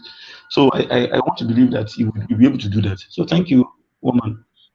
All right, brilliant. Always welcome by Dorothy. Thank you, Dorothy. Excellent submission there. So thank you, Dorothy. So from Dorothy, then the majestic prince, BT. Unfortunately, he doesn't have his co-prince with us, who seems to be hopping all around the United States and following the comment section. He seems to be on a flight somewhere. About BT, nevertheless, you is that your ringtone? You No, don't. it's a walk thing. So I have. One man. Yes. Please, can I, before you go to Babati, if I'm correct, can I just quickly chip something into what Dorothy Dorothy. said? Yeah, yes. What he said in agriculture, his last sentence, there are quite a few things that he said, but I'm particularly interested in his very last statement that Akinwumi Adesina did wonderful. I have no problem with that. But as you say, all the people after him, especially in Buhari's regime, were nonsense. I think Blockheads. that's not them correct. blockheads. That's not correct. I mean, we all know the easiest that we can point at is that agric grew to almost 30% contribution to the GDP under Buhari. The contribution of his ministers, I don't know, but that is record. We all know that 90% of our fertilizer blending plants were dead and they were revived. We all know that we had just about 6 functional rice mills.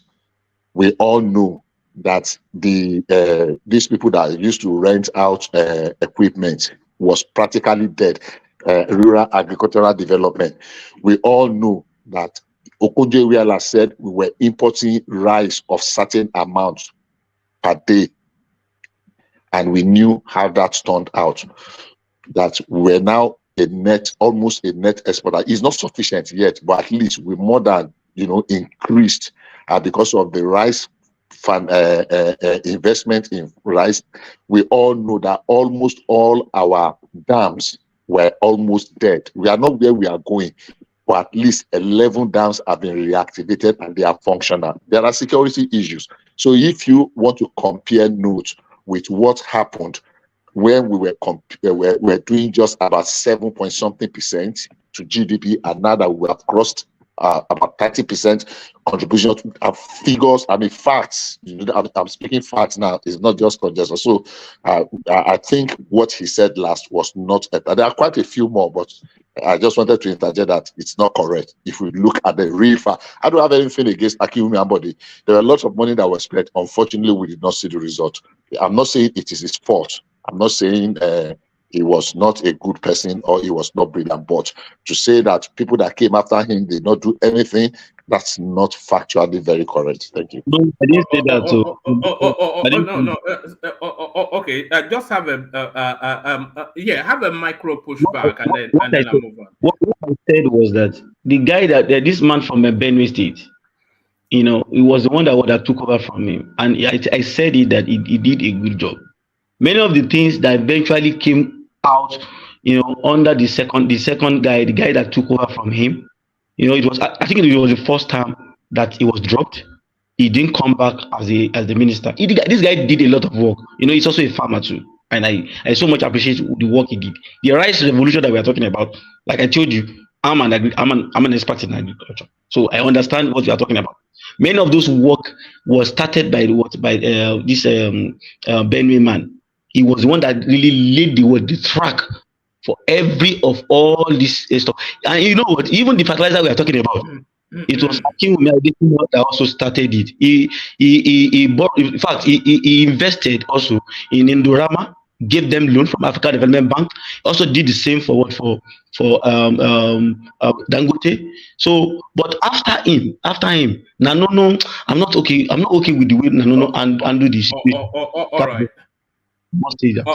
All right. So it wasn't a broad statement. So thank you for that. So to you then, Babati. So is Prince Daddy gone to Disneyland? Is that what you're saying?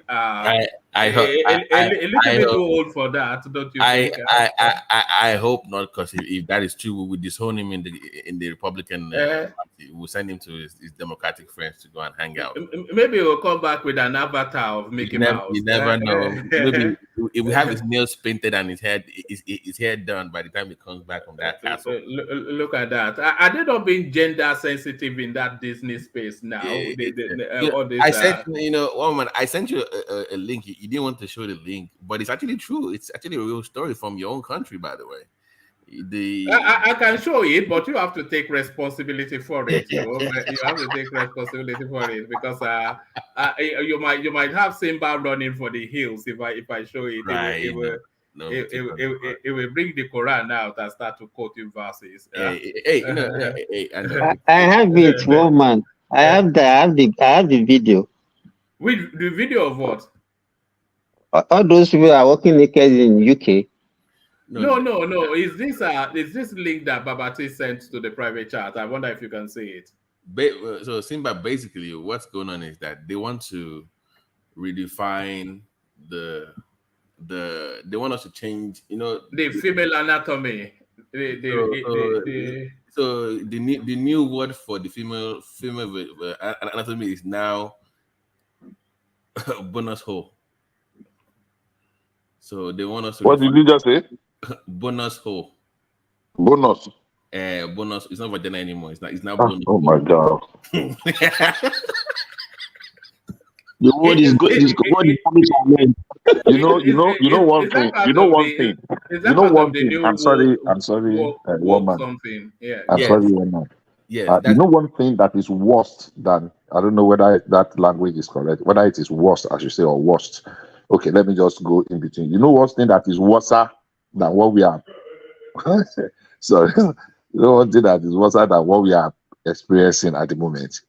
The fact that other people are being cowed to even talk about it, and you'll be labeled the madness that is pervading, that is rapidly, that is taking over the land, the landscape, the humanity, and that different definitions. And as sickening as it is, not just it appears to be, that you can't even talk about it without being labeled by one qualifying adjective or the other. I cringe sometimes when I think about these things. Bishop, by the way, I have this theory, Babati, that if you are over the age of 40, you don't belong in the world that we live in. It's a different world. Even something else. Dancing and showing. I mean, it's just like people. It's a different world, woman. Like we can't even say breastfeeding anymore. It's now chest feeding. Is that where you are now in America? Yeah, it's chest feeding. Let me give you my baptism of fire. A couple of weeks ago, I was in one of the states, and I had to pull him into the parking lot of a major a store. I went to use the restroom. I wanted to pick something. I just went to use the restroom quickly, and as I bump out of the inner recess of the restroom, so the person I hit my chest to was a lady by everybody's definition. But quickly, I realized that she was actually not a she, by the way. It was a plural, Jade. You know what I mean? And we stood by our side using the faucet to wash our hands and the rest. And what I was just going on in my mind is that, man, I couldn't.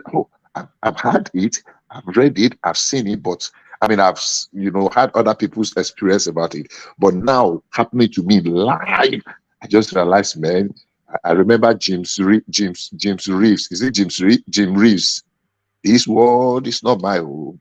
I mean, I'm telling you, I practically just managed to contain myself to come out. And we see people in school district, when they go to this school board meeting, children raising all manner of complaints.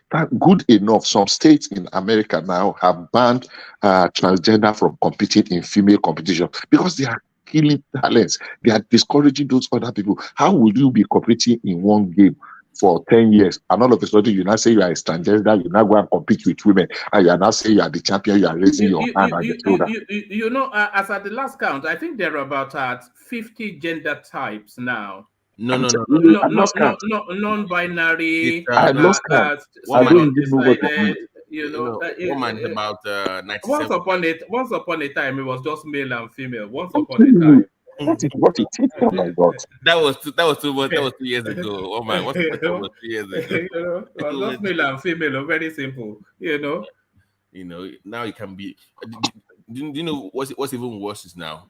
You can even be gender fluid. You can be male today, female tomorrow. You can choose the one you want, depending on how you feel on a daily basis. How you woke up, Abby? Just say, today I am. You can just choose anyone you like, and people have to accept it because that's the way you feel. Hello, guys. Good to see you. One man. You are not asleep. What are you doing up so late? Yeah. I woke up. How's everyone? Don't you guys think elections have consequences, and especially with the United States, the fact that Joe Biden is president kind of accelerated this brainwashing, and then giving people just the opportunity to continue this madness. Will it slow it down? Yeah. Will it change anything if a Republican was president in 2024? Is there any respite? Let me finish the question. I want to understand what's happening. Let him put it to you. So and is there any respite with the United States Supreme Court? Because I think the Supreme Court is kind of traditional. I would say it's a Republican put together Supreme Court. Is that some form of respite? Because as much as I respect the United States, for what they've been able to do with the world, I'm kind of afraid with this direction that the United States is going. Really, this is not sustainable. It's going to implode, and there will be serious consequences if the world continues on this path with America's leadership. Yeah, you can answer now. Okay. So let me thank you for the question. Ketanji Brown became a Supreme Court justice last year, I believe. And when she was asked by the Senate, she could not define what a woman was or is. Sorry, she could not define a woman. And that's a Supreme Court justice, by the way. Number two, the work was not done by Joe Biden. The real work for this, what you're seeing right now, was done by Obama. Obama was the one that changed things in the law when he was there. But people were so enamored, they were so caught up with his, stardom, they were not paying attention to what he was doing. Remember, on Time magazine, you can still put the magazine up. It was called the first gay president. If you remember, if they still have the hollow on his head, it should be online somewhere. So Obama was the one that came in and kind of changed many things. Before people knew what was going on, it was already too late. And moving on forward, it's going to get worse. And I've said it before on this platform, the end game of this whole thing is what we call Lambla. Lambla is pretty much man love, boy love. So they want to legalize pedophilia. So because once you accept the fact that I can switch gender, then I can move from age to age. I can say I'm a 13-year-old, I'm a 45-year-old. That way, if I sleep with a 10-year-old child, it is legal. That is the end game. So now, by the way, next year, they are planning to change the word pedophilia in psychiatry. They want to make it minor attractive persons. So they're going to ban the word pedophilia very soon. Careful with that word. It's a trigger word, but carry on. Sorry. So they're going to change it to minor attractive person. So that's the end game. That's where they're really going to. So if you see a bigger picture, it's already too late for this civilization. We are pretty much done at this point. So I wouldn't say it's too late for us here in Nigeria. Anyway, it may be too late for you guys over there. Because I think we'll have to reach a stage here where we'll have to start to preserve our own sanity, because this is just getting out of hand. I used to consume a lot of American movies. Sorry, Hassan. You say it's maybe too late for you over there, but it's not late for us over here in Nigeria. Then Yes. explain Bobrisky. Yeah, Bobrisky, yeah, look at that. Look it's at that. similar. It's too late. It's It's similar, but all of us. oh no. You see, Bobrisky is living in a very urbanated society. Lagos is just too urban. That's the only place that these things will happen.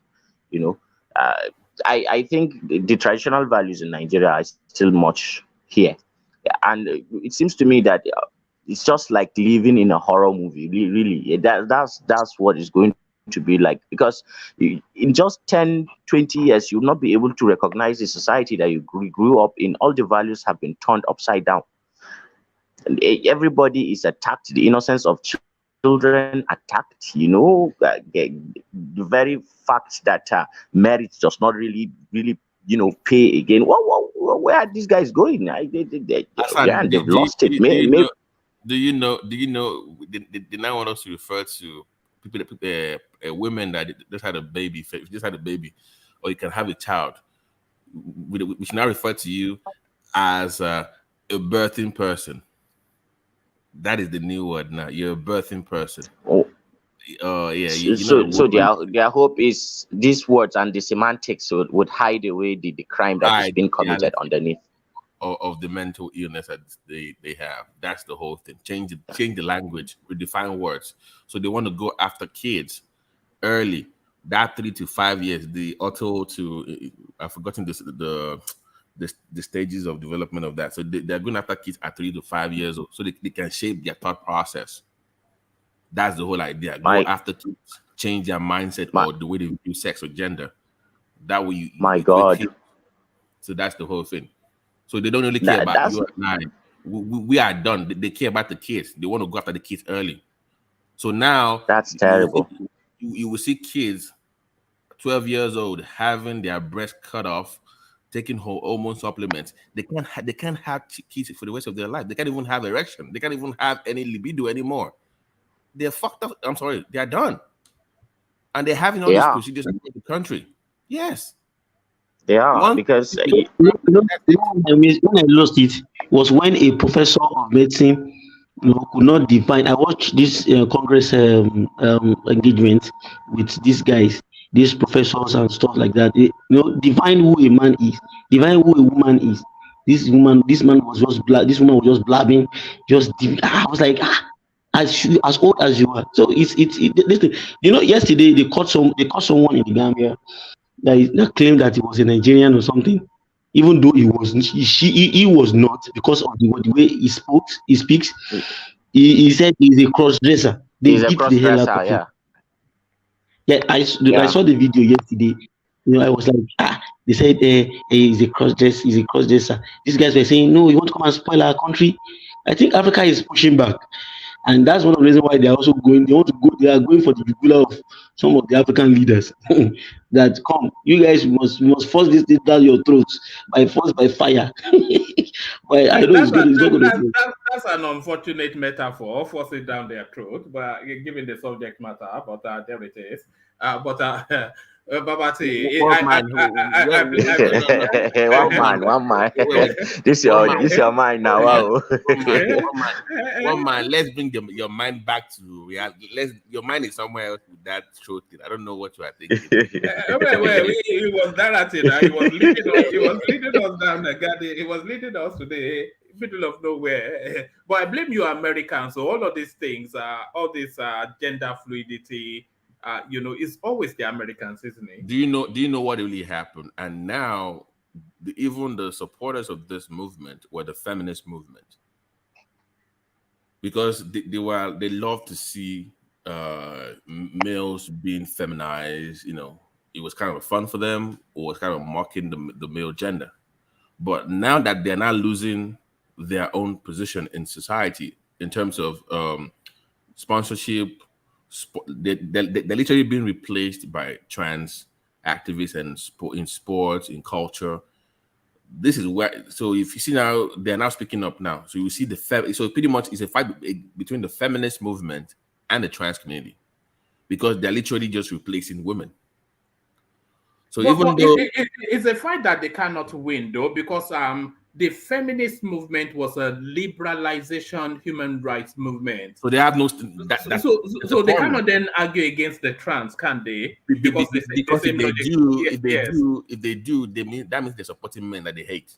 So they are in a rock and a hard place now. They don't want to, on one hand, be traditional because that would mean that they are supporting men against trans. On the other hand, if they go against trans, they lose their own. So that it's a very interesting dynamics to what's going on right now. Well, can I ask another question, please? Yes, sir. Yeah. Okay.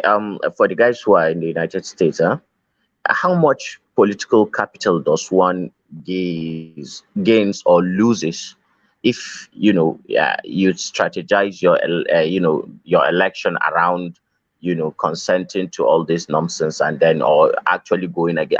What I mean is, who are in the majority? Are the voters of tomorrow?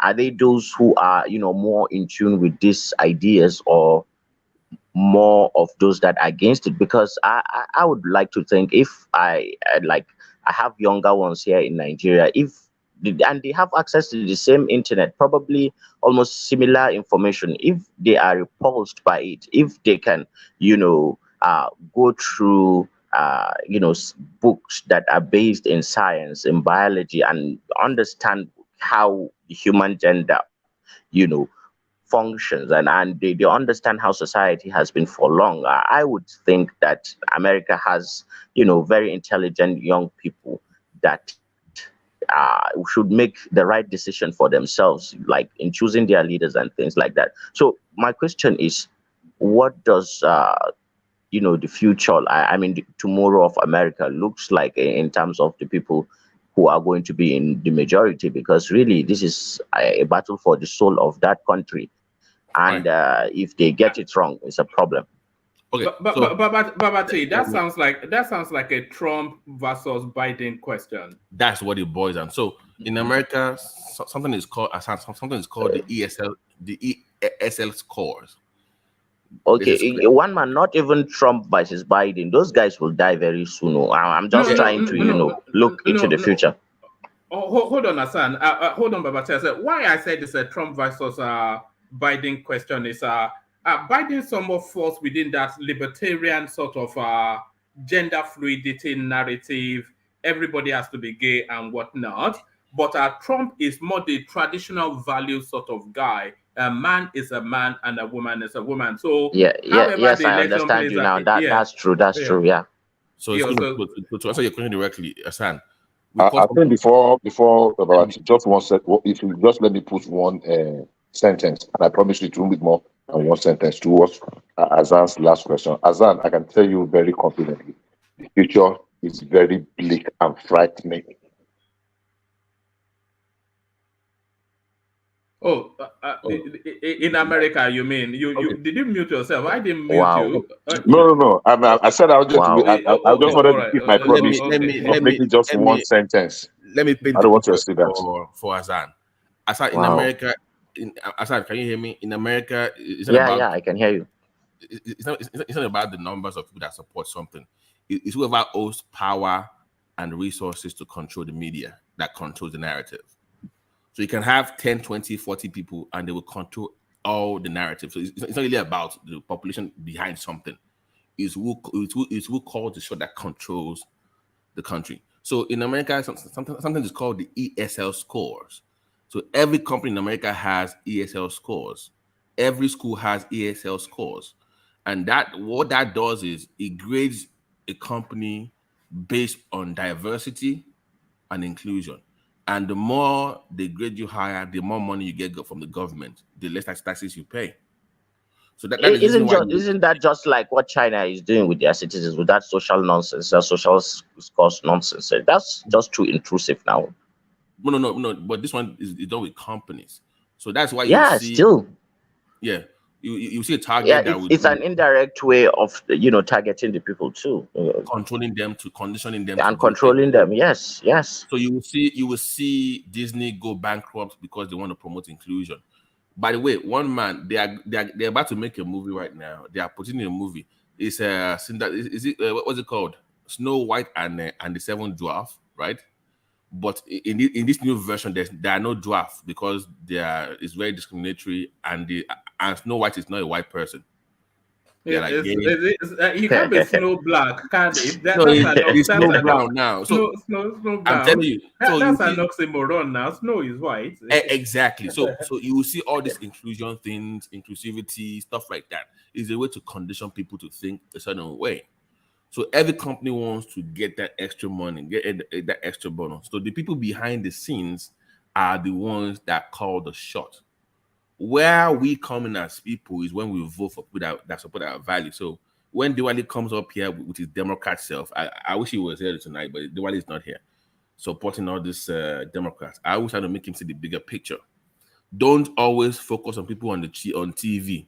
But Dewale is woke now. Dewale is woke. Yeah, it's sad. It's a Nigerian. I don't know how we became woke, but that's what we're dealing with. So the whole thing is the future for America when it comes to that space is bleak. The men are weaker.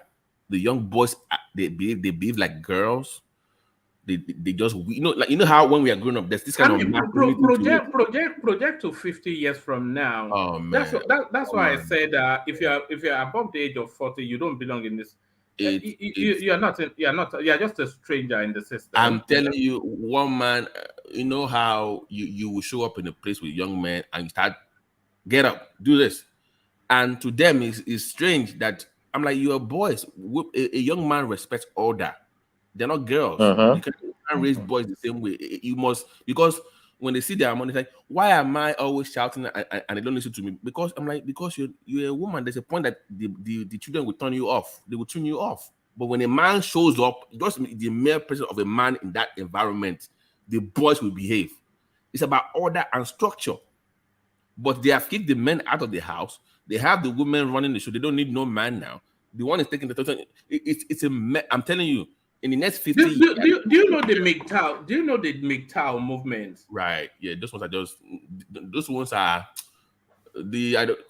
Oh my! This is that not an offshoot of where we are? MGTOW, the MGTOW movement. Is that not an offshoot of this woke mentality you Americans are doing? Can you hear me? Yes, I can. We can. Yeah, I think those ones have other issues going on. You mean the red pill? Going alone by myself. Yeah, for the benefit of MGTOW, is men go their own way. Right, I know. You see, for the benefit of the. When I was younger, I was into that kind of red pill, but I learned real quick that thing should be a phase in your life. Let's say you couldn't get girls, you had issues dating people, then you will learn about women, then you graduate, then you go back to dating women. It is not natural for a man to just say, I am a heterosexual and I'm going to go my way for the rest of my life. It is not natural, one man. Yes, it is not. It's too extreme. Yeah, that's too extreme. If you go that way, that means you have something else going on with you that you need to address. So because now it's become some kind of women-hating movement. It used to be, okay, you have no game. Then you have the boys come, okay, let me teach you how to get girls. They will train you, go to the gym, work out, dress well. They give you the game now, how to, what you're lacking in your sexual whatever. That was what it was designed for initially. But now it's become a cesspool of incels that they can't get women. And they start to hate on women. That is not a natural order for a man to be by himself for his lifetime. So we've kind of gone crazy with that as well. So I fear for the future. It's very bleak. Divorce in America is very bleak. I had a friend of mine, I think I told you 3 months ago, he went to court. He has twins, 2 girls. DNA says they are not his girls. They divorce. Wow. This guy loses his house. He's still paying mortgage on the house. It's not there anymore. And he's still paying child support on kids that are not even his. You have funny laws in that America. Very funny laws. Can the law very funny laws? Can the law compel that? Their law is in such a way, if you sign a birth certificate, then you're responsible for the child. The birth certificate, but now he has to now go to court and fight that. Even though they know it's not the child, he has to go and fight that again. So imagine a man living in an apartment, paying for a house. and the woman that you are dating is now bringing boyfriends into the same house that you are paying for. She's getting support from you every month. You are paying for children and not yours.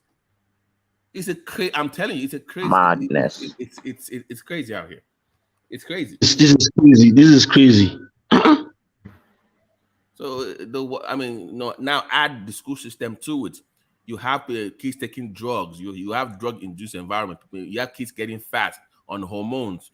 People beginning menstruation at 9 years old, or sex. You know, a lot of it is wrapped around the sort of food that you eat, Yeah, which is heavily processed, just too chemicalized. You know, your body just mutates into something. Yes.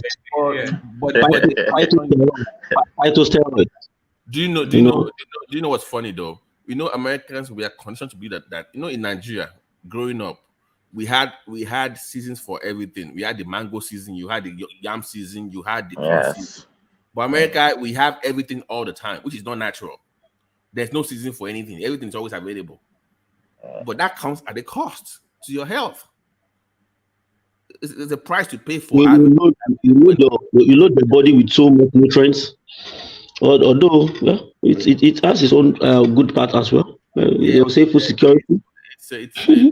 But dude, there was one day in college, one man, I bought chicken from the store, and I put you know chicken does not taste like chicken in the West. It tastes like. I'm coming to it though, oh man. I put it in water, and I just do it one day. Go to all this regular store, take chicken and put it in water and just boil it. I boiled this thing for like 10 minutes. One man, the chicken was white in color, like plastic white, and it was foaming from the pot. Apparently, so I did my own research. Apparently, when they make all these foods or they kind of chemicalize everything in it, the thing doesn't have color, so they have to put color. The color you see on the store is not natural color, but they have to make it look like it or the original thing. So they will color it with chemicals to make it look like real chicken or real apple, real stuff like that. It's all chemical to make it look like the original one. So I'm like, what the bloody hell? You know what? A friend of mine told me that if he has his way, if somebody can at least, if he can get an international job at least that can put him in Africa, that he lives in the UK. He said, I'm tired of. He remembers some of the. He was working for an organization in Senegal, So he said, if I can get something that can pay me almost just like the normal stuff I get here, I think I'll relocate back to Africa. He said, I'm tired of the fish, of eating what's it called, dead fish. That was what he told me last 2 weeks ago. But do you know what is sad about what you just said right now? When you now go back to Nigeria, I remember going to Nigeria in 2017. I'm thinking, I have missed Erogbe, all this fresh stuff. Exactly. Do you know what they told me? Oh, we have pizza now. We have KFC now. I'm like,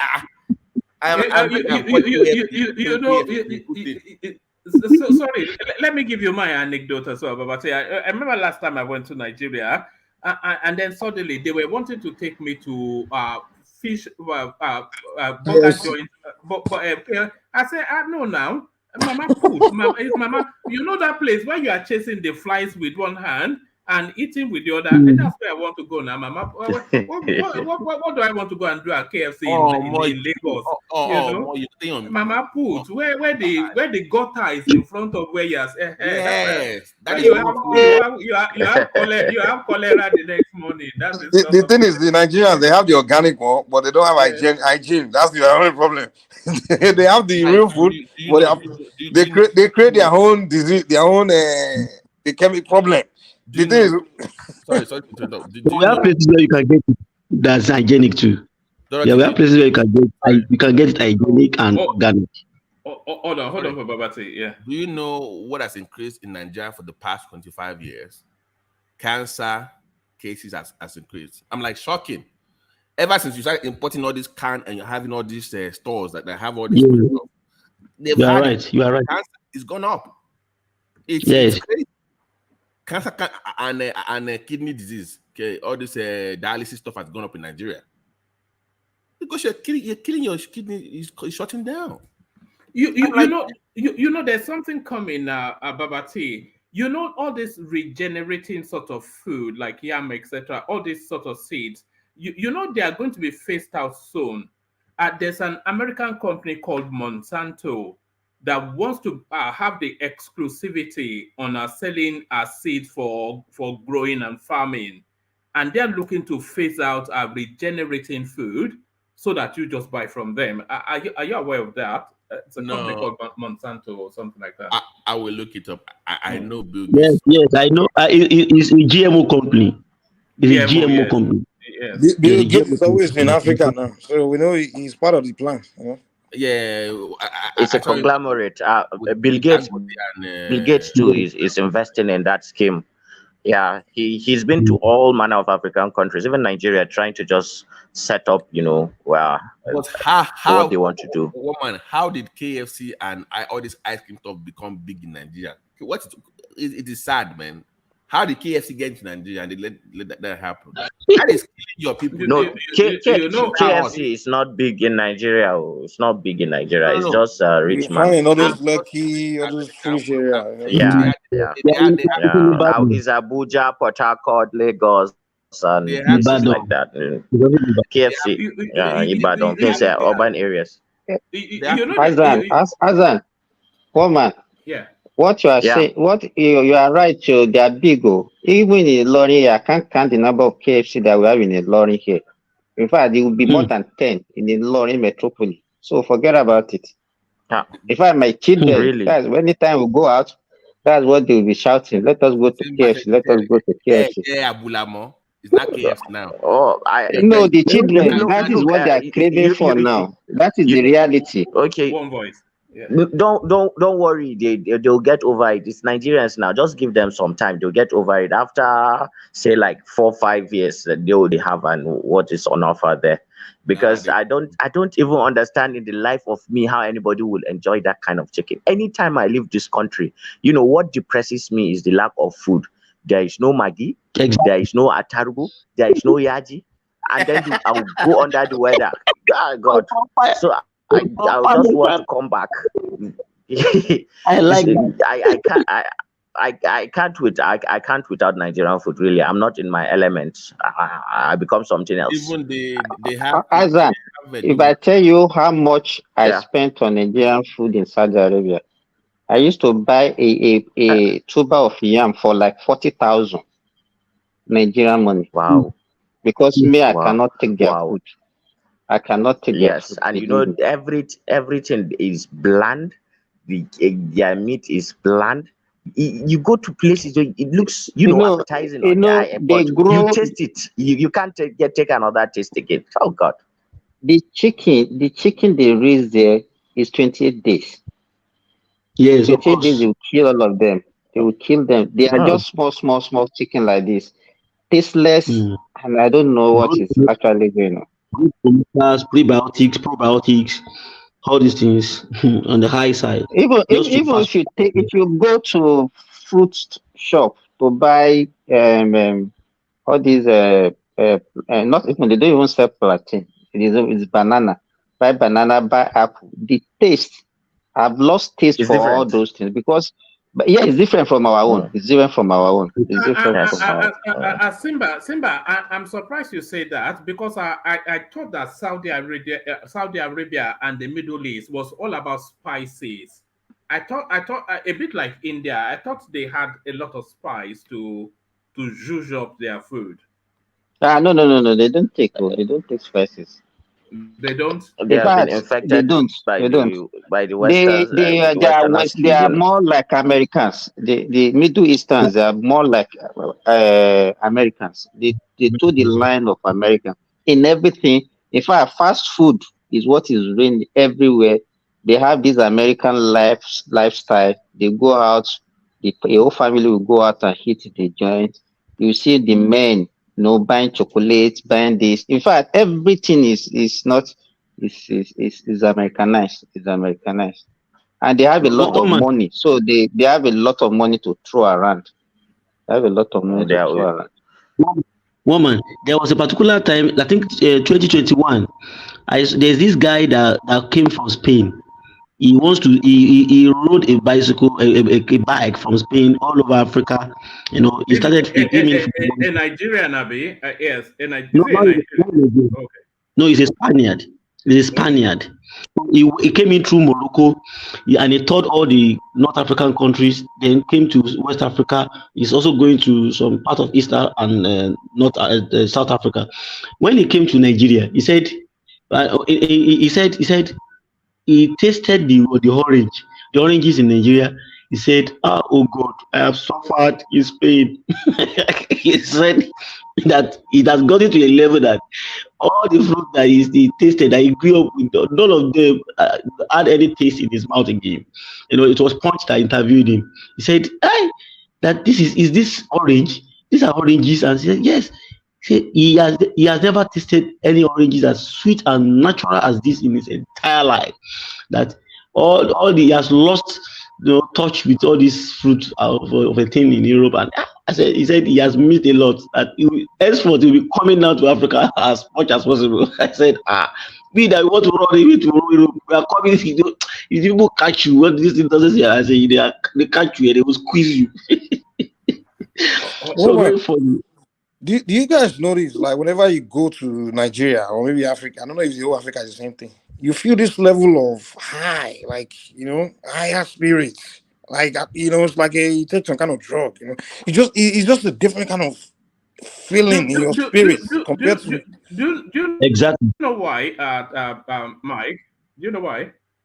It's a sense of relief, because when you live in all of well, okay, well, that's my theory anyway. Because I think when you live in all of these Western spaces, especially as a Black person and an African, you always have this subliminal tense feeling. But when you go to where your natural habitat is a sense of that, or maybe I'm completely wrong. What do I know? No. That's I understand what you're saying, but I mean, I've lived in America where it's just predominantly Black area, where it's just Africans and Black Americans, and I get there, and I have moments where I wasn't stressed, none of that. But it's something about the Africa, particularly I think I have a theory on this. You see, this is that I'm if you are sorry, in Africa, the white people say the same thing, and even the Asians, everybody says they say something about Africa. They say like, when you get beat by Africa, you can't find a cure. there is a scientific explanation. It's just not a religious one, but it's scientific. It makes sense. You see, the human being evolved from Africa and traveled out of everywhere. When human beings, when they go to places and they make they do a landscape, or they want an area to be green like a park, what they end up doing is they create something similar to the savannah. That is what suit us and suit our eyes. So if we evolve from here, and this is our source, this is our base, like it took hundreds of thousands of years for us to get to where we are, and naturally this is where you are at your best, in your element. This is why you feel it. If you look at the map of the world, where there is a lot of biodiversity, it's in Brazil, then our own part of Africa, not North Africa, and a little bit part of East and Central Africa. That is where the majority of the Earth's biodiversity is. All living organisms are within that region, just around what do they call it? The geographers, they call it equator. Where the line of the equator. Yeah. So it's a natural thing. It's a real thing. Like, you feel relief, you feel at home, in the spaces and everything, in your element. The way the sun shines too around here is completely different from not the weather, in the sense that there are clouds and things like that. The angle at which the sun hits you. Yeah. So it cannot be the same. People here in Africa hardly get depressed as they do in those places. Exactly. There's something natural. Azan, Yes. you know what Yes. normally motivates us? Well, no, when you remember that you are going on vacation in Nigeria, we use it as Yeah. if you go there to refuel, to rejuvenate yourself and come back for the hectic job again. Yes. When you are Yes. In Africa, we have this culture of Mm. people asking for you. We live our life outside the house. If you are indoor Yes. in Africa, people will be asking you, "Are you sick?" You understand? Yes. We have this Yes. culture that people mix. You can never get bored. You understand? It's a But community. You're the Never a fully kind dull connected moment. to a lot of exactly. people. But in the Western world and other places, you You're on get your own. bored No. very easy. You're on your own. Exactly. In You're on your own. America is Nobody even will ask worse. Your after neighbor you. won't even greet You're yourself. exactly. One voice, yeah. So okay, go Yes. ahead, Mama. No, I was just it's all this nostalgia, but we are all Africans patting ourselves on the back. I suspect that the Indians will tell you differently. That no, but really, if I had, One man, I've worked with the Indian multinational too while I was in Nigeria. These guys love their homeland like their life. Once they have the opportunity, they fly out. They will tell you, I'm going back to my country." You see, they love it like their life. Even though they have a very strong community anywhere they are in the world. Anywhere they are in the world. You know. oh, So all right, let's bring it back to the politics of it. I wonder if Babate is still there. Do you want to go back to the I'm here. politics, or do you just want to free flow? It's out to you guys. No, let me just deal with the. thank you, one man. Thank you, one man, for giving us this opportunity to reminisce on this issue. It was very how do I put it? It was very refreshing, very refreshing. Yeah, Talking about it. yeah. You see, just the thought is refreshing, man. God bless also. God You bless see, our home, our you people. see, Mama, No, did you Hassan is see, showing off now because it's in Maiduguri. I think he's trying to the mock us. man was, He's trying to mock us. Yeah? all the spices and all the he was missing guru or whatever it was described. I'm like, he was like when he when he leaves Nigeria and comes back, like he misses all the. We all do, trust me, we all do. But left to me, if Nigeria had few things, they had the security in place, electricity, and a thriving economy. I'm telling you, most people in diaspora would go back home. I think We're all waiting for that. We're all waiting for the signal of safety to come back home. yeah, people will do. Yeah, it's not about making a lot of money, just the comfort. It's just a different feel when you are in your own habitat, like one man said. It's a different feel. But Here in the UK, you are a social security number. right, That's all everybody, you are. you just label. But In Nigeria, you are the son of from this homestead. Don't you know his father? They are from Akimori. They fought the war in something something. But in the UK, you are just another black guy on the street. But one man, but remember what Kay was talking about that Tinubu only has 3 months to perform, unless we're gonna have. Even though he was going back and forth, he wasn't sure if it was 3 months or 30 days. I'm very concerned about that, one man, because if Nigerians, if they come out, aren't you worried about people coming to the streets in the next 3 months? If that happens, if they can't bear this pain anymore, this suffering, and they just say enough is enough, don't you worry that it might be the end of the Do, government? do you see that? Do you see that? I don't want to see it. It's No, possible. but do you see it though? Because I don't see it. I think that is. I think that's alarmist propagandizing by the obedience base. Are you calling? One man, let me say let me say something to him. It will never be the end of the government. It will be bad, and if the opposition capitalizes on it, then APC loses a lot of goodwill and a lot of political capital, and some people might just switch over to the opposition, and they may ride a wave up to the next election cycle. You shouldn't let that happen. You should manage it better, in the sense that you create narratives and you create programs that will deny the opposition the opportunity to get one ahead of you. I think he knows what he's doing when he changes his strategy, and that's the best thing to do. He shouldn't allow these things to get out of hand, really. And that's why it matters the kind of the quality of leadership, the quality of ministers he appoints tomorrow. I believe tomorrow, right, one man? Is it tomorrow? Today now, where Right. I am, yes. So those names will make or mar his government. If he gives us the usual suspects, I'm sorry, nobody. But if he gives us credible that we can buy and say, okay, yes, okay, I can see this happening. So the quality of leadership will matter, and hopefully, I'm praying for the sake of the country.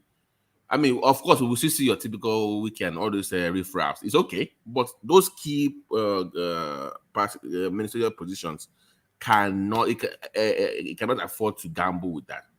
Agriculture. But the quality is not enough. What people will be looking at, I suspect, even beyond the quality, will be the ethnic balancing. You know, that is true in some quarters, but at this point, okay, I see what you're saying, because we had to recover from this election brouhaha we got ourselves into. So that was spilled over into what I don't see that one, man. I don't think it will be that. No, I don't see it. No, I don't see it. I think he has the chance to run it through. Who is it that's going to say we've been, by virtue of Nigeria's law, no, every state must be represented. Now it is up to the president, to put representative of certain states as under ministers or ministers of states, and then put the people he wants and that he believes in that can do the job as the senior ministers. That is his job to do. I don't think, especially for Northerners, I don't think we really care whether he chooses all Yoruba or all Igbo or all Christian. It doesn't really matter. We're at a stage where, what Buhari did was actually, prioritize Northerners. And it is acceptable. People in the North understand how power works. It's the time of the people of the Southeast. Let them do it how they feel like it's the best for them, what will come out of, because at the end of the day, when the government is over, people will not remember the name of the ministers. Everything will be on Tinubu. Right. They'll say it's Tinubu's government. It's Tinubu's government. Exactly. So he has rather done what is best. He has rather done what is best for him and his legacy than just looking at it from a narrow angle about ethnic and you see, when it's time for politics, the Northerners will play politics because we understand politics and how it works. We know the optics, all these Muslim tickets. It's like those are just optics for the sake of politics. And there are negotiations. And after the 8 years, the power will come back to the North. So it doesn't really matter. You see, he should just do what is best for his legacy and for Nigeria. I don't think those ethnic balancing are a priority right now. What balance? We need serious change. By the way, one man, have you noticed one thing in the APC lately? That Tinubu is pretty much doing what Buhari did. You remember that when Buhari got into government, they kind of they did the AC wrong. The CPC kind of took out of everything. Like they didn't really care about the AC part of the APC formation. Now the AC wing is now clearing the CPC people out of the of APC now. So they've gotten rid of CPC, Adamo, whatever it is. They are pretty much the AC. Adamo is not CPC. Adamo is PDP. No. I'm saying the other coalition of that APC, they're kind of phasing them out now. The AC part of it is now kind of moving into that space. They're pretty much taking over the party. You know, it's a coalition, right? Of yeah. But we have APC. I mean AC. The new PDP. Then PDP, and then the one that they're having issue with now, that the new PDP. Some of them have left during Buhari, like the Sarakis, the Dinos, and the rest. The remaining ones are the likes of Adamo, Amici, Ako. But they're kind of they work. Most of them work. Most of those new PDP work against Tinubu during this election. So I'm like, you cannot actually. And they were still having issues with. I think he lied to Tinubu about some things, and the governors went to Tinubu and they got rid of him from. But I don't think one man talked about the removal of the chairman of the APC, did he? We did yesterday. Oh, okay. I was not here, so yeah. You know what? Are you anticipating a mass exodus from APC, especially the what was Buhari's party that he brought into the CPC? Yes, CPC. I mean, I'm expecting somebody like Abubakar Malami to cross over to I mean, then and PDP. you know how that goes now. If you don't get your way, you move to the opposition and you complain for 4 years. But most of the people from the CPC, are they really stunt politicians? How many of us can even recollect their names? The people that Buhari brought, people like Malami, are they really politicians? They are Yeah, not that's what I was going to politicians. ask. Malami is not a politician. I don't know. They are not politicians. Malami is not a politician. He has no political capital, no footprints. Malami is not a Nothing. threat. No. The CPC guys does not have they don't have the political capital. Even in the north, they are not. Yeah, They are not really that. Buhari is a lone ranger. He's a lone ranger that he enjoyed the goodwill of the Northerners, and that was what actually, but not the people, not really politician, core politician among his members. He doesn't really have that core politicians.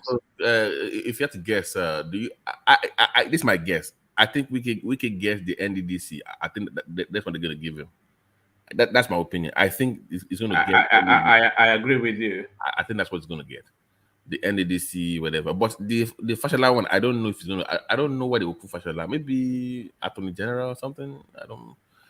But one man, Prince Daddy, don't you think we can get in the NDDC, NDC? I mean, Niger Delta Minister Chairman, Minister Minister for the Niger Delta. Don't you think it should be a good thing for the Niger Delta? At least to have somebody that they're enjoying now. Their son is the Senate president. They get. I mean, they made the right choice as the region. They made the right choice as a region. So they played their politics right. Hopefully, the Southeast can learn. Do you think Fashola will get a portfolio? I don't think Fashola will be. I don't know. I think it may well be part of Tinubu's second term, but I don't think. No, what must he get one? That's the question. Must he get one? I'm saying he might not get one, and he does not even want one. He should go. I think he should go and rest. He has done his bit. He should go and rest. There is enough space in the government to accommodate Fashola. It doesn't even have to, say have a honorable minister attached to his name and things like that. If he wants to rest within the government, he can rest. But if he wants an appointment, I'm telling you, he's going to get it, but not as a minister. Maybe he will get. There is an ambassador role to be played if he wants to. There are a lot of things to be done for the country if he wants to. What do you think is more useful? There are a lot of places he can. What do you think will be more useful? As ambassador? I think Tinubu is his boss. No, Tinubu is his boss. He knows where best to use him. No, man, for your own. But he has a lot of goodwill. Have you seen his performance as a minister? But guys, why? Yes, I've seen Fashola as somebody. He did perform in Lagos, but no, as a minister under Buhari. Yeah. No, he didn't do very well. Not as much as I expected, really. Really? Yeah. So all those rules that were fixed. Who do you think did it? No, the job was no. Listen now, you're just asking. Let me answer you. don't interrupt too much. You see, he had 3 ministries, right? In the first tenure, and he continued with them all through. He did a lot of work. They removed power. They removed power from him. Hold on. Let him land. Yeah, I think that was in the second term, wasn't it? The first term, he had 3 portfolios. Carry on, Hassan. Yes. In the first time he had 3 portfolios. So he did quite well in the works. However, in the power, they took it away from him, but he had ample time to make a difference. He was not able to. Maybe that was not his kind of, space to bulldoze through his ideas through that sector. Sorry, Hassan. Remember that his infamous words, 2014, that electricity can be fixed within 6 months. Didn't he tell us that when it was the opposition? Yeah, but there are some areas in Nigeria, that are cesspools, are very, very rotten, decayed areas where if you don't get, like, say, some somebody who is strong with, like an El Rufai, that can come and do war with the people in those sectors, threaten and be threatened, put his life on this on the line. You're not going to get anything done. Even right now, I'm waiting to see who is going to head that ministry, because there will be war. Because these guys that own these discos and that are generating power, they've just put a pipe in the veins of Nigerians, and they want to just suck the blood of Nigerians. We need somebody that will protect ordinary people from what these guys are doing. Everybody just wants to exploit Nigerians. The government has to wake up and ensure that there is service delivery. Yeah, they say they generate the electricity. Where is it? Because sometimes you on the TV and you hear all sort of numbers about electricity being generated and being delivered, and you are on generator and solar panels. You've hardly seen the light, maybe, and the people are calling all sort of numbers. So the government will have to put somebody in there that is a fighter for you, not somebody that will just just go and sleep. No, it won't work. But I believe we're going to see some sort of as per Fashola. I hope he gets something. Like the guy has been in government for long. Even if he doesn't get anything, then You there's no say he didn't problem. perform But as a minister. he did try. He did try in works, not in power. Not in power. Okay, if you're specifically saying power, then I can agree with you. Not But as also minister of remember power. he Yeah. wanted to do nuclear plant, and he was already going to the plan. But Buhari went and listened to the Americans saying, "Oh, it's not safe and this and that." I mean, at least he made that move. I mean, you can't blame him. If they would have let him carry through with it, maybe he would be saying something different. But hey, he tried on that. Americans will never agree with that in Africa now. So what's their business? I mean, should we have to be listening to them? Don't they have nuclear power plant in their own country? I mean, I don't understand why all these presidents have to be Don't you know? Let's not play that listening to. game, Mike. You want to do something, then America is telling you not to do it, and you say you're doing yes, sir. No, we don't have leverage yet. You must be strong enough to stand that. You can't just say you want to fight. They are all over us now. They are all over us now. So you must. They are not putting gun in your head not to do what you want to do. I don't know why you guys are are always all over you. Are they in your country, occupying your country? I don't know why we keep doing this. They're all over us. No, I'm saying that. I'm One voice. saying Carry that, on. of Yeah. course, you can do what you want to do, but when they come for you, can you fight And back? let them come now. Consequences. It's all sanctions now. This is not about them coming into the country physically. It's all sanctions. Can you survive that? So let's be Go careful. ahead. You must be strong financially, like economically first, before you start fighting the West, quote unquote. Okay? It's not fight now. It's not really fight. I mean, you have option. You have China. You have other places. Look elsewhere. What the heck, man? I mean, you have to be.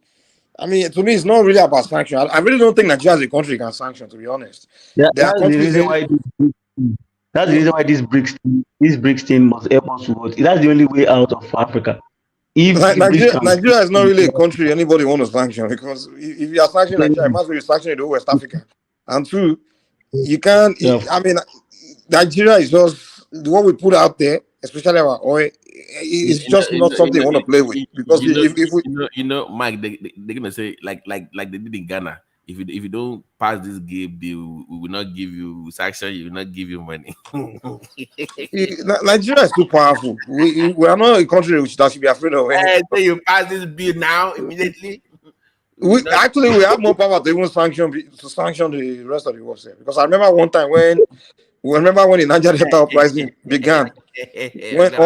Let me learn now. When oil production was interrupted, oil price went up in the United States. You can't say you want to sanction Nigeria. You just shut. Okay, what you want to shut the oil? If we don't export that oil, it's going to affect global market. For you, it's like saying you want to sanction Saudi Arabia. There are some countries just can't sanction. You can't be sanctioning. Nigeria is like this. At the Fufu Komana like bad. We don't even know how powerful we are. No, exactly. No, but hold on. Are we as powerful as we imagine ourselves to be? Yes, though? we are. Nigeria is very powerful, man. Hold on. Your OPEC quota is 1.8 million barrels. So that's not a threat to anything. It's still a lot. Don't forget, we have the best oil. The higher demanded oil. When you talk about the oil they are demanding, they are different quality. The Nigerian oil is the most demanded because it's a sweet crude. It's that you guys don't know what you have. I'm telling you. It's the most. It's very dead. It's the most demanded in the market. They are looking for that sweet crude. I don't know. You don't know how powerful you are. What can somebody do? You can do worse to the world than the world can do to you. That's just a fact. Well, you know what? Nigeria has this African centerpiece of the African policy, of Nigerian foreign policy is Africa. So many of the time, we normally drag our feet. We cannot even, we don't even assert what our supremacy even in Africa the way we should. We still treat all our brother like the American Machiavellian way of doing things. So that's one of the issues that we have. All right, let's get things back to order. So, Babati, you take the floor and speak to us for like about 5 minutes or so. And then from you, we'll go on to Simba and then Hassan and Mike. So let's get back to order. So, Okay, Babati, so let me just be short and very brief. The floor is yours. Yes, sir. So I'm very worried about the palliatives and the way, I mean, the impact of the removal of subsidy, which we all agreed that is necessary, but maybe it was not too soon, too late. It was they needed to do that. They just that maybe they didn't emphasize that it was going to impact the economy this much, and hopefully the president comes up with some kind of measure or the Tinubu magic somewhere to fix this problem. That's the reason I kept asking Kay earlier about how long do you think the country has before it goes up in flames of people protesting. Hopefully we don't get to that point and they can figure something out. I think earlier on they brought up the idea of flooding the market. Warpeace brought up the idea of flooding the market with imported goods from China or India, whatever, and you can buy back farm produce from Nigerian farmers. So I think targeted subsidies in transportation and also in agri will be the way to go for now. But I look forward to the list in the morning. It's 11:50 here. I'm about to head to bed, so I'm just gonna listen for a while in the background when I take a shower. And let me leave it at that for now. I'll see you guys tomorrow or during the weekend. Okay. All right, brilliant. So that's Babati. He's a prince. So Babati, the prince, from the prince to the doctor. Let's hear from you, Simba. So Simba, share thoughts. Simba. Simba? Woman, can you hear me? Yes, we can. Carry on.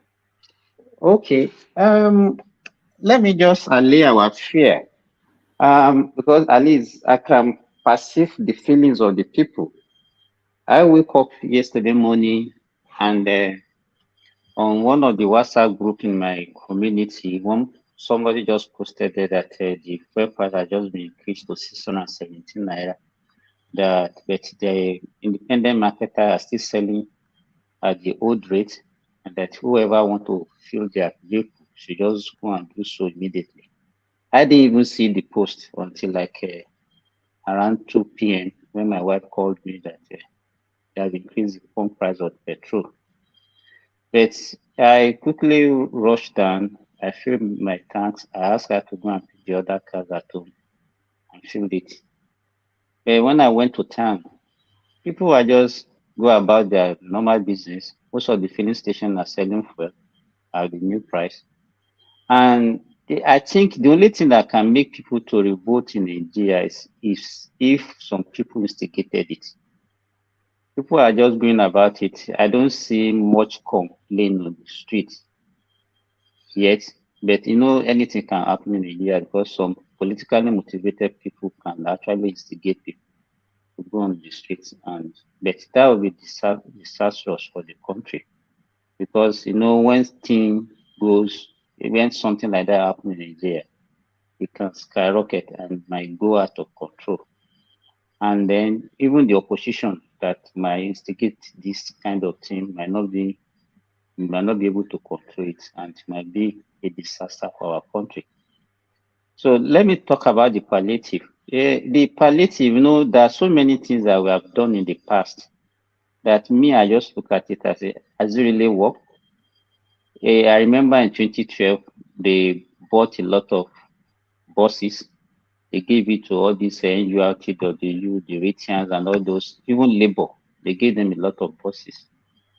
But at the end of the day, what was the effect? the masses didn't really feel the effect of this thing, and most of these buses, nobody know their whereabouts now. So just buying buses and throw it out there and say, okay, that will actually relieve the people. I don't know how they want to do that, how it's going to work. Then this issue of giving out cash to people, to me, it sounds good. There's no amount of money that you give people that have no religion, especially the downtrodden, the poor or the poor. But the implementation, that's the issue. How will you disburse this money and allow this money to get to the people that really needed it? That called for a lot of questions. And I don't know how government can handle that. I'm very happy that people condemn this 8,000 naira palliative that Tinubu is talking about, and he said he's going to review it. That means there's a listening here, and I'm waiting for how the next line of palliative or how he's going to go about this 8,000 naira thing. What is going to add the review you want to pull out there, and maybe that one is going to be acceptable to the people.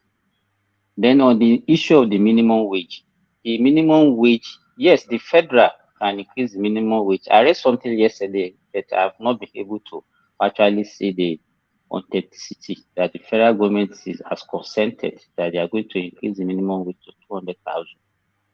I think presently with the money that they are getting from the subsidy removal and even the tax net that he has widened, I think they have money they can pay that 200,000. If that one comes to be, I think it will be a good relief to Nigerians. Because if you are looking at it, what is the percentage of the civil servant, federal civil servant? They will know that when you have somebody, one person in Nigeria, you know that a lot of people that actually rely on that person. And it can actually cascade down and at least so even people that are not civil servants, the artisans, the market women, because at least people will have more money to go and spend and buy food and all those things. Then my fear is about the state. We have a lot of rogues as state governors, and most of them are actually crook. You know, when you talk about minimum wage, what they used to do is they will just jack up the people that are below that certain amount of, let's say you want to increase the minimum wage to 50,000. What they will do is that people below the 50,000 are the one that they will just push up and get to that 50,000. Every other person will not benefit from it. That's what most state governors does, and that is like a kind of how will I put it, fraud. Because when you increase the minimum wage, supposed to go across every civil servant, you increase their salary by certain percentage. But like the one that the one in Imo State did, he just added 10,000 naira to everybody. What does that one mean? And everybody is shouting about it that the Imo State governor has increased the minimum wage to 40,000. How can you give somebody 10,000 naira, even somebody that is already earning 200,000, you just added 10,000 naira to the money, and you think we have helped that person? And you know, the kind of democracy that we practice, that the federal government does not have control over the state, is one of the problems that we have.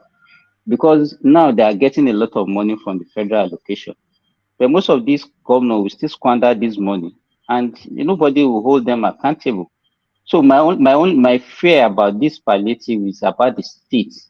If the state can be at least bring on board, and then if they can actually increase the salary as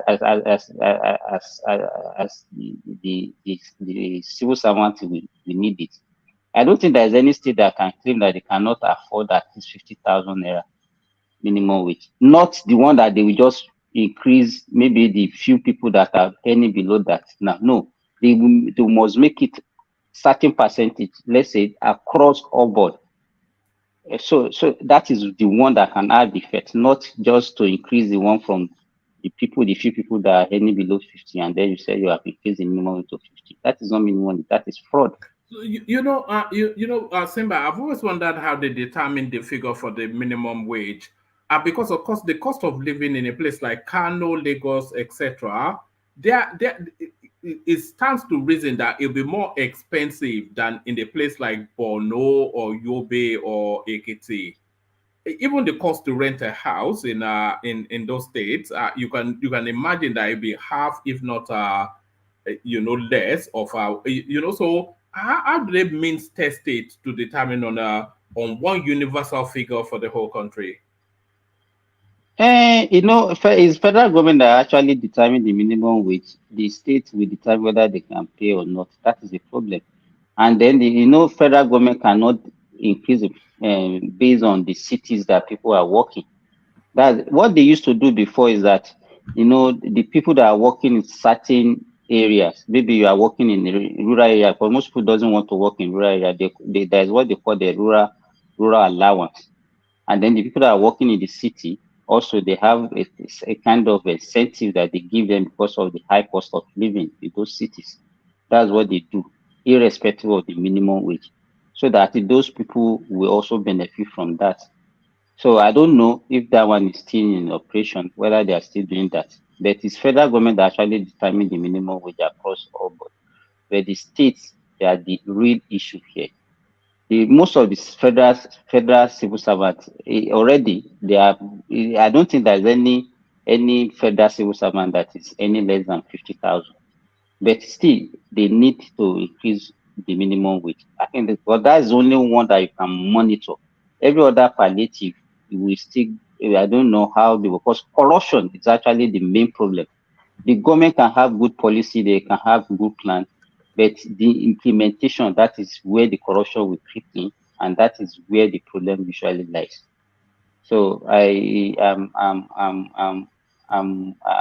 not sure of how he is going to go about this 8,000 naira whatever, or even if he increase the money, how would they deliver the money to the people that actually needed this money? That is the question. Then when you talk about the food security of a thing, let me tell you, the planting season has already ended. So if you are talking about fertilizer or whatever, that will be against the next planting season, because we're already in July. By August or September, the rain will stop in the north.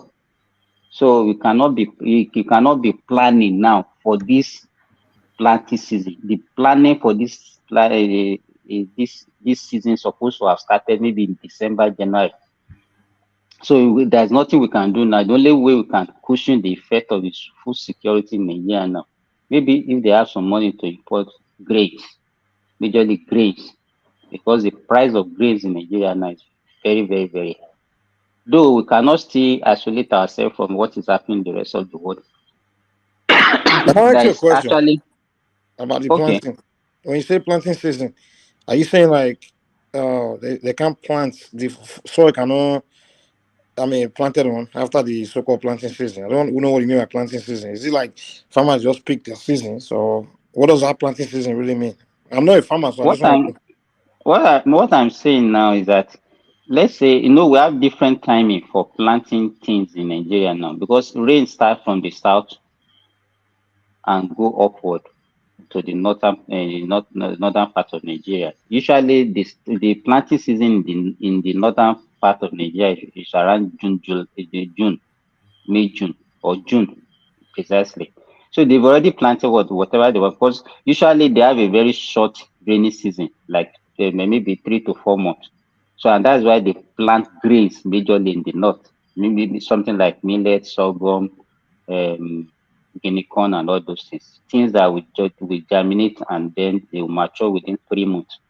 So if we are not planning now, say okay, want to start No, giving them why can't they fertilizer. plant? Wait. Why can't they plant after the planting season? What's stopping the planting? I mean, is it that there's And no? that is what the government is trying to do now, is that we have to stop this rainy season planting. We have to be able to plant throughout the year. And that is why he said there should be a synergy between the Ministry of Agriculture and the Ministry of Water Resources. So that means we are talking about irrigation farming. That one, they can still plant that one. They can, like what Bishop said earlier about the revamping of our dams. If they can do that, then we can be talking about dry season farming. That one, yes, we can say we can start planning for that one now.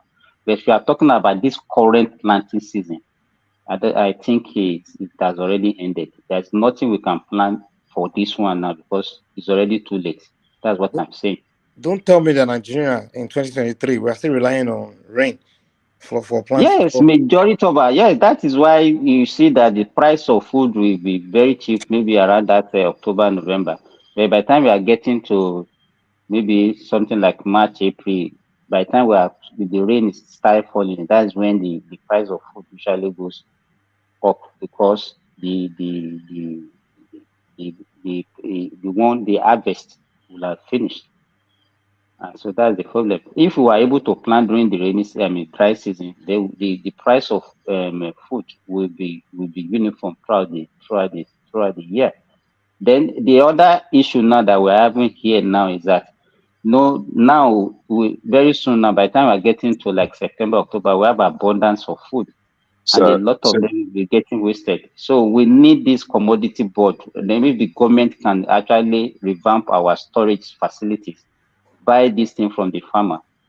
At this when they have a lot of production. And then by the time it's getting scarce, maybe around March, April, May, then they can release those things into the market. And then that would actually relieve the people because that one is not presently being done in Nigeria.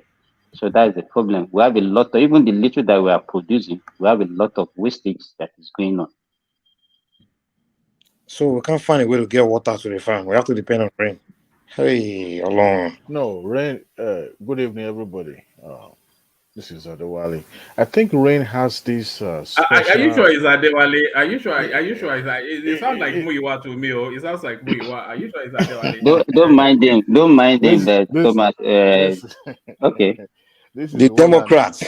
oh yeah. We were not here last night. One man, Prince Daddy and Baba T. Thank God for progressives. Progressive saved me. Those guys, they are Trump apologists. And you know what? One day I will drag them on this show. You just give us the entire show just to drag them. It's going to be dedicated to Trump And but and you Trump only. survived them now. You survived them. They dealt with you. You If not because survived. I And needed to go to bed, if I would have stayed and give them water that they deserve. Can you imagine? That man is going to jail.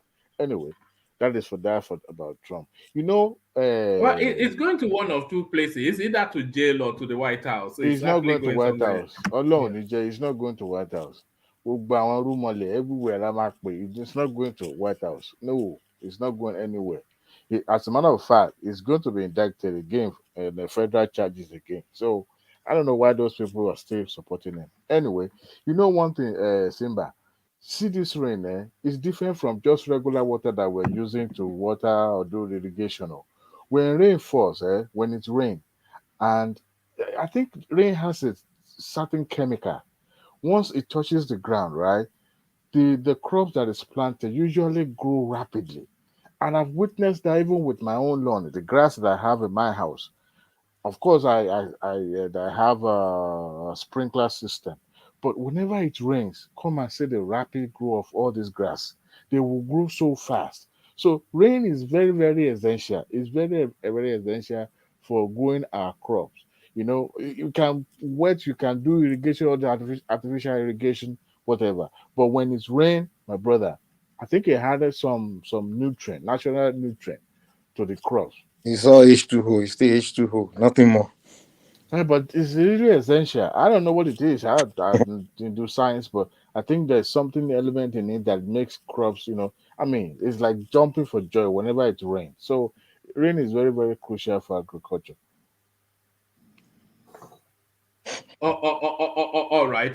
So thank you, Simba. So let's go from you, Simba, to Mike. So Mike, speak to us.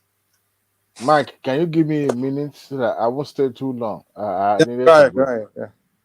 My baby is having temperature stuff today, so that's why couldn't join you guys on time. Uh, hey, one man.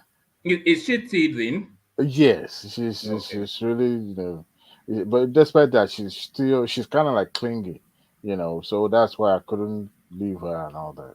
But now that she's Okay. asleep, me too, I'm still gonna go to bed early.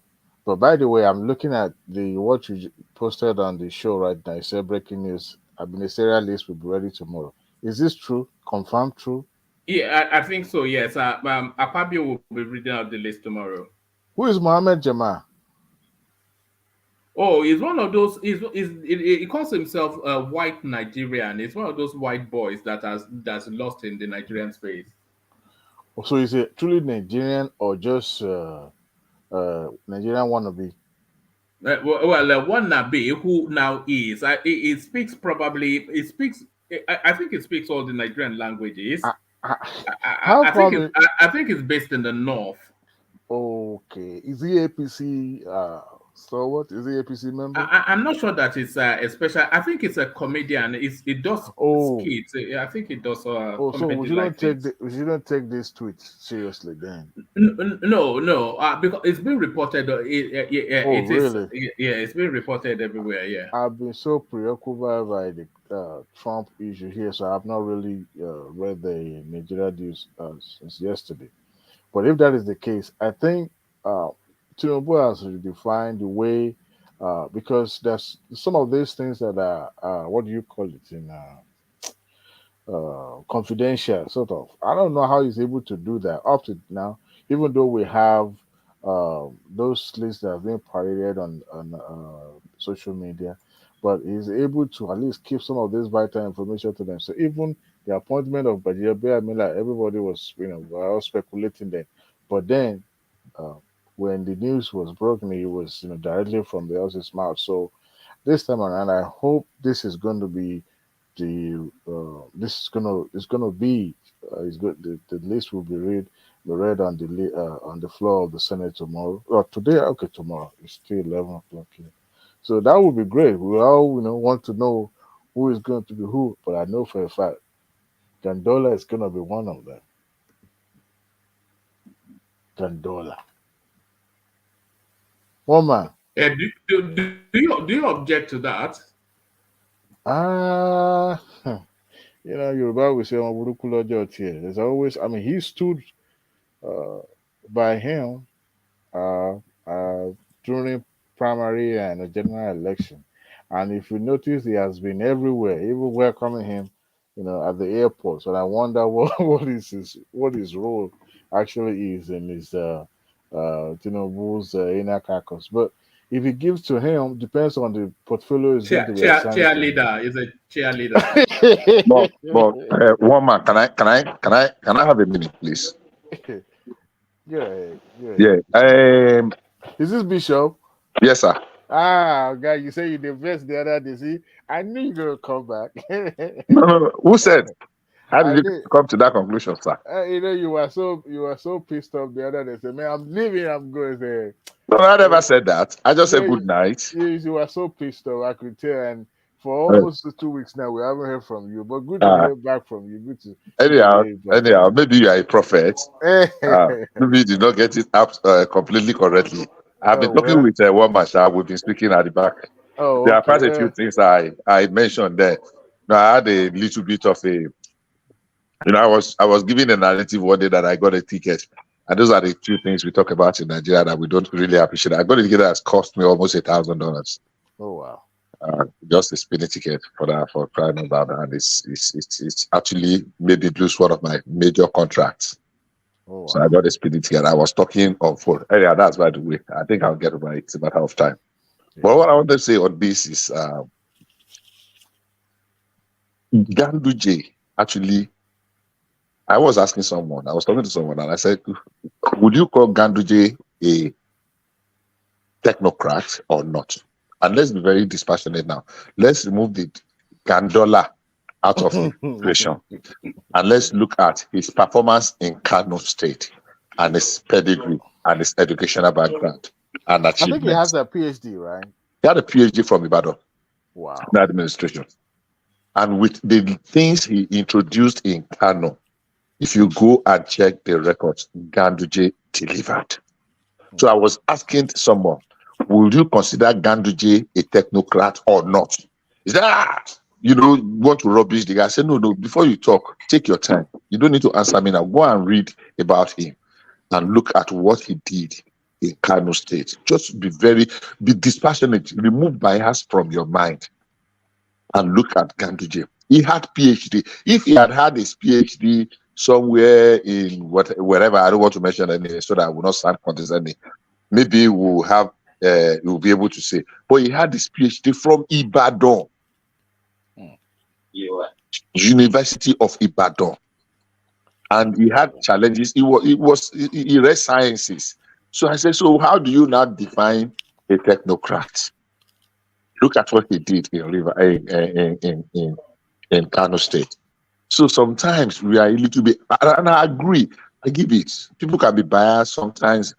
Can get carried away by some emotions but if you can be dispassionate, like I have looked for, and I have asked people, is there an easy way out of the quagmire we are in without some level of discomfort and suffering that we are experiencing? Is there a way out? Everybody will come on TV and they will talk and they will talk and they will talk. All I will ask is that, what is the way out? We can all be critics. But can we provide solution? Look, there is no easy way out of our present problem. So any good man that has a name to protect, that does not want to hurt people, should not come near our politics, even if you are the best trained Harvard combined with Cambridge, with MIs, Massachusetts, and everything. If you don't want people to be angry, to go and look for the history of your mother and call you the, don't come near, because at this moment you are like a nurse in white that we inject a baby, and babies now know nurses. When they see nurses, hey, they will cry. So if you don't want any baby to cry, honestly, I wish there is a way out. I really wish there is a way out without the pains, but those pains must be there. Thank you. All right, back to Dewale. Okay, thank you, woman. Bishop, you can't. To me, I can't call Ganduje a technocrat anymore. He played the game. Technocrat is somebody who is actually not really involved in the day-to-day politics or being involved in the partisan politics, so to say, but dealing with the public administration strictly. So, and for the fact that he had been involved in the governance in the Kano state right from the day of his as a deputy governor, so that has already removed that technocrat um, um, appendage to his name. He's a full-fledged politician. I mean, if you look at him, he's never since 2015 he has been with in APC. So to me, it's just that doesn't diminish his capability. Let me just put it that way. But there's something that you do. That we look at it now. He claimed that the money exchange, the dollar exchange, wasn't meant for corruption or stuff like that. But it is that doesn't look good. In his own resume, it doesn't look good, and forever and ever that video, that clips will be on the internet. So if tomorrow he comes and he said he want to contest for another any public office, they're going to bring it out and use it to campaign against him. So except we all know the power of social media. It will be there for a very long time. It will only take Jesus Christ to debunk it because it's out there. So I won't call him a technocrat, but does that mean that he won't have any positive impact that he could make as a minister? Of course, Omobrukulu George, he one way or the other he will perform, but at the same time, one way or the other, the public will not see him as being truthful because of that incident. Till today, we haven't know the truth yet, because he denied it, and the person that was there with him, says that it's for bribery. So I mean bribery. So yeah, but I'm super sure that Tinubu's list is going to contain some notable politicians. But by and large, it's good. At least he had promised that it will involve female and then also involve professionals. So I also believe that it will put the politicians, whoever politician is going to be interested in, it's going to put them in a position that would not necessarily require, much scrutiny, day-to-day media scrutinies and all that. Maybe some, like one man mentioned, maybe as a mayor of Abuja, maybe that would be the best. But someone said that is the most powerful position, which I still don't believe is still powerful position. You are more or less like a governor. Yes, you preside for that capital, but it's not something that every day they're looking at your activities, or you're dealing with the labor unions, or you are dealing with students and all that. So uh, I don't think this Tinubu is going to put him in charge of finance or make him the head of petroleum resources. You know, That is not going to happen. So, but I'm really anxious. I can't wait to see that list, and they will criticize. But And they say, so it's only Ganduje that we have a no, no, no, problem with. no, no, no, no. I'm using him as a poster for the But at what politician that stage will. do we get to this stage of now having a trust in our politicians again that we're always asking for technocrats? Is there any place in the world where people will abandon, the politician will be abandoned, and then they bring a technocrat to come and be the one in Ah, charge of S- the. Simba, 1999, when Tinubu became governor in Lagos State, majority of his cabinet members were all newcomers.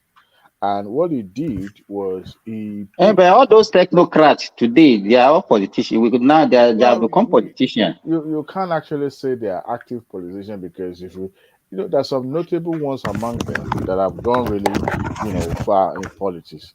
But if you look at, let me give you an example. Moise Banire, who was a lecturer before then. Moise Banire has gone back to practice. He's a member of APC, but not fully involved. The likes of Dele Alaki, after he finishes his engagement with Tinubu, he went back to practice, right? So he didn't get back into politics and start doing that. Except Oshibaja, even Oshibaja still don't see him as a politician, apart from his fluent stories that like to appear like Obama of this world and all that. I still don't see him as a real politician because the politician will politic and will get to the grassroots. So that is how his cabinet was composed there.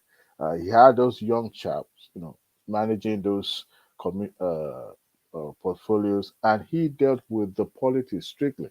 Remember, it was still, he hadn't established his own platform then, but of course, he was already having admirers and people that really likes his politics. So the moment he was able to establish his politics, then he started picking. Today, I still don't see Fashola as a politician. I still don't see Ambode as a politician. I still don't see what is his name, current governor, someone who as a politician, because politicians will get involved in day-to-day running or look at politician won't tell you I want to retire, I want to go and rest. Rest where? Who? Where? I mean, have we ever heard Tinubu say I want to go and rest? Well, Fashola came out and said, look, let's leave the stage for other people too. Politicians would never say that. Never, ever, ever, ever, ever. They don't go on vacation. But he came out and he said, look, let other people do it. I'm gonna be 60. So that's to tell you that he wasn't in he's still not a politician. He's just a technocrat, a professional who takes his job seriously and try to do his best. The same way with Ambode. If Ambode was a good politician, he would have been able to find his foot in Lagos. But they took the platform from him, and it was stripped naked, politically. So yeah, look at the politician. That's how you know who is politician and who is not politician. But it will be of good for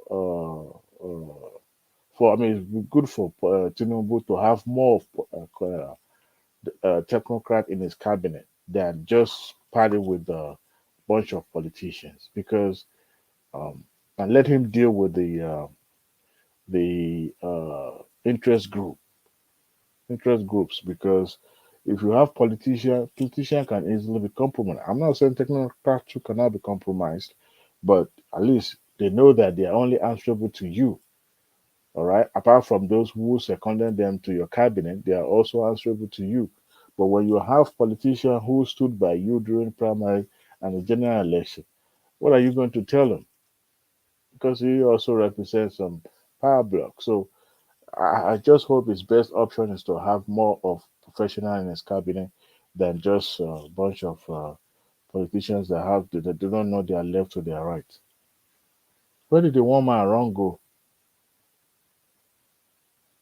Hello? Anybody hear me? Yeah, Anybody hear me? we can hear you. Can you imagine? One man disappear. Unbelievable. Yeah. But I want to ask you one question, Adewale, before you go. Although we know that Fashola said he's tired, but excuse me, what about if Tinubu said he really needs him? What is it? Is he going to turn him down or what? That is the most dangerous thing to do. To drag somebody who is reluctant, who doesn't share that same enthusiasm into something. That is the most dangerous thing to do. I mean, Fashola is not the only best brain that Tinubu could find. There are also other. So that means Rufai might not be a minister, might not be in the list also. I mean, well, to me it's 50-50. Though the man has shown during the primary that he's not even interested in becoming part of the administration. But if I were Tinubu, I will not appoint both Kwankwanso and Ganduje into that ministerial list. Because I don't even think that DJ is going to be there. Probably he's going to send somebody. I don't think he should also appoint Kwankwanso too, because Kwankwanso is a politician too. But it will diminish Kwankwaso's political capital. Yeah, so he should just appoint somebody. I don't know why. And Ganduje can also just appoint somebody and go for ambassadorial position. That would be okay for him because he's already over 70-something years old. But the way I see this man is that he likes to be in the corridor of power. Who doesn't like? Well, it's true. He's what is it about? I think if I were Ganduje, what I would just play is that I would play to be like Bisi Akonde, just to be second in command to Bisi Akonde. You know, there are some people, they call them big cabal. It should be a big cabal. Who? Ganduje told Bisi Akonde?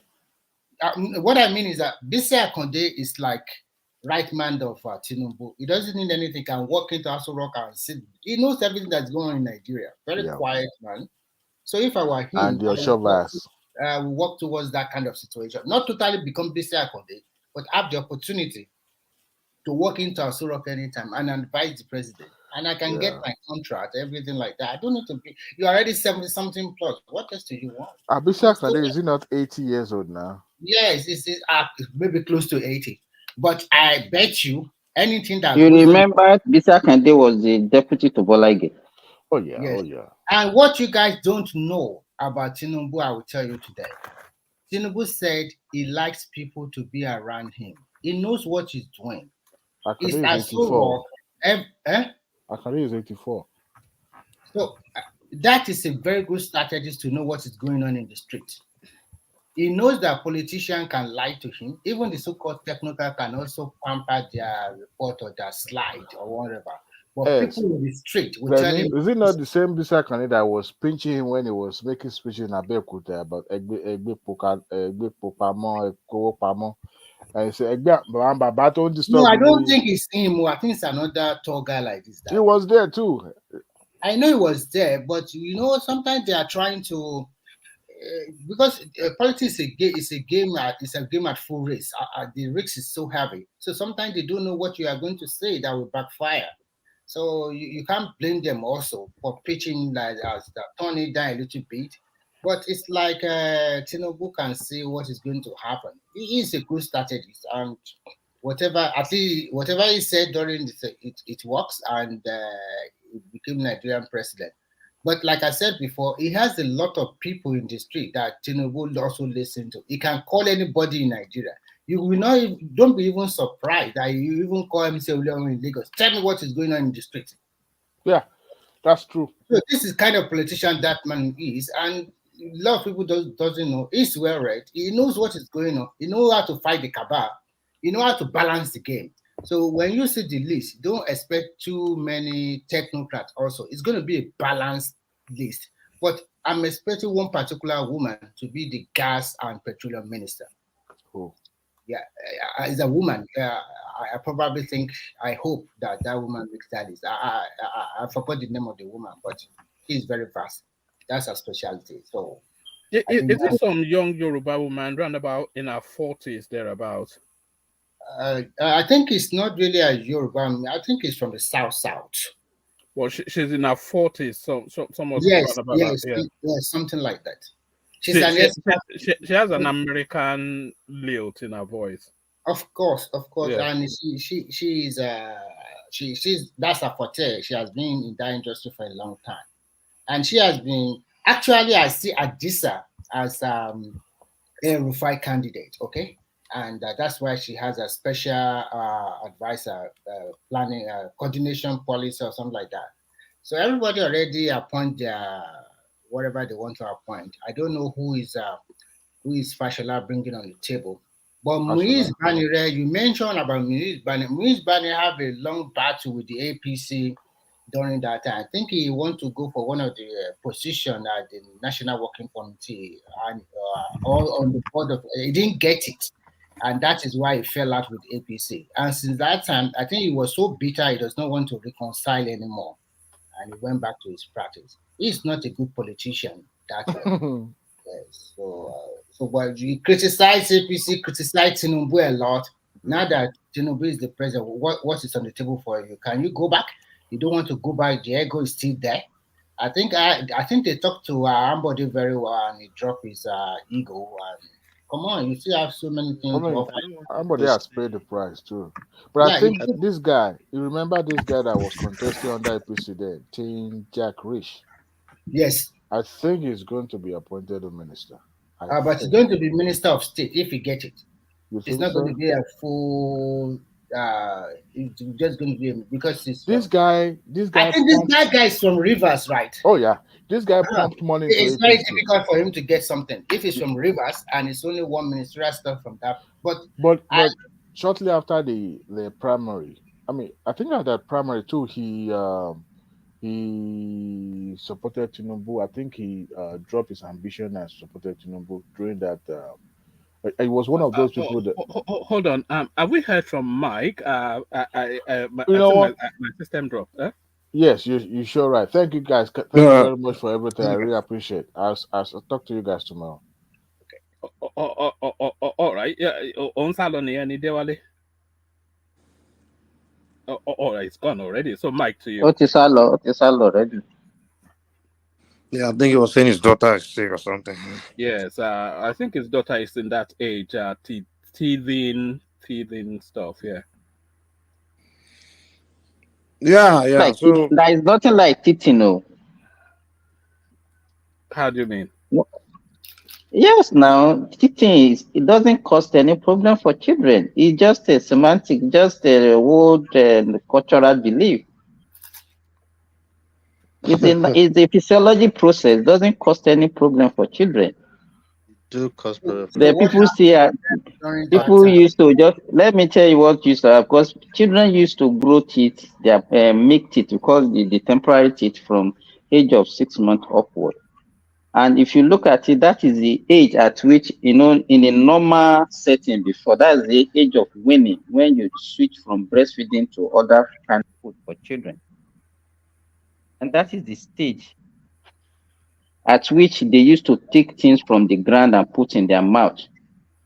Then the immunity they have from their mothers also, because when a baby is born, there's from the placenta, there are some antibodies that are passed from the mother to baby to strengthen the immunity of the baby. So it starts to wane by age of 5 months to 6 months. So the baby are actually susceptible to infection at that stage. So, and then be coupled with the way they are picking things from the ground and all those things also causes problem for them. So people used to attribute those ones to teething. Explain the temperature that comes. Some of them get temperature. Some of them do a lot of poop. Because exactly that is because of they pick dirty things from the ground, they put in their mouth because of the immunity that are waning. They can have, especially in our own setting, they can start have malaria. That is the first time they start having malaria, especially if you are in the tropical region. That is your point, that what they pick from the floor and all those things. That means you are wrong, because even before, till my we always breastfeed my babies till like almost 1+. What do you mean we? Are you breast? Look at this guy. What are you? What do you mean we? Chest feeding, as the Babati said. No, don't call it breastfeeding again. It's chest feeding. But anyway, I think there is something called teething, and even if you go to hospital, they are teething and they have medications for teething. If you look at the medication, then let me tell you, just paracetamol that they just put in the thing. I'm a doctor. I'm telling you, there's nothing in medicine called teething. This man. So it's just a quarter. Simba is a doctor. You can't argue with the doctor now. I can argue with the doctor. So Simba, Why can't what can I'm parents a do? pediatrician, so it's not a scientific concept. doctor? All right. So Simba, what can parents do during Hold that on. time? Let's welcome Bar Marcos to the platform, who's joining us for the first time. Bars, good to see you. Bars, unmute. Look at that, he ran away. All right, sorry, back to you. So I was trying to ask Simba a question. You said it's not teaching, and they develop a lot of. What can parents do to alleviate this particular problem with children at that vulnerable time? Sorry, respond to that, and then I want to get back to Mike, just because Mike, Mike has been okay. hanging around for a while. Yeah. Usually, like me, now, I have 3 children, and none of my children have such problem when they are growing their teeth. The only thing you can do is one, hygiene is very, very key at that stage of life. Hygiene. So, and once you can do that, because it's that poor hygiene, picking things from the ground that will make them having diarrhea and all those things. Then, if you are living in temperate, as I said, there's nothing really, because the immunity that wins, because they are trying to switch from this antibody, because they are losing the antibodies that the mothers give to them, and they are trying to develop their own. So it's a transition period. So there's really nothing you can do at that stage. If they are predisposed, or if they are exposed to infection, they will have infection at that stage, and they will have fever. So the best thing is to treat it. But for you to, because we have some pharmaceuticals company that are now launching on that misconception, and they say this is a teething powder, teething this, teething that. No, it does. It's actually very wrong. Don't let us prolong. I wanted to say something, but let's Mike, because Mike is sounding like he wants to sleep as well. So let him comment. No, say what you gotta say. I mean, if all my allows you, that's fine. I'm not flipping on anything. If you are claiming that it's hygiene, I don't believe it's hygiene, and I believe different kids react to teething differently. Not like my last daughter, even my first child. Not like they started having temperature or something, but you can tell they are feeling the pain, the way they react. And if you give them a teething soda that they put in their mouth, or something cold to just put in their mouth, you will see they will be calm. But some kids come up, develop temperature because of the pain they feel. Some of them develop temperature, and some of them in Nigeria, you realize back in the days, some of the babies do a lot of poop when they are teething as well. And it's not because they are picking stuff from the floor. That's why I say, if you have given me a better scientific logic to it, I'll probably have agreed with you. But if because your kids didn't have temperature or poop, It's not. I'm not saying because of. I've already explained to you what actually made it. It's a transition period. Do you yeah, understand? that's why it's the teething transition period, It's because not the teeth. It's not the teeth that is actually the problem. That's what I'm saying. It's not the teething that is the problem. But whether you agree or not, it's not something to be debatable.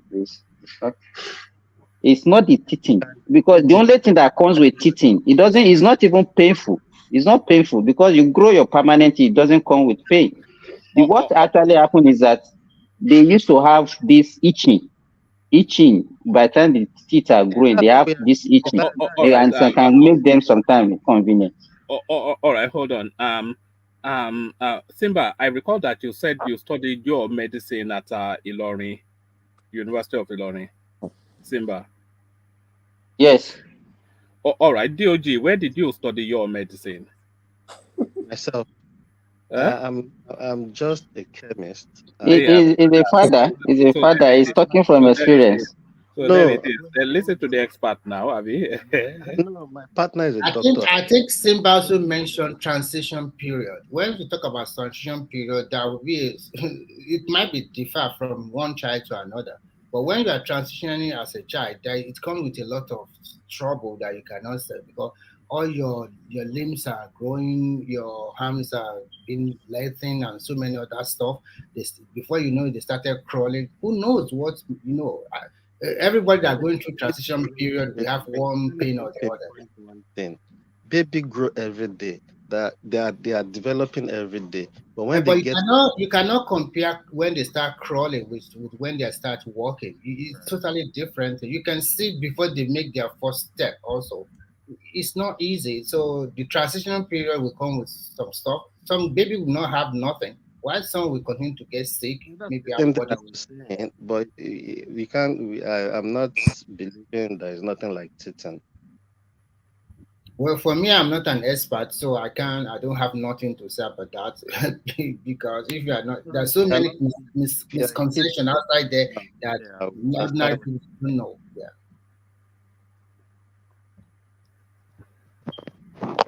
All right, Mike, to you.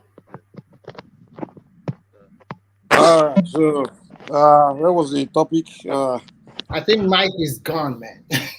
Uh, you guys, Mike is heavy tonight. what's the main topic? Again? I mean, I think I can't remember. There are several hold on. There are several things we discussed, but there was this headline that I saw that I didn't even read it out. It was even in the course of the session that I saw it. But maybe just a brief commentary on this, and then I'll take you to other topics as well. It's back to the Obi space and the petition in court. It says Peter Obi failed to show he scored majority votes. INEC tells court. So and that is the thing that a lot of people because the petition of Peter Obi, at least the narratives we're hearing from the courts, they're still talking about Tinubu's primary school certificate. They're talking about some phantom drug case in America. Now they're talking about some FBI file that is being redacted, and they're talking about any and everything apart from how Peter Obi won the election. And this is what INEC seems to be taking. I've not read it, but just from the headline, Peter Obi failed to show he scored majority votes, INEC tells court. And after everything has been said and done, and that is really what the court has to decide, isn't it? Who won the election? Who did not win it? So what are you there making of that headline, Mike? You guys said earlier that there are some people that are trying to figure a way to stage protest and trying to use that to burn the country down, things like that. I think Obi is doing Tinubu a favor by keep, with this case, keep pushing. I think those people will be, they'll kind of be halting on that so-called protest they want to do until this whole aftermath of this court case. So I think they're doing Tinubu a favor. So by the time this whole court thing will be over, I think Tinubu would have, picked up with this economic situation. And then by then, I don't think they will have much reason to give Nigerians to get on the streets. Or I won't even say Nigerians. It'll probably be obedience to get on the streets for their country burning down. So I mean, with the but we all know the whole court case is a joke. So there's not really much one should be saying anymore. I mean, we said it all. It's just Obi trying to keep his momentum, with his followers. That's what it is, man. Now they're talking about FBI. I mean, come on, man. These guys are ridiculous, man. Yeah, did you see the FBI headline? It's like you said, it's ridiculous. I think somebody was saying it doesn't look like FBI. It's probably some doctor bullshit, And I know FBI won't speak directly to anybody. FBI will speak through the Department of State. It will be something. If there's any kind of thing they want to say about anything, it will be Department of State that will speak, not FBI speaking directly to some foreign people, whoever, or some entity somewhere. So I think that I think I will agree that thing it's a fake, it's a Photoshop bullshit, man. By people from that area. Yeah. All right. Let me take you to more serious matters. So now on Wednesday, Godswill Akpabio will probably do one of the most significant roles that he's going to carry out. So they're going to be reading out the ministerial list on the 19th, which is today where I am, maybe tomorrow where you are. But what is your anticipation for that space? Because a lot is riding on that ministerial list. So technocrats versus politicians, people will be looking at that. people will be looking at the gender mix because Tinubu had all in the course of his campaign talked about female representation in his government. But what people will be looking at the most will be the ethnic mix of the list. So a lot of that. So, but what is your anticipation of that space, and what are you looking to see? My anticipation, I will expect a lot of technocrats. I won't see that. I don't expect to see a lot of politicians there. I wouldn't expect a lot of politicians. I will be disappointed if the guy. I will expect you guys should expect a lot of new faces, names you never heard before. The same way when they announced Osibanjo, nobody knew who he was. Now, I mean, like what the hell, you know? So you expect a lot of new names, new faces. I'll be disappointed if I don't see that. I will be completely disappointed if I'm seeing same old game where it's just same old politicians, all these guys, same people we know. I mean, I would be really disappointed if that's the case. If I will begin to see him swaying in all these new names like Saraki sister, all these people, politicians, sons, relatives. No. I think Tinubu is too. We will expect to see a lot of new faces. Now, how quality will these people? I mean, the quality of the people. That's what I mean. I will expect a lot of quality people. I won't expect to see one kind of illiterate or one incompetent person to be appointed a minister. I won't expect that. So I will expect a lot of technocrats, less few politicians. As far as women, that would be a good thing. Honestly, that would be a plus for him. Now, if the guy include a lot of women, that would be a plus. I mean, history has shown it. Even study shows that when you include a lot of women in governance, progress tends to happen quick. Example will be Rwanda. The moment Rwanda made a law, Paul Kagame said 50, the governors will be 50% women, 50% men. Rwanda began to take off. So if the guy can do that, including a lot of women in the cabinet, I think we'll see some things, man, some progress. So I'm looking forward to it, Sha, but I expect a lot of new faces, and a lot of competent people. Because from his from historical antecedents, we see that's the way it was. I mean, Tinubu doesn't appoint incompetent people. That's one thing we know about him. So the guy, we see a lot of competent people appointed as ministers. I'm looking forward to it, Sha. We want to see the new name, new faces, and we'll go from there. And the ethnic mix. The ethnic mix. You've already said you only want Yoruba people. No. At least I want Yoruba people. I say if that's all where you can find the competent people, hey, so be it. I don't care. But what I would expect to say is a lot of Lagosians. I would expect that. Even people from other ethnic group that you find will probably be people that are connected to Lagos somehow. Maybe from one state but grew up in Lagos or have some kind of connection with Lagos. But I mean, the Constitution already made it, clear that you got to pick people from all the each states, So it'll be very difficult for him to do that. But as far as where he will get the room to just pick whoever he likes, I think there will be a lot of Lagosians, not necessarily Southwesterners, but a lot of Lagosians, a lot of Yorubas. But to me, I mean, like I said, hey, I will expect us to just focus on competency. Competence. No, listening to people saying, try this. You should focus on delivering. That's what you should focus on. You have to deliver, man. If you don't deliver, man, then it's just that would be a shame. Mike, can I interject you? Yeah. But don't forget that this one he has to follow constitutional requirements, so he doesn't have a choice. He has to pick people from each state. So even this one that you are talking about, a lot of Lagosians, he doesn't have power over that. He has to pick only 2 people from Lagos and pick two from each other state. Okay, let me give you an example. Someone like Nuri Ribadu, where would you say it's from? It's from Adamawa. What's the state of origin? Exactly, boy. Is he not illegal? Is he more like illegal, not like a Lagosian? What I'm saying is, he would know people that are Lagosians, like real Lagosians, but from other states. And that's what I mean by there's going to be a lot of Lagosians from they're where their state of origin from another state, So that's what I'm saying. So you will see a guy, you will say, okay, this guy from Adamawa, but he grew up in maybe you should or Lagos, somewhere in Lagos. So that's what I'm saying. Or if he's going to appoint a lot of Southeasterners, he's not going to go appoint one guy straight from Enugu now or straight from Anambra, never left Anambra in his life. Right? It's not going to do that. It's going to be someone like Drake Bokwe. Yeah, I You think understand? what Mike is saying is, I think the guy has Igbo in his cabinet when he was governor in Lagos. He can pick people like Yeah, that. we'll pick them. Exactly. Someone like Drake Bokwe, for example, I think his origin is Anambra or something like that. If he's going to pick a minister of Anambra, I think he will go to Anambra to be looking for somebody. He will pick Bokwe now. He's guy, he picked Drake Bokwe. He won't be going to Anambra to be finding one guy that doesn't know anything. Yeah, don't make it, don't wear you. Didn't go to South to be looking for one didn't like that.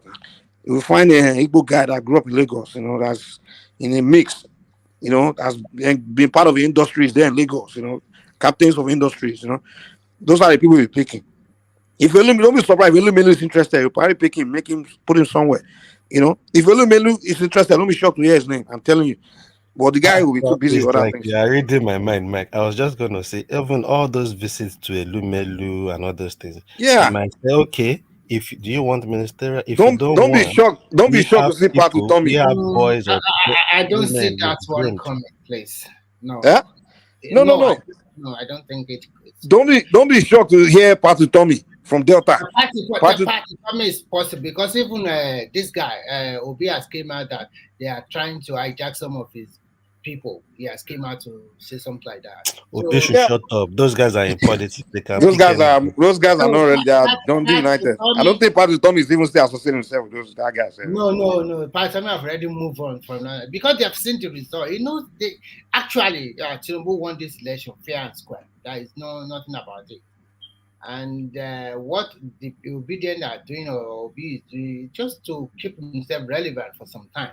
And the end game is coming by August 5 after the verdict, and that is over. Okay. So they are fixed a date. Are they fixed a date for the verdict? No, they said, but when they want to start this tribunal, they said by August 5, everything will come to an end. So probably maybe before or after that, August 5, then the verdict will be. Because the party because they have 180 days. They are 180 days. When is it ending? Because they started this thing in May now. They started early May. But they can give because they have already have the final addresses now. So the next is just to communicate the date of the verdict to the petitioner and the respondent. So by August 5 or before August 10, we are going to have the verdict. No big deal. I think everything we won't have any. I think this thing will still extend to like December. No, that is when you take them to the Supreme Court if they Supreme Court, and that's what I'm saying. Okay, after the appeal, what next? What do you think the Supreme Court will do? And you can see Obi said he's going to court to prove non-compliance. Yeah, but when he got to court, he started talking about this. They should disqualify this. They should declare him as president. So they're just like anything that goes. That's what they went there and do. Throw anything they can have. It's one of his lies now. Do you see anything in the petition that is not talking of non-compliance? Most of the thing is. So what INEC said they are right because I didn't see, it didn't prove that. Like before the tribunal, they were saying, we won Lagos with over 500,000 votes.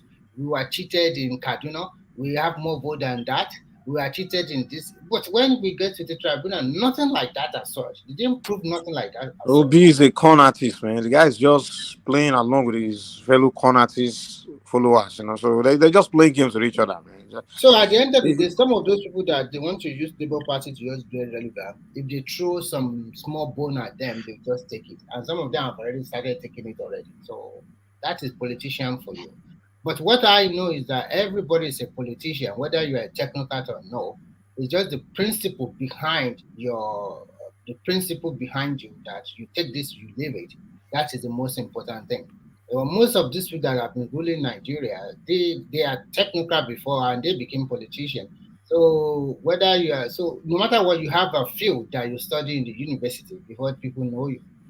And when you become, some of these guys who came from America to become governors in Nigeria, Some of them perform very well, some of them average, and a lot of them very poor. So what I okay, Mike, you can continue because you have the floor. Sorry. Yeah, yeah. So as far as the ministerial positions, there will be a lot. People is going to pick will be people connected to Lagos. Like if he's going to pick a minister from Delta, he may pick someone like Patty Tommy, who's based in Lagos. You know, if he's going to pick someone from Akwa Ibom, or there's a lot of them. You will see a lot of Lagos-based people that will be in his cabinet. If Patty told me accept, if he was given that, Obi people will die. Hmm? If what? I If, don't ah, think they, he can, Obi people will die. They will cause that man to death. they, they will insult the guy. Well, I don't think Patty But Tommy. guys, what can keep these guys quiet? Because I'm just tired of them. We are seeking our mandate. We'll get our mandate. All those things really piss me. Like, does It this is guys? a court final You know what pronouncement. makes it easier for us to deal with them? Yeah. Once the court Because pronounce their case non-entity, and anybody that raised, they will just use SSS and everything to keep them quiet. the obedience is just a continuation of the hypobians now. We've been dealing with hypobians for like 7 years. So it's nothing. It's Yes, not it's yes, something we are yes. used to. We are used to that cry shit, man. I mean, we are I used to think it. after the election, you can see that majority, some of those people that supported Obi, maybe from NSAS movement or some from the churches, they have moved on. The Mhm. only the people that remain that continue to make noise, you go and check. You can see they're mostly from the southeast. Is my They are annoyance? My now annoyance now. Southeast and Edo and My Togo. annoyance now, Mike, those girls that are is fringe. how they factor everything that has to do with, like, now they said they found a container in Lagos with guns going to the southeast. If you see Yes. all the names on the social media, they are all able, oh, lie, this government, because they don't want to be, they just want to trash southeast, they want to do this, they want, like, can't you guys think for a while? Like, can't you just chill and use your brain for a while? Must everything be related to the politics and everything? I think what they want to do is to plunge that southeast to big crisis. And it's And the ones it's the Igbos in the diaspora that are doing it. Those guys, they a are lot the of them ones. are just heartless, man. They are The heartless. They answer don't kind of mind people. killing their people. They don't mind Yeah, killing. yeah. They want to see Sorry, D, can you check your phone for a moment? Sorry, carry on. Okay. yeah, the lot of the Southeastern African diaspora, they just want to see Nigeria burn. They want to, so Nigeria just gotta be careful, man. The government gotta be careful because, like you said, guns going there, all those things. They don't mind. They don't care. Why? They don't care about their I don't people. think Nigerians should worry too much because at the end of the day, it's their own space that they are going to destroy. Yeah, it's gonna be more their own space. Yeah, that's So they true. will destroy their own space, but unfortunately, that is not good omen for for the country as a whole, because it's not good. Look at what happened to the Northeast; they are rebuilding now. But if such a thing should happen to them, that would be a big calamity in a small space of 5 states like that, and you are killing your people for what reason? You see, one thing they don't get. You see, you mentioned Northeast, right? If something like that happened in North, at least in North, they're lucky that a lot of their politicians are connected to the federal government, so they can get favor in rebuilding, right? But Southeast, we burn that place down. You see the northern politicians or the southwest politicians that come and be pumping billions to rebuild your region. They will just leave you alone, man. They will leave that place like that, you know. But luckily, Mike, that Mike. yeah. Yeah, I think this ministerial that you are talking about, I think I will prefer. Can you see this way that if Tinubu should pick technocrats, yes, he can afford to pick from the south, even southwest and the southeast, but he should not do away with the politician from the north for Of the course, sake of election. yeah. No, it's gonna pick from everywhere. No, he's It's got to going pick to be. It's constitutional. going No, to what be I'm saying that is, if you want to pick the politician, we can afford Oh, to you release. mean like, oh, I see what you mean. I see what you mean. Like we can afford like I'm just saying having that okay. and DJ will probably make that list. Yes, go and write it down. He may probably make that list, and Kwankwanso will not be But here. yeah, exactly. He can maybe pick. But think about it though. How many of the northern politicians are really like big names like that? It's just few of them now that are really.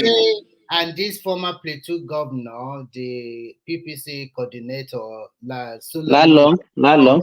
will probably make the list. Yes, some of them, because some technocrats will be presented to him through maybe a Rufai and the rest.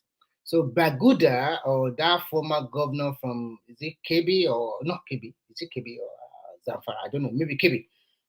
That, yeah, KB, I guess it. Yeah, that one might probably make that list. So, like you said, most of the technocrat will probably come from Ogun, maybe and Oyo and Oshun, because he has the liberty to pick a technocrat. The entire South, too. Even like he's not going to pick one unqualified Southeastern now. Or I don't want Fayemi to make that list because it's too docile when he handle ministerial. It's not a performance at all. Fayemi is a failure. It's a total failure. The only thing he does is just to talk, speak English, and that's all. Is that guy? I don't know. Even as a minister, he didn't perform. As a governor, he didn't perform. I was so what you should do away with him. I bet the guy is still loafing around the Tinubu, still looking for opportunity. I don't know. You should do away with such people. He needs to be compensated with ambassadorial position. Is that not enough for him? Go and sit down. So he should go and rest. He has made enough money. He should go and rest. Tinubu is going to focus a lot of younger technocrats, man. It's not going to be doing all this. You guys don't be shocked. Maybe picking people, some young Nigerians that have done great things, man, like overseas, and those are the people you gotta be targeting. Because Tinubu, the thing is, whoever is presented to him, they want to go for the best, and the best will be a lot of those younger ones. I don't totally subscribe that everybody should come from abroad. Look at it. No, I'm not saying everybody. I'm just saying best. But it's not going to. Yeah, I mean, if you are not from abroad, but if you are better, I think Tinubu focus on who's better. But more likely, someone from abroad is better than. But there still be some of them will be on political calculation also. So it's not only about even the so-called Gaduji you talk about. You just read the CV now. It's a professor. He's well read and from UI, and he knows the terrain very well too. Because no matter what, this guy has played his politics very well. First, he has given them the deputy senate president. They also have the House of Rep. He has solidified his base and he moved on to South, giving them the Senate president. That is a very good position they never thought they would have. Southeast have it in their kitty before the election, but they threw it away. So, and look what so if our team just continue to solidify your base and maintain your base, the 5 region is enough for you. Because no matter what you do over there in the South, you are not going to get any substantial vote in the next 4 years. So he's a very good politician. If you see all his moves, they are very deft. And at the same time, his ear is on the ground. You know what is going on. And being a Yoruba man and being a very clever somebody, I'm not really praising him, but I'm saying when people talk, he listens and he quickly change. If he does not change, he just pan to what people really want. And that's exactly what most Nigerians want, a listening president. They don't want a superhuman being, but somebody that can listen and change the course. And when you guys talk about increase in pump price, I think that the Nigerian government should do, they need a lot of advertisement and orientation. Because here, even in Europe, the price already is about €2.0 euro per liter. And throughout on Friday, Thursday, Wednesday, it was around 1.807 per liter. So as the price of crude oil continue to change, it will affect the demand and supply in everywhere in the world. So if you calculate €2 by almost 800, it's supposed to be about 1,700 naira in Nigeria. So still at that price of 617. I know it's not easy, considering that Nigeria economy is in crisis for a long time. But I think they should start to educate Nigeria about the forces of demand and supply. Because a lot of people don't understand it. They just thought that the markets are just increasing by themselves. They don't know that the crude oil, the refined product they buy outside, will affect the price not to be stable every time. But as my fear, because Nigeria, they are already anticipating that it will get to 700. I think that was the reason why maybe they are not caught Because they unaware. don't know. But the point is that the government should regulate very well. When the price of that petrol drop, because I can see it over here. Exactly, that's what I want to Then say. the That price will also go this back. reluctancy, It will go back because by the time it's very easy for them to inflate because they have a cheaper fuel in their tank, and then when they said they should increase the price, all of them they will do it willingly. But by the time they ask them to bring the price down, But at the same time, I also want to know that the stock you just increased now, how much did you buy it? So you just know that the price just increased today and then immediately just increase it again in your petrol station. I don't know how the government is going to do it. Nigeria is a peculiar situation. So they are not just going to fold their hands and they should find a way, sit down with the people, the regulatory body, and so many things like that. Because sooner or later, the price of petrol or crude will also fall. I hope we can see a reflection from 670, it can go back to 5 something. Or even some people, and the price are not the same thing. In Lagos, it's about 548 now, and in Abuja, it's about 617. So Ibadan should also be about 548. So though call not in Maiduguri, maybe it's already 630 naira per liter now. So I do. So that is the first. I bought in Ilorin yesterday at 595. So yeah, because it's getting far away from Lagos. The reason why Lagos have that is because they ship back there, and then to take it to their petrol station is very quick, and but it's very close to Ogun and Oyo. When And is Dangote refinery there? It's going to be ready, sir. I just this what they said, I will start pumping petrol to the general market by first week of August. So let's wait to the end of this month and first week of August. Let's see what is going to happen. Why didn't they wait for him to start pumping before removing No, the you subsidy? can't wait. The economic cannot stop. Economic activity cannot stop. We have to No. continue. What I'm saying before removing the subsidy, why couldn't they wait? Is there any relationship? Is there any relationship between Dangote refinery and removal of subsidy? I think I mean, what the Tinubu did supply was, of Abi, I think what There's Tinubu no did. relationship. There's no though we are it will importing the fuel that now. I mean, if we produce it locally, we cheaper, Abi. I mean, we can If make you it. want to no. compare it, Let me explain to you. Mike. The only difference you have is the cost of freight. I mean the cost of transportation. And it's very, very, very marginal, maybe between 20 to 30 naira. Because Cost let me of tell you transportation from overseas. from overseas, exactly. That's the only That's the difference. difference. No, I mean, you're buying it directly from. I mean, come on, Dangote can do something about the price, man. I mean, if it's How? he can cut How the do you price. want to how do you that is the truth because we are going to be selling crude to Dangote at international market. We cannot reduce the price for him. So because and when he receives, then the logistics and that comes along with freighting, taking the fuel from abroad to Nigeria, that one would be totally reduced, and it does not need to pay any kind of duty at the port. So Exactly. probably Shipping. the difference, like what he said, at most maybe between 20 naira to 40 naira. No, there'll be way more than that because think about it. Also, the cost of production. You know, the cost.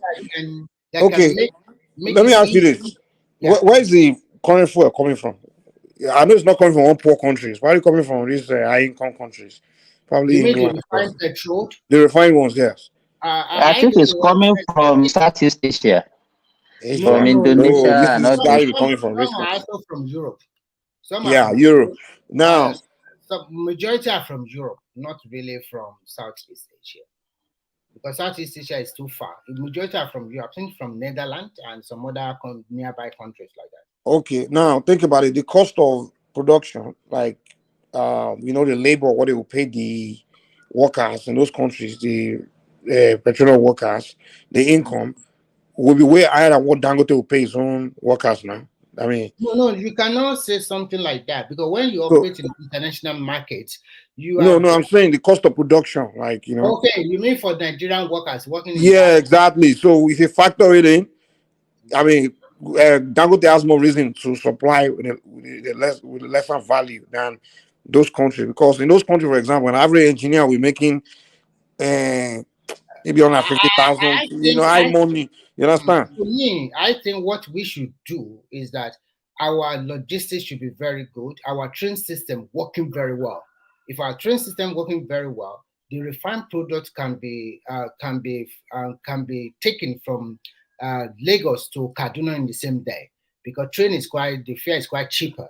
And if our train is very good all over the country, then we can see a drastic reduction in the price of petrol. But we don't have that now. We don't have that now. That is the problem, because we are using truck to take it from the. Actually, it can be pumped. It can be pumped, but the issue is this vandals, So I don't pipeline know vandals. how Dangote can pump to their NNPC depot in Ibadan. I don't know whether there's a pipeline they can pump into.